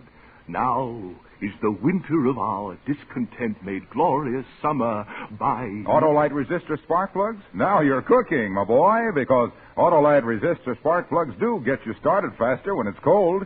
They let your engine idle smoother, run better on leaner gas mixtures, actually save you gas. The quality of mercy is not strained. And neither is the quality of Autolite resistor spark plugs. With their exclusive built-in 10,000 ohm Autolite resistor, Autolite resistor spark plugs give 200% longer electrode life. Reduce spark plug interference with radio and television. Is this a dagger which I see before me? Could be. And the answer to your visibility problems, chum, is Autolite Bullseye Seal Beam Headlight. A horse, my kingdom. For a horse? Oh, you'll never feel that way, pal, if your car's equipped with wide-gap Autolite resistor spark plugs. So see your friendly Autolite dealer and have him install a set of those wide-gap Autolite resistor spark plugs in your car. Remember, you're always right with Autolite. And now Autolite brings back to our Hollywood soundstage our star Robert Taylor in 4 Hours to Kill, a tale well calculated to keep you in suspense. I started across town toward Fifth Avenue, walking slowly, letting the cold night air work on my face. By now, the call was into headquarters, and a prowl car was on the way. In a half hour, the homicide men would be there with the police photographers. By 9, the story would be into the morning papers. They'd be out around midnight. Walter was front page stuff. And that girl who'd heard it all on the phone, she'd be able to read the headlines. And once she added it up, I was through. I had 4 hours to find it.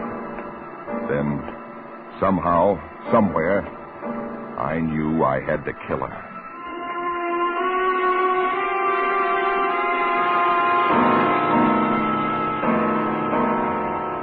I found a phone booth in a Fifth Avenue drugstore and took out the memo book. He'd scribbled first names and phone numbers on 4 or 5 pages. The rest of it was blank. No addresses, nothing else to go on. About a dozen of them belonged to women. So I started on number 1. Anna Lee had a Murray Hill number.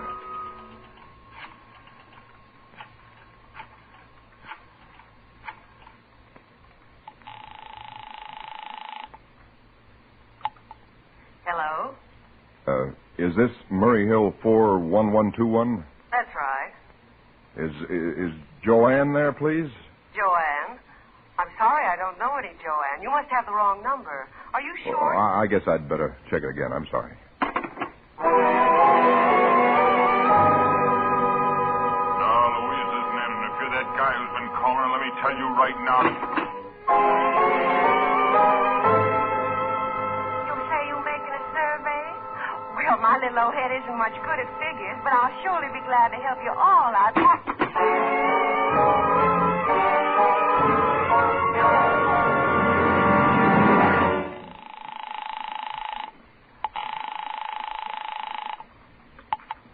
Hello.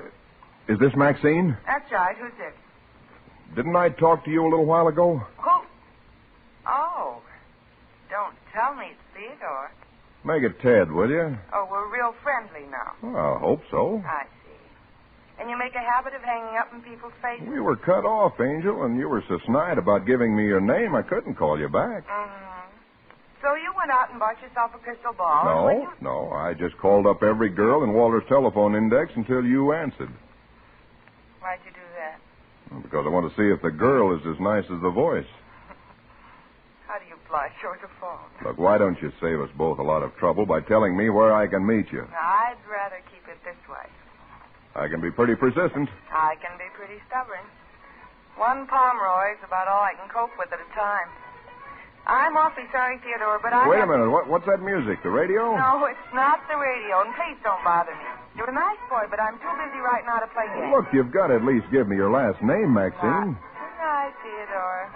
Some other time. But wait. I'm sorry, pal. You forced me to do this. Maxine, wait a minute. Yeah, but...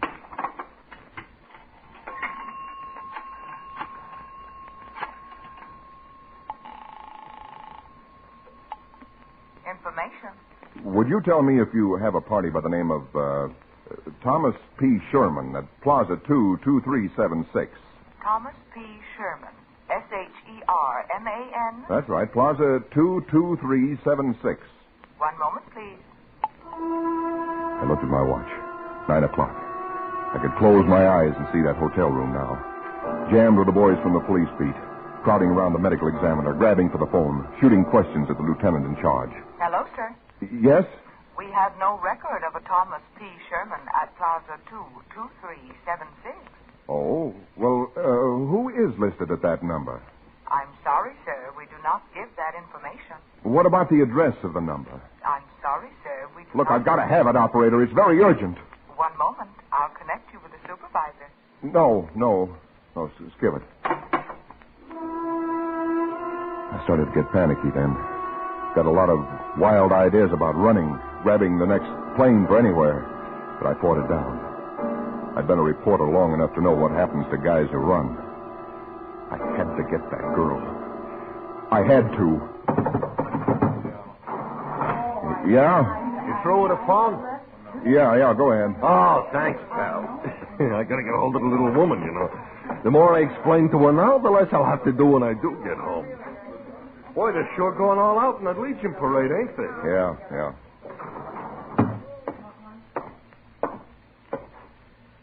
Parade?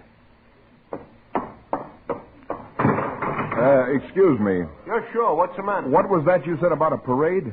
Legion parade coming up Fifth Avenue. Crosstown traffic is tied up for 2 hours. Coming by here? Yeah, the band is down the street now. Band? That's what I heard. Huh? Nothing. Thanks a lot.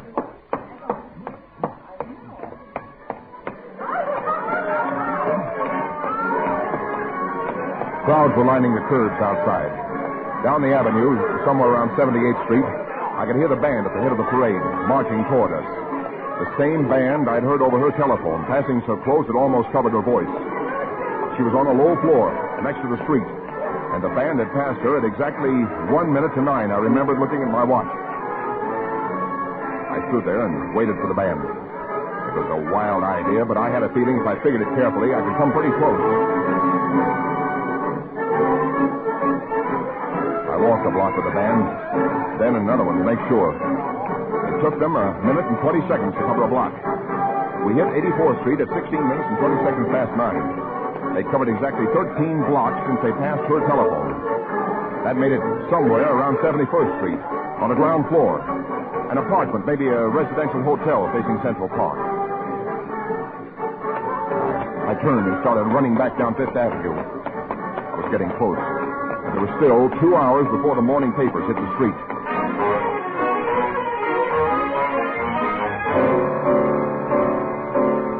In the next hour and a half, I checked Fifth Avenue for 2 blocks on either side of 71st, going over nameplates and apartment doorways. There were 2 Maxines. I talked to one on the house phone. She must have been 70. And met the other one face to face, a hatchet-faced character who didn't appreciate being gotten out of bed by a drunk who had the wrong apartment. That left only one possibility. A residential hotel in the middle of the block. I decided I'd try calling her again. Walked past the cigar stand in the lobby to a row of phone booths at the rear. It was 10 minutes to 11. Time was running out.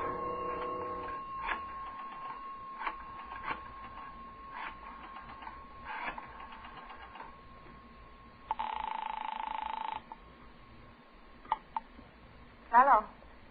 Hello, Maxine? Here we go again. What is it this time, Theodore? Well, I'm still trying to wear you down. Because you like my voice. Right. You think I'm charming. Practically irresistible. Right. And another thing. What? I think you live in the Grayson Arms on 5th Avenue. Wrong. I live on the other side of town. Wait now. Be honest with me, Angel. Hold it a second, will you? She was lying. She knew what it was all about and was playing with me. The panic came back. I looked across the marble floor of the lobby toward the cigar stand. A customer was standing there. A girl had appeared behind the counter to wait on him. Then he left and another guy came in. My heart stopped. It was the distributor with a bundle of morning papers. Hi, Eddie. Hiya. About ready to fool? Mm-hmm. Leave them on the counter. Okay. Night. Night. My mind was paralyzed. It didn't sink in. Not even when I saw the girl turn away and pick up the phone. Now, let's see. Where were we, Theodore? Now, you were stringing me along about living on the other side of town. Listen, Maxine, you've got to... Hello? Ted, are you there? Yeah. Sorry. Maxine, have you got the time? Oh, just a second. I saw the girl put down the phone, hold her watch up toward the light. 5 to 11. When are you through work? Right now. Wait. How'd you know I was working? Stay put for a minute and I'll tell you. Ted. Ted, what do you mean, stay put a minute? Hello. I'll be right with you, sir. Hang on, Ted. Yes, sir. Package of those, huh? Yes, sir. $18.25. Thanks. Anything else? That's up to you. Oh, now look. Wait a minute. I told you I was a persistent type. Why? You're Ted. Disappointed? Oh, not exactly. How did you I find was calling from the booth over there. But how did you find this place? My crystal ball. Oh, you ought to get yourself a booth at the county fair. You'd make a fortune. It's only a sideline. Do you really live across town? Worst-looking brownstone on 75th. But it's home. Good, then I can walk you home. Walter won't like this. He won't mind. Okay, Theodore, I'm whipped. Let me lock up and get my things. I'll be with you in a minute. I waited while she shut things down, threw a tweed coat over her shoulders, put a blue felt hat with a feather in it on the back of her head. Her face matched the voice. Dark hair, wide-set blue eyes with laugh wrinkles at the corners. I wasn't thinking about that then. I was thinking what a break it was she lived across town on the other side of Central Park. Ted? Huh? Mind if I mention something? No, go ahead. We're going the wrong way. Main path across the park's down there. Yeah, I know. I just don't want to meet any cops. The park's closed after nightfall, you know. You don't mind? No? I don't mind. At the last minute, she grabbed a paper off the pile, folded it, and stuck it in her pocket without looking at it. We turned into a dark byway. She moved closer and took my arm. The paper pressed against me like a hot branding iron in my side. My heart was pounding now. There was a choking lump in my throat. I hardly dared to talk. I'm sorry I gave you such a bad time tonight, Ted. Forget it. I guess I thought you'd be different. More like your brother. Why are we stopping? Why did you do it? What do you mean? You can let your hair down. Walter can't hear us. Why did I do what? You mean you do this every night? Huh? Call up strange women, tell them you've fallen in love with their voices? Oh. Well, let's not talk about that now. I don't get it. Look, I'll tell you later. Never mind. I just thought it was worth mentioning. Guess I was wrong. Night, Ted. I can make it the rest of the way alone. No, wait. I mean it. Let go of me. Quiet, Maxine. It's a cop. You'll hear us. I don't care. Hey! Anyone up there?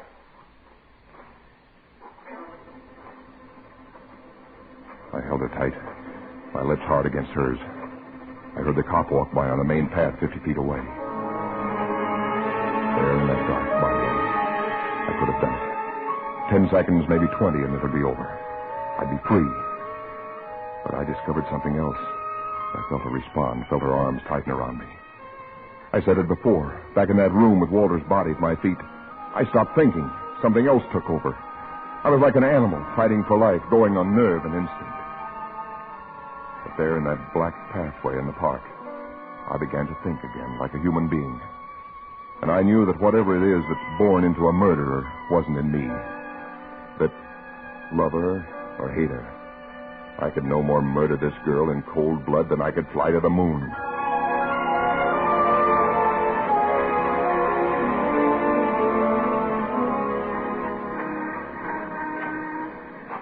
Well, here's the 8th Avenue entrance. Yeah.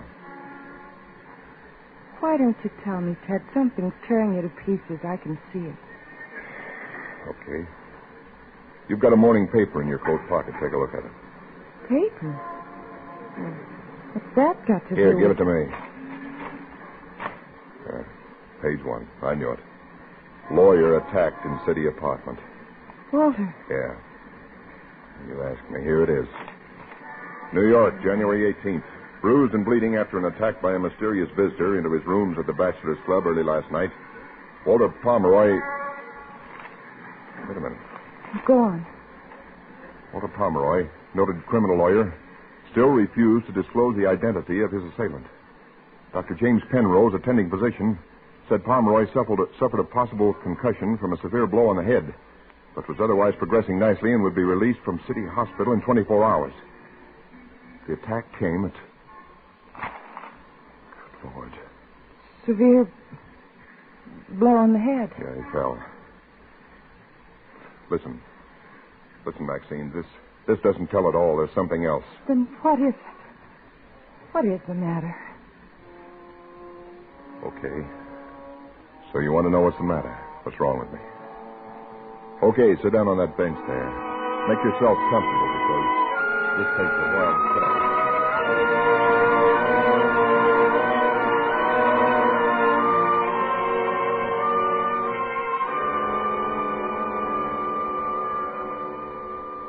And that's it.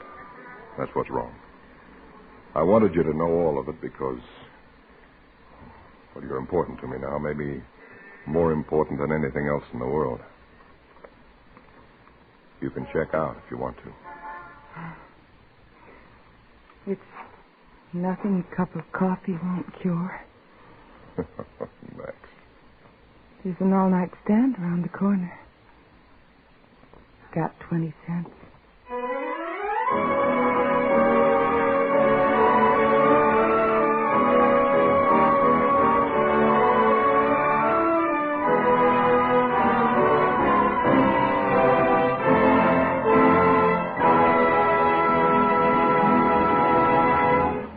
Suspense, presented by Autolite. Tonight's star, Robert Taylor. Ah, Wilcox, shall we do another sterling performance? I believe we rate at least 10 curtain calls. Ham hock, old boy, if you think we're good, just wait till you try Autolite resistor spark plugs. They're the unbeatable performers of the spark plug field. And they're only one of more than 400 products made by Autolite for cars, trucks, planes, and boats in 28 plants coast to coast. These include complete electrical systems used as original equipment in many makes of America's finest cars. Batteries, spark plugs, generators, coils, distributors, starting motors, and bullseye seal beam headlights. All engineered to fit together perfectly, work together perfectly because they're a perfect team. So don't accept electrical parts supposed to be as good. Ask for and insist on Autolite original factory parts at your neighborhood service station, car dealer, garage, or repair shop. Remember, you're always right with Autolite.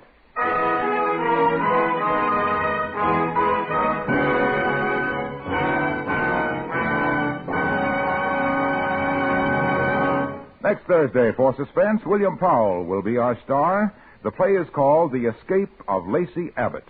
And it is, as we say, a tale well calculated to keep you in suspense.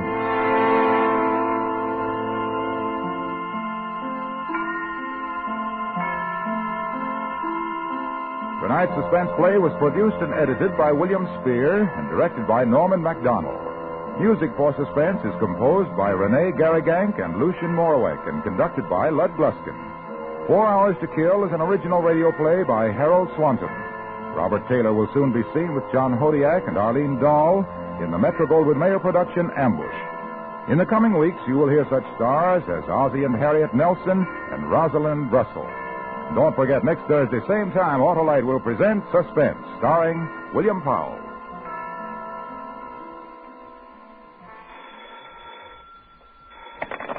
You can buy Autolite resistor or regular spark plugs, Autolite stay-full batteries, Autolite electrical parts at your neighborhood Autolite dealers. Switch to Autolite. Good night. 1,600,000 men still wear the uniform of the Army, Navy, Marines, and Air Force. It's good to know that the USO extends them a friendly welcome no matter where they are stationed. This is CBS, the Columbia Broadcasting System.